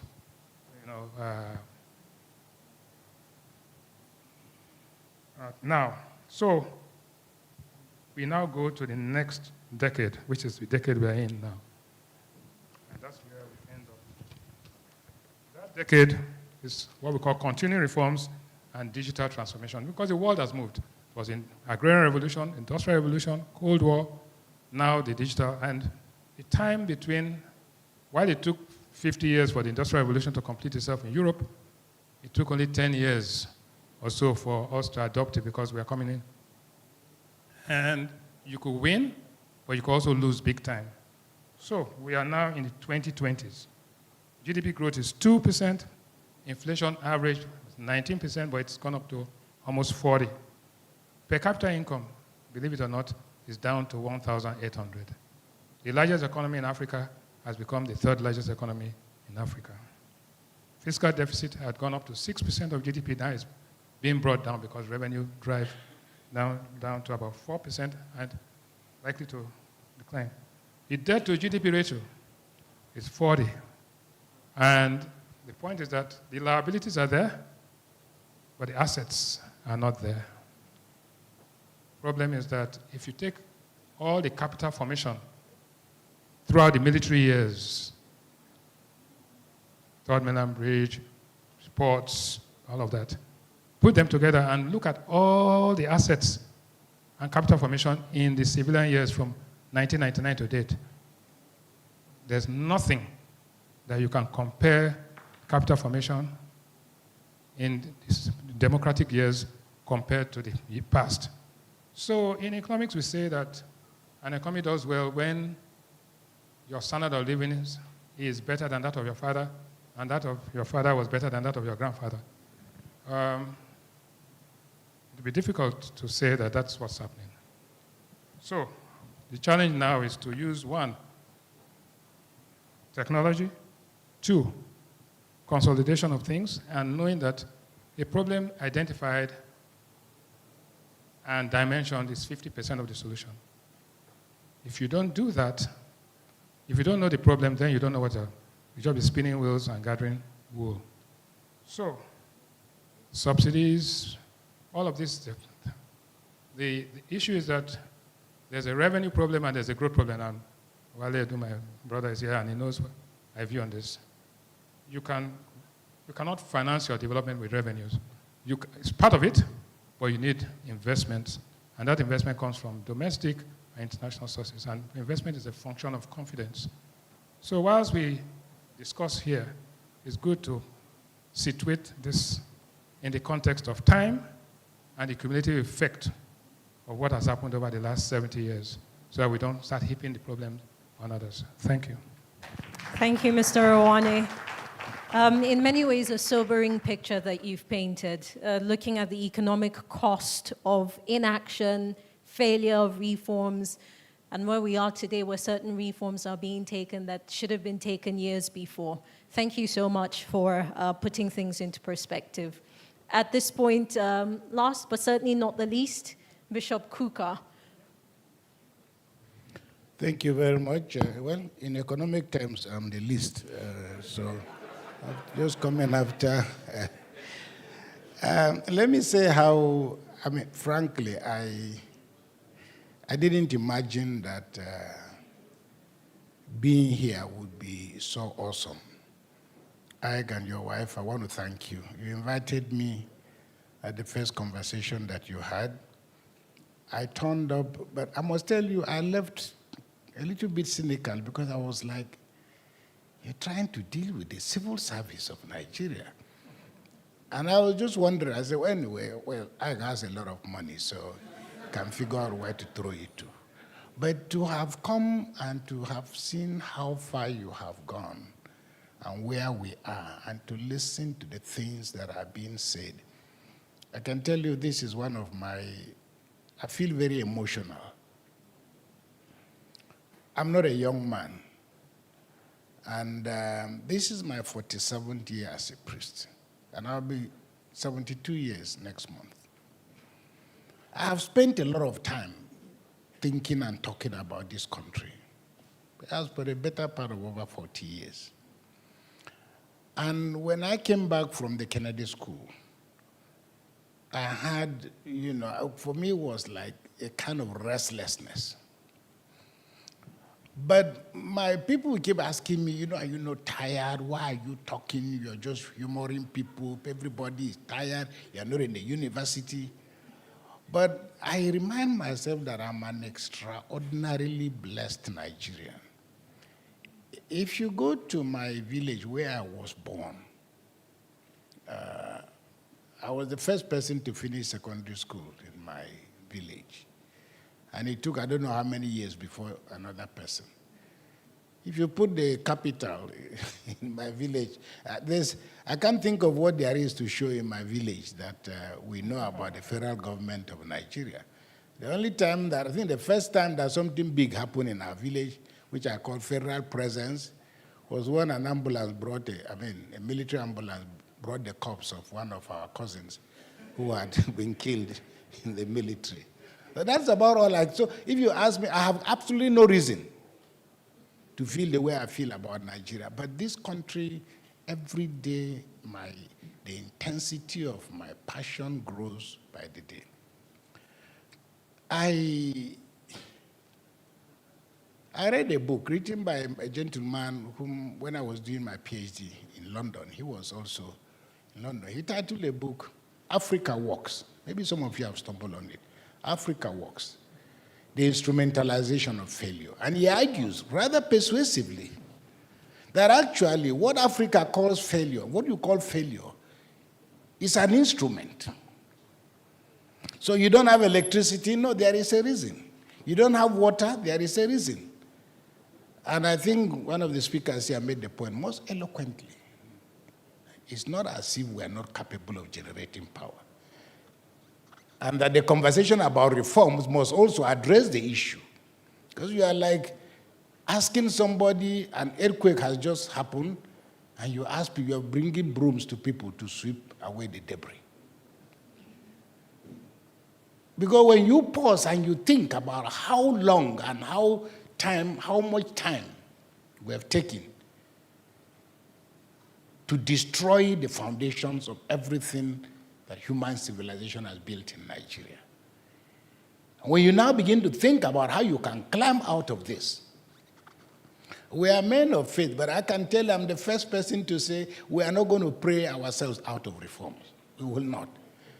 And if you ask me, one of my greatest sources of agony is how much the politicians and those who should fix Nigeria have allowed superfluous religiosity to become an excuse for all the horrible things happening in this country. Now, we are in a hurry. We're a nation in a hurry. There's absolutely no doubt about that. But I think that one of the most important things, fundamental to any change, is patience. Because I ask all these women here, you have children. For me, I look and you ask yourself, I've never seen any woman with a ruler. Because you ask yourself, at what time of the day do children grow? Is it at night? Is it in the morning? When do children grow? I've never seen a woman with a ruler trying to measure whether You just see a small person and all of a sudden, this is what.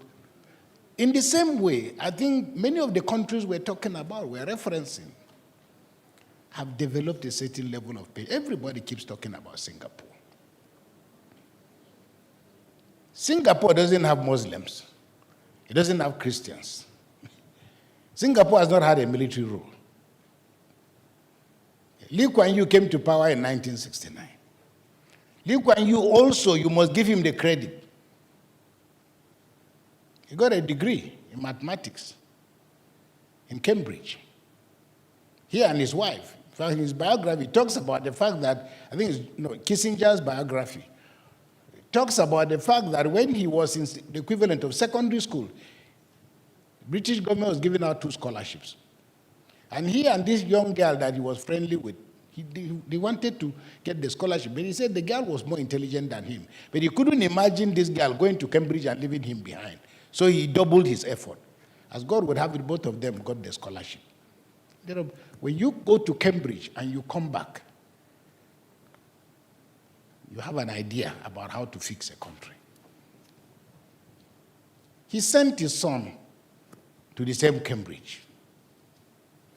And his son's teacher said that he had not seen a better mathematician than the guy who just left, Lee Kuan Yew's son. But from 1969, he contested, he won elections, never lost an election, until 1990 when he was too old to run for office. But even at that, he made himself mentor minister. So for us in Nigeria that are incapable of thinking beyond the next election, right now, all our energy, all our passion is on 2040. And in Nigeria, you can't think beyond that. So you can't be comparing yourself with Singapore. The figures don't add up. Right now, by the gentleman who is the new prime, he's already sitting there waiting to be prime minister. But let me read them out to you. First of all, they have to go through the records to ask, have you had a public complaint written against you? 1. 2, have you ever been issued a traffic summons? Ordinary traffic summons. 3, has the public had a petition against you? 4, are you guilty of having used a racist abuse against anybody? Like in Nigeria now, I'm not a Muslim. Somebody will call me, I'm a kafiri. If that is on your CV, you have to pass through this test. 2, have you been accused of corruption and bribery? Nobody said they don't prison you or they don't catch you. Have you been accused? Have you a legal case in court? Or have you had a legal case in court? Have you appeared in court? Have you been charged with tax fraud? Have you been guilty of any evidence in the course of your life? Demonstrable evidence? And finally, what does the FBI, CIA, and Interpol have about your records? That is before you become Prime Minister of Singapore. Nobody said they no elect you. So I'm saying this because there are certain things we must begin to bear in mind. And this is why I'm happy about this conversation. Because for the first time in the history of our nation, the report here, please, thank you very much. The people who did this work, fantastic work. Over 10 years ago, I set up the Kuka Center to address the kind of things you are addressing. Since you have money and I don't have money, our ideas, we can collaborate. But I'm setting up a school of government. No, I'm setting up a school of government around the same model. Because the Kennedy School model argues that every problem in the world can be solved. And when you go to the Kennedy, when they admit you, they identify from your profile, have you been involved in solving any problem? So it's about solving problems. So what you are doing now is very important because, and that's why this report is so spectacular. I'm hopeful that this report is not just about the civil service. It should be in Nigerian universities. It should be accessed, not a question of is there on the internet. No, these are the materials that now should become part and parcel, or whether you're reading political science or whatever. Because guess what? In Singapore, when you are at the age of 5, there are certain things you must know. A 5-year-old child, that in their educational system, you must know about environment, about neighborliness, about the beauty of your environment. By the time you are 10 years old, 15 years old, by the time you are 15 years, you have an idea about what is this country, what is our history, what is our passion, what are the things you can do and you cannot do. By the time you are 17, getting to enter university, you must know what is required to become Prime Minister of Singapore. So it's not like this our accidental thing. Now, if you go somewhere now, like now, governors, you ask who's going to be our governor. We don't know. It depends on what the governor says. Who is going to be our president? We don't know. It depends on what the president. And sometimes a president can be charged. You're guilty of not, your body language has not told us where you want us to go. So these reforms it's not just, for me, this is the beginning of a very, very long journey. Now, if something that is not in this conversation, and it's probably not the things you should be dealing with. But look, as we are sitting here now, I came from Sokoto yesterday. My priest was kidnapped. He's not even the first. It's not even the second. I have spent over almost 40 million naira paying people who have kidnapped my priest. All right? It's not money I have. It's not money I have. But I'm a Christian. People tell me, are you going to ask the priest to go back? I said, no, Jesus didn't come down from the cross. So as a priest, you kidnap 1,000 times, unless you kill us, we will be there. But then the question to ask is, just 2 weeks ago, I was expecting 5 visitors from Austria. Then something happened in Sokoto. And they said, we cannot come, and I can understand. What I'm saying, in effect, is that we are dealing with a nation that, in 2014, maybe I can say it, President Buhari wasn't president. They wrote me a letter, which was the second letter. They said, look, I want to go back to politics again. Blah, blah, blah. I wrote him a letter. I said in my letter is, sir, this thing about fighting corruption, it is symptom, not a disease. Corruption is a symptom, it's not the disease. The disease, in my view, is that we have a nation that has lost its soul. So recovering the soul of Nigeria. And I'm not talking here in superfluous religiosity. No, it's not about the size of your Bible. Indeed, for me, the greatest challenge for us is how to build a secular society. Because all these things we are doing about religion and so on and so forth, I'm a priest. You shouldn't be hearing it from me, but you hear it from me. No nation is going to be built by the size of our Quran or the size of our Bible. So I want to end by saying, look, Joseph Nye, who was the president of the Kennedy School when I was a student, came up with the whole idea in America about what he called soft power, which is not that America was busy spending money on weapons, but no, the fact that you can see a full animal in the middle of nowhere, just wearing a T-shirt with Barcelona at the back. He doesn't know what Barcelona is, cannot spell what it is, but that's a manifestation of power. That all the reforms we're talking about, what is fundamental and we're not addressing is, how do we make Nigeria a likable nation? How do we feel collectively proud of our country? That is a deferred argument, it's a deferred conversation, but we are really in a tale of two cities. Where northern Nigeria is still, and I'm happy with what was said at the report here, it's not part of this conversation yet.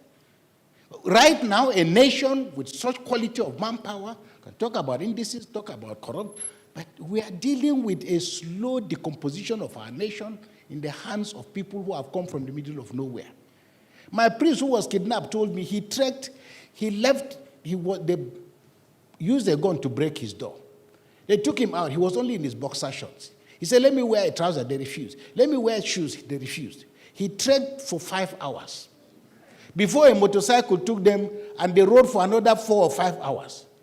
And the guy is saying, look, where we went to, I have no idea, because my priests who have been kidnapped, when they come back, I ask them, did you attempt to run away? They say, Bishop, run to where? You have no idea where you are. So in all of this conversation, please, we are dealing with a country that 60% of our nation is ungoverned space. And that ungoverned space is creeping in. So I'm sorry, but I want to end by saying, can we begin to think a bit more clearly, a bit more creatively about forging a nation, forging an identity? And it's not too late. The new generation are probably capable of that conversation. I arrived in Rwanda just as they were releasing the results of the election. And when people saw me, they say, and I say, I'm going to Rwanda, they say, what are you going to do? I said, no, I want to find out this 0.7% that refused to vote for Paul Kagame. I mean, it was a joke, but you know, there was a Nigerian dictator, and he had been winning elections. I'm sorry, not an African dictator. He had been winning election. So one time they conducted election, and the INEC chairman went to him, equivalent of INEC, and he was writing. He said, Mr. President, the elections have been concluded. You won 99%. The president kept writing. He said, Mr. President, sir, I said, you won 99%. President didn't look. He said, sir, I said, you won 99%. The president looked up. Go and find the bastard 1% that didn't vote for me and bring them here. You know, so it's not just about, so I would say jokingly, you know, but when I go to Rwanda, I mean, I'm not envious of Rwanda. I really am not. And I feel embarrassed and ashamed when I hear Nigerians shamelessly talking about South Africa, talking about Rwanda. But it's a trade-off. At least here in Nigeria, you can go all the way to the Supreme Court contesting your case. How many times have you had anybody take Paul Kagame to court? How? So democracy, I'm sorry, I want to end here. My conclusion is that democracy, we have already decided to embrace democracy. But I've always said, I published an article with a bishop friend of mine 2 weeks ago. The title was about the difficulties of democracy. You know, but it is possible in the final analysis. One doesn't have to cancel out the other. We are nostalgic about military rule, but guess what? Please, let's not even go there. Military, it's not about infrastructure. If it was about infrastructure, Hitler would still be in Germany. If it was about infrastructure, apartheid would still be in South Africa. So the beauty of democracy is that it extends the frontiers of human imagination. And my argument is to say, I'm really excited about this project and where you are going, because it is a marker. And here this government must address the fundamental issue of saying we want to place a marker. This country must turn the corner. The Singapore you're talking about, Lee Kuan Yew insisted if you got a first class, you went to public service. And he raised the salaries of civil servants by 80%. Singaporean civil servants were the best paid anywhere in the world during his time. So we must make public service much more noble. And as I said, of reforms, the economic impact, the cost of not carrying out these reforms. But Bishop Kukah has touched on something very important, patriotic reform. It's for the individual Nigerian and not just politicians or the elected officials or civil society or any other actor you want to discuss. It's about you sitting in your chairs right now. Thank you so much. Please, a round of applause for our focus contributors. I'm tempted to ask you to just sit for a moment and let's take the questions, because the questions will be directed to them and to our panelists so that we can put it all together. We don't want them to maybe leave the stage and then run off and not deal with the questions that are coming. Honorable Justice? Yes? Yes. So we have a number of hands up already, if you can, please, ma'am. All right.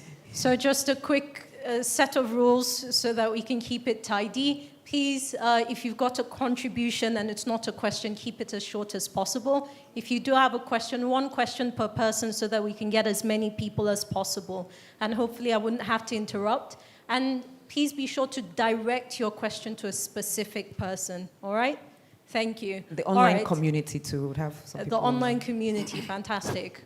We'll start in front. All right, I can see a microphone on that end, so let's start there. Please identify yourself. Okay, good afternoon. My name is Kevin Wybie. I am the Managing Director for the Edo State Investment Promotion Office, and I just came back from the ALU University. I'm a fellow. My question will go to Bishop Coker. I did argue this at the World Bank a few months ago, talking about religion, and that is that it's on our own in terms of policies in the country. A few weeks ago, I was in Estonia. The citizens will tell you, I trust my government. And this had nothing to do with religion. So the challenge and my question to you is that, how do we bring trust back? How do we make sure that citizens start to trust government? Because at the subnational, we have observed that even in Edo State, for example, we have done a whole lot of reforms, but we find that challenge. How do we get trust back and the national identity? Thank you. That's one of 5 that we can take, please, for time's sake. Number 2. A lady. We don't have any ladies' hands in the air. Okay, let me take the gentleman in the suit.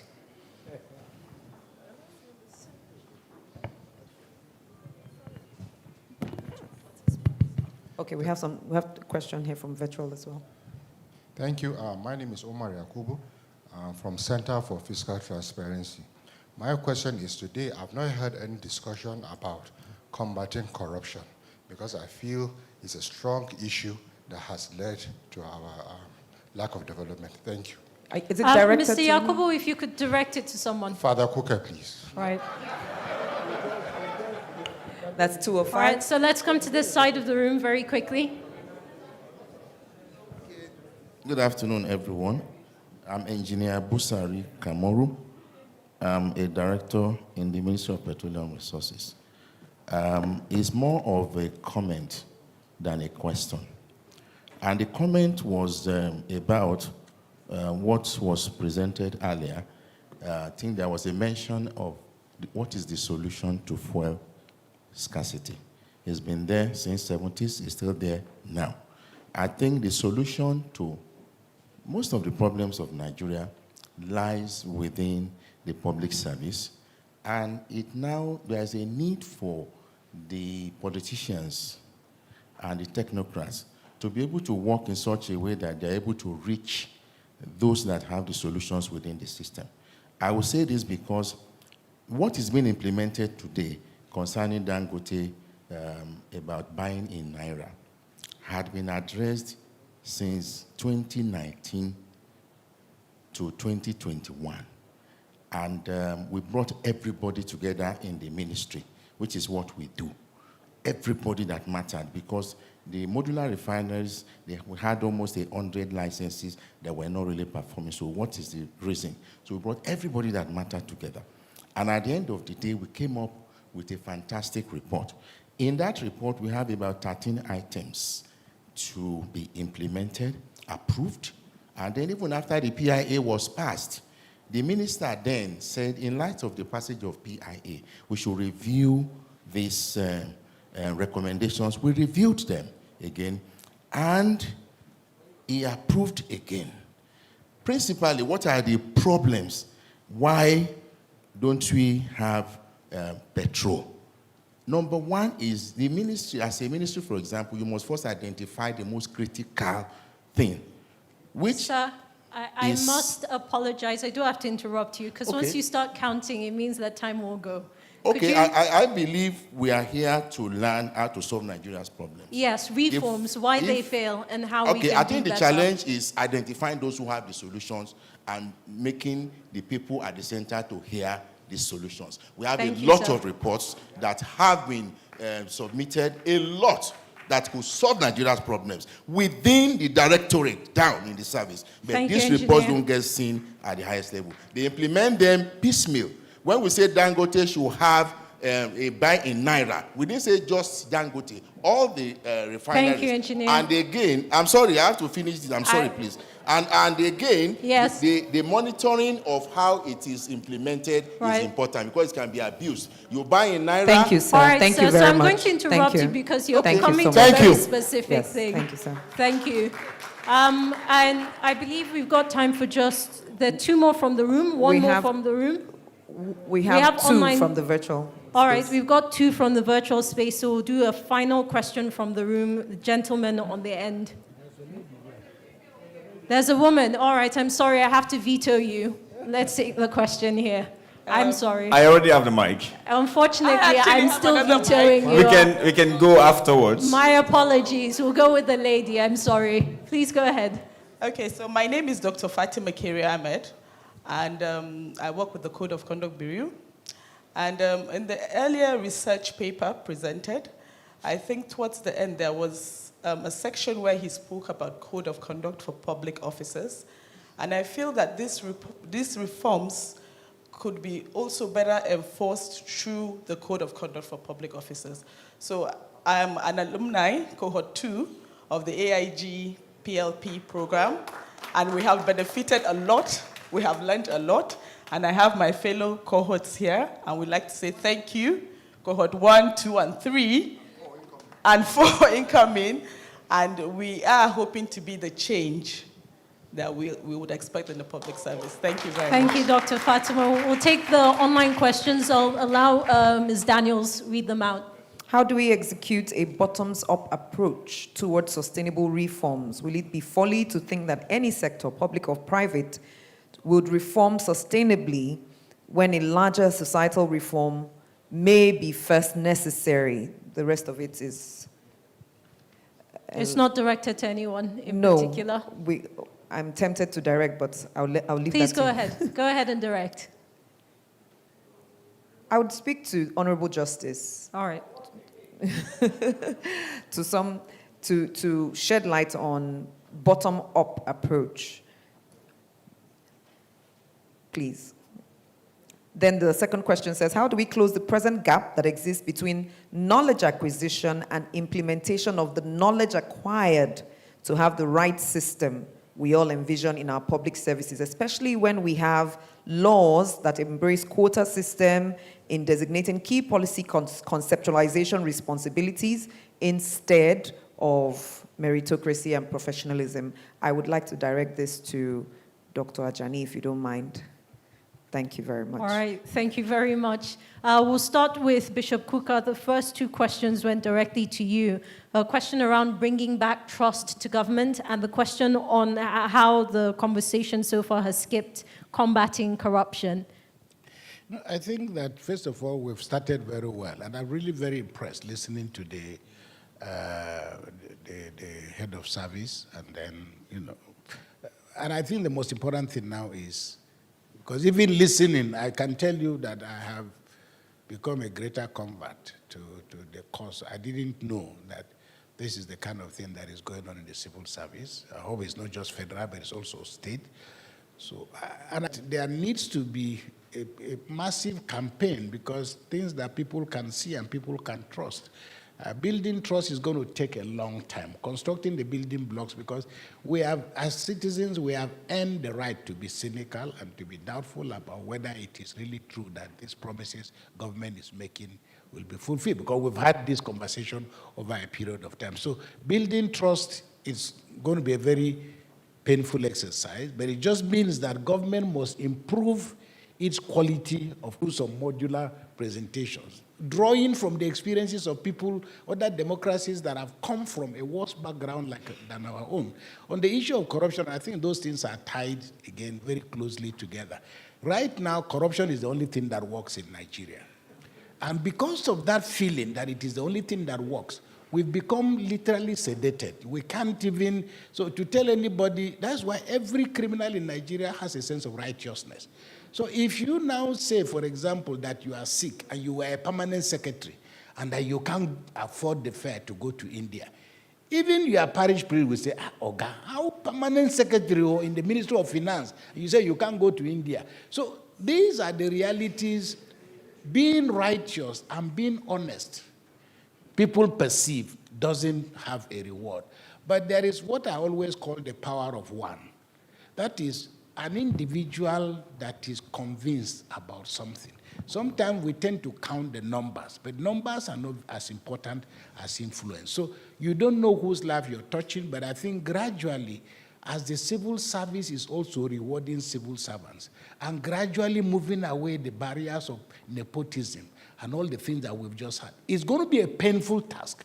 But when we talk about meritocracy, let's not focus on paper. Meritocracy is not just ability to pass exams, given where we are now in Nigeria about how to pass exams. So that is only one. Passing exam is not the same as character. So there's going to be a range of things, but I'm just happy that this conversation will have to be spread across.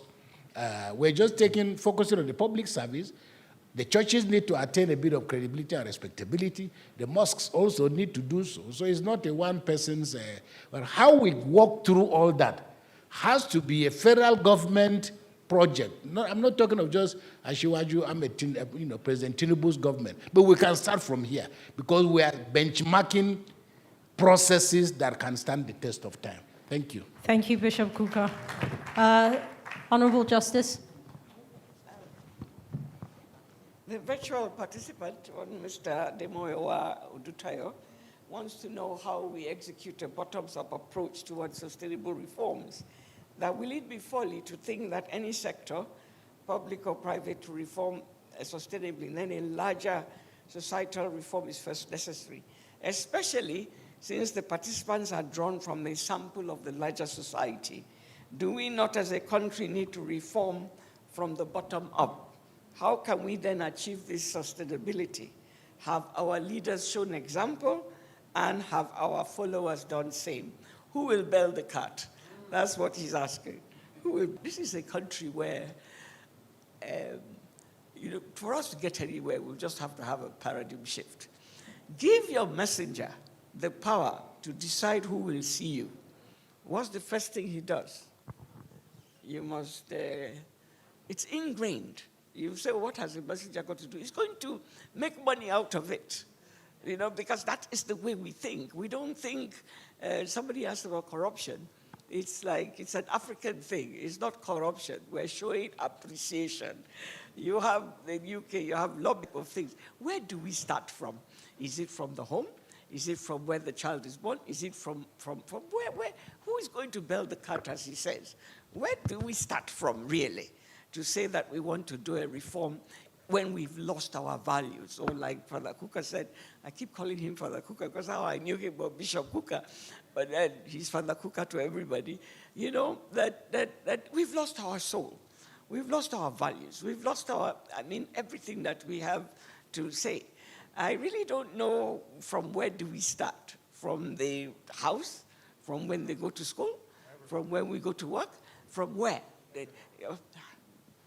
You have, funny enough, I've met top people who will admit to me they've become a top of society. They are revered, but they were cultists in the university.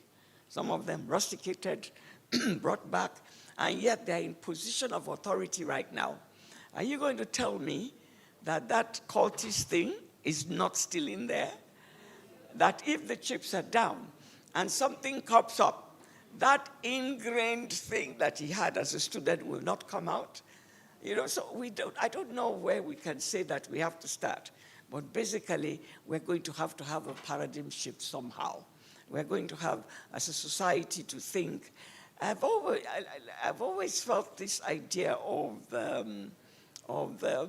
what they have. There's a proverb that says, you eat the fruit with the seed.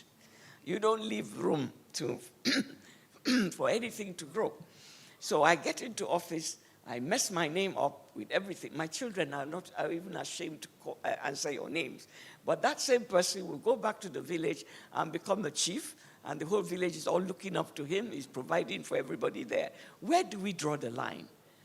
Somebody's asking me the question, and I'm throwing it back. The cut, as they say. Where do we start from? Bottoms-up approach. At the same time, leadership filters down. When you have, no matter how crooked anybody is, and with time they get to watch you and realize that if they go the straight and narrow way, it's going to be a better thing for them, particularly when you reach a certain age where what the path you trod when you were coming up pays off. Maybe if they see that, they get to realize that there's no point spoiling my name down the road when later in life I could get things and maybe better placed there. I don't know. We'll leave this place still asking that question, who is going to bail the cat? For now, it's endemic. It's something that we need to, but the good part is we're starting to talk here, and hopefully something good will come out of it. Thank you. Thank you, Honorable Justice. The final question was directed to Dr. Ajani. May I?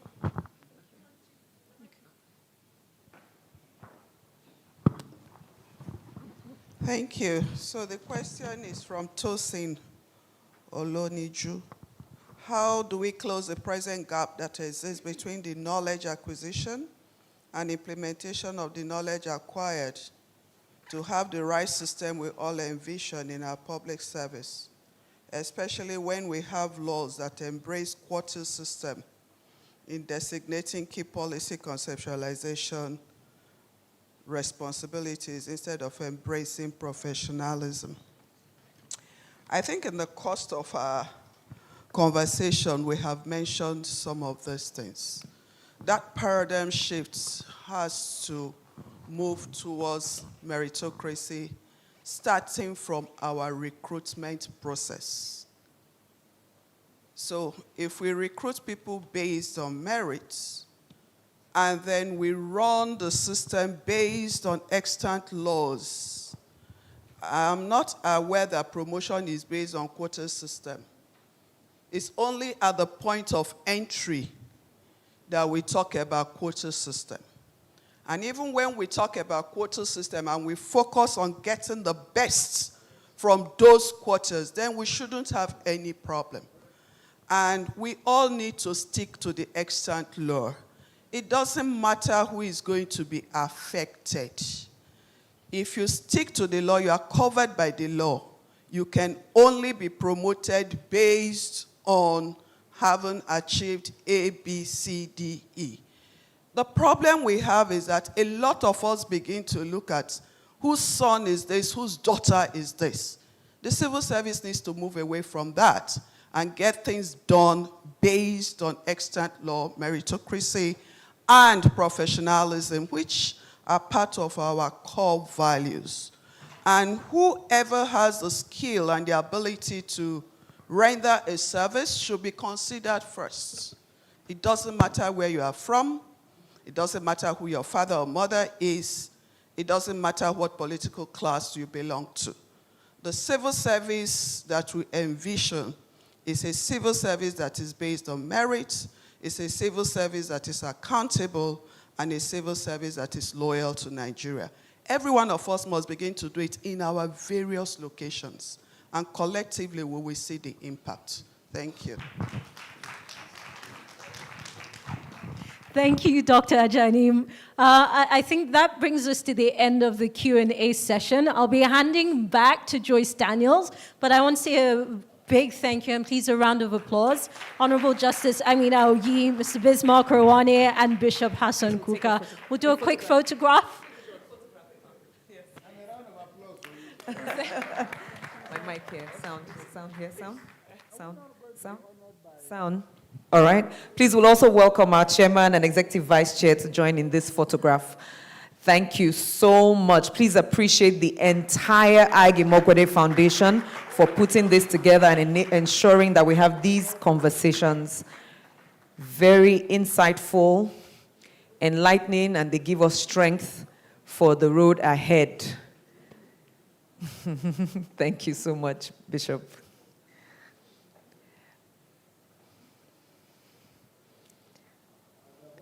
And another applause for our moderator, Nabil Usman. Thank you so, so much for making this. We will have a few more group photographs after, yes. We should wait. Yes, please, immediately after we have the vote of thanks and next steps by our executive vice chair, we will then have more photographs. Please, I need help to bring the lectern back here. Thank you. Thank you. Yes.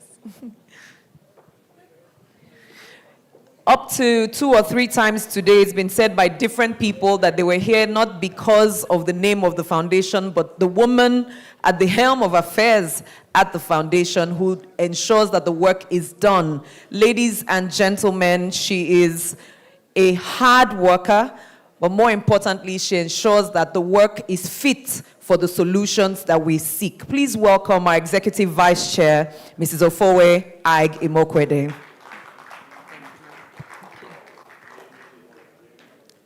Honorable Ministers for Finance, Budget and Communications, the incoming Head of Service, all permanent secretaries here present, distinguished panelists and esteemed focus contributors, members of civil society present, development partners, representative of political parties, our esteemed research team, esteemed alumni of the Aig-Imoukhuede Foundation, a distinguished guests, ladies and gentlemen. As we come to a close, I will keep my remarks very brief. I want to extend my heartfelt gratitude to everyone who joined us for this critical national discussion. Your active participation and invaluable contributions were key to the success of today's event. For the Foundation, as an immediate next step, we aim to finalize our plans to individually engage the different stakeholder groups, share more of the research with them, because the professors did an amazing job. There is so much data. Dr. Abba, you will see all the data. There are case studies of successful reforms in there as well. So we will engage all the different stakeholder groups to gain a deeper understanding of their perspectives, insights, and commitments on the research findings. I invite everybody here present, as well as those who are joining us virtually, I know we have a big group online, to send any comments that you may have and any recommendations for consideration. Following this, and after incorporating the feedback, a final review will be conducted, but the research report will be available on our website. Please visit it, Aig-Imoukhuedefoundation.org. You will find out more about all the work we are doing. So, in the face of the pressing challenges that our public sector faces, the urgency and necessity of action cannot be overstated. It is our collective responsibility to ensure the articulated recommendations are implemented. Whether you are a policymaker, business leader, member of civil society, development partner, or political parties, as emphasized earlier, your role in the reform process is vital.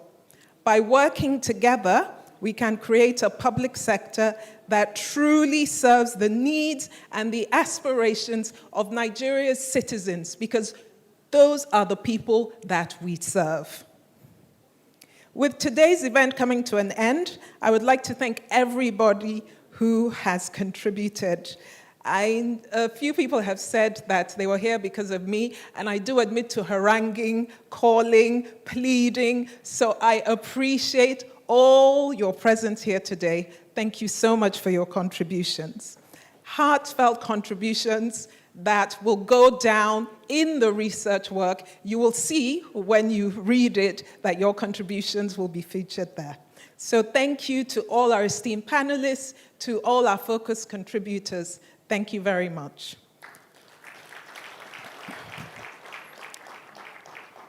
I want to say a special thank you to His Excellency Chief Olusegun Obasanjo, who took the time out to come here and speak with us briefly. Even though he's not with us at this point, I know that he will feel our heartfelt thanks. We are deeply honored to have all the honorable ministers here present. Thank you for taking time out of your busy schedule, and I hope that this discussion has invigorated you somewhat, that you appreciate the depth of the tasks in front of you, but you also acknowledge or realize that you have supporters, people behind you who will work with you to achieve our collective goal of better service for the Nigerian people. I would like to say a special thank you to the incoming head of service, Mrs. Didi Walson-Jack, who has been a part of our ongoing relationship with the civil service for some years, and we are looking forward to working more closely with her. A special thank you to the outgoing head of service, Dr. Folashade Yemi-Ason, who has been a close collaborator of the foundation over the past few years. So to all our stakeholders who have traveled from far and near, and those who have joined us online, thank you very much. Let's keep the conversation going. Thank you for believing in the future of Nigeria, because if you did not believe that a future was possible, you wouldn't be here. I would like to say finally, thank you to all my amazing team at the Aig-Imoukhuede Foundation. If you're here, please stand up and let's acknowledge you. No, okay, so they're up all over. Thank you so much for all your hard work. I know that this has been a busy few days, and I know that everybody is looking forward to having successful outcomes from all the work. Thank you once again for your participation, and I wish you all safe travels back home. I apologize that we were not able to stop for the tea break or lunch, so you have a double portion waiting for you outside. So please stay, eat, and enjoy as much as you want. Thank you. Thank you so much to our Executive Vice Chair for thanking us. Without your firm leadership, we would not have made this possible today. We are really grateful. Before the final photographs, we have one quick comment by our Honorable Minister for Budget and National Planning, Senator Atiku Bagudu, CON, who will come up for this comment. Please welcome him with an applause.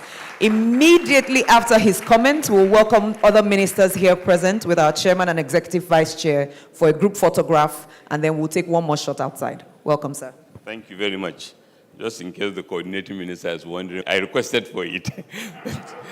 The Minister of Digital Economy, Aig, and his dear wife, my Lord Justice Amina Auki, my Bishop Kuka, and indeed all the panelists. I requested to say a few words because when Aig started to speak, he quoted the fundamental objectives and directives principles of state. And the mandate of my ministry includes advising how the fundamental objectives and directive principles of state can be achieved. That in itself is an evolution of an attempt to forge consensus, a national consensus. It's not common in many constitutions around the world. It's a historical attempt by the nation to generate an irreducible set of national consensus, which are found in most of our development plans, inclusiveness, and an economy works for all, and social justice. But somehow, this national consensus as contained in many planning documents, among others, the Agenda 2050, which was chaired by Atedo Peterside from the private sector players, civil society organizations, subnationals, which is an Agenda of 2050, like other development plans, reflective of our uniqueness as a country, federalism and constitutional democracy, and therefore evolving what can work for all. But somehow, even in the rethinking reforms, you find that there is a gap. When I was appointed minister, I've interacted with many institutions across the country. ICANN, Chartered Institute of Bankers, NIPS, among a lot of them. But to my shock, most of them do not have Agenda 2050, which is a national consensus, so to say, as part of their training programs. And even what we were speaking here was more about getting organization right in public sector reform. But even though some have spoken to it in a tangential manner, but getting organization right to achieve what as a nation?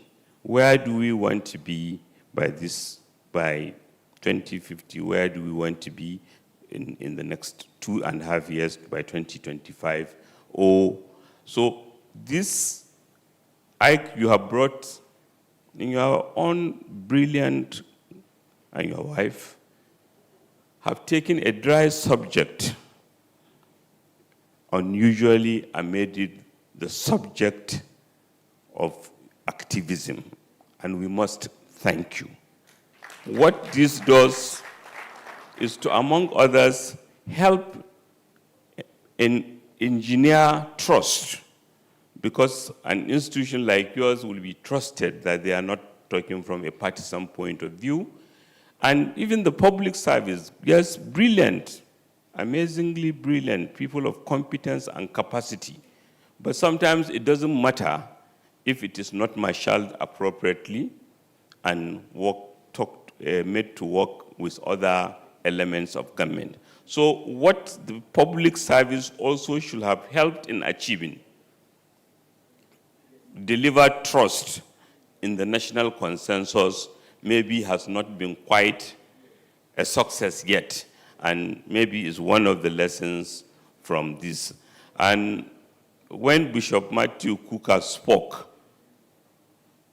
I believe what he highlighted, before him, Bismarck Rewani, is that we have to focus on the evolutionary nature of these reforms. That we are not even talking about failure and successes. We are talking about calibration, because we are not an island. We need to retool, we need to recalibrate even those things that are settled to respond to changes or to bring ourselves up to date with changes. And last but not the least, I wish I had more time, is to recognize that some of these are all the consequences of underinvestment over decades. And what is being done now is let us confront our reality. It's not an easy topic. It's not a pleasant discussion when a father says, can we have a discussion, and tells his children, you know what, I'm not as rich as you thought I am. It's not a pleasant discussion, but it will lead to a better future. So you have brought us here, I believe, this conversation. I remember Bishop Matthew Kuka sometimes in 2012 in Uyo, shocking the audience, for example, by saying Boko Haram was not a religious problem, but the combination of many factors which speak to inclusion. So this opportunity that I and his dear wife provided for us, it comes at a time when President Asiwaju Bola Ahmed Tinubu has boldly stated, let's confront our reality. Sometimes it's risky, it's tough, but we can do it. And this has energized all of us. And I said last before, just to appreciate that the ministry stand ready to partner, because it's our mandate in promoting, in discussing, particularly given the last charge given by Bishop Matthew Kuka on the federal government, ensuring that we understand. Thank you very much.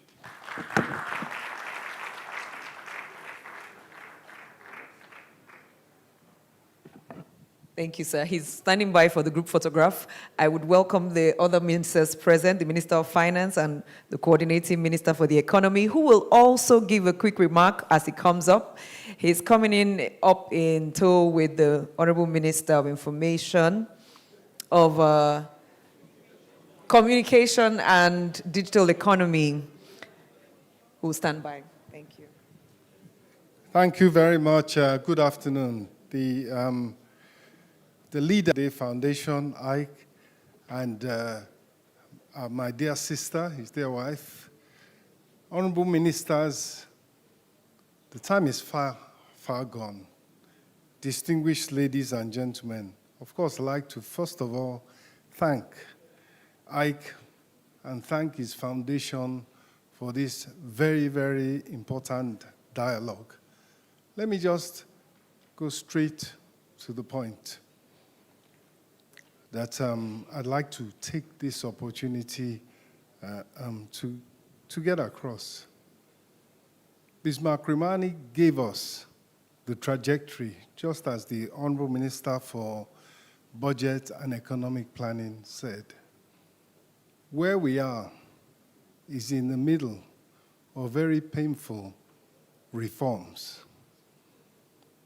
that are necessary, that have been long overdue. And I think the main thing about the reforms of President Bola Ahmed Tinubu is that where we are now, when you look closely, and I apologize, I was at another event earlier, so I missed the deep dive into the data. But if you look at the evidence, if you look at the data, the details, you will see, slowly but surely, the economy is turning around, and with that, it needs to take the society with it. Reform is not really about, as we had earlier, it's not about failure and success. It's about leadership, and that's leadership's determination and commitment to that reform process. One quick example, then we can take our photos. Mr. President had promised that because the macroeconomic reforms that were long overdue and that needed to be implemented were going to be front-loaded with costs. The pain comes at the beginning, the benefits later. So he had put in place an intervention, particularly to deal with the cost of living for the poor and the most vulnerable especially, or for the society as a whole, including manufacturers, including farmers. So he put in place a direct benefit transfer. I don't call it cash transfer because that connotes Ghana must go and someone standing with cash. So he put in place a procedure for directly intervening and giving the poor and the most vulnerable that were on a social register funds to help them manage the cost of living increase. It went wrong at first, but the reform is not a failure. The measure, the initiative is not a failure, because having seen that it lacked transparency, it lacked integrity, it lacked public trust the way it was going, it was stopped. Mr. Brent stopped it, put a panel in place. And that panel is now, according to what you would call a world standard, identifying people biometrically and paying them digitally through a bank account or a wallet. Just last week, 900,000 payments went out smoothly and efficiently. And it's a sign of the fact that rather than giving up, we stopped, rejigged, and then started again in a much more efficient manner, speedy scale, and using technology to deliver. Rather than giving up, we're trying and trying again to ensure that the reform, the initiative, the promise to help people is kept. Thank you.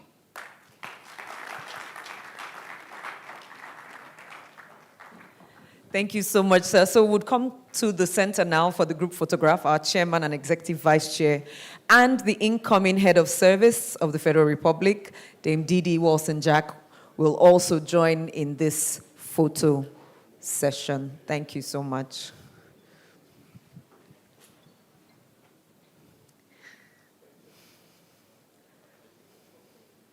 One step forward.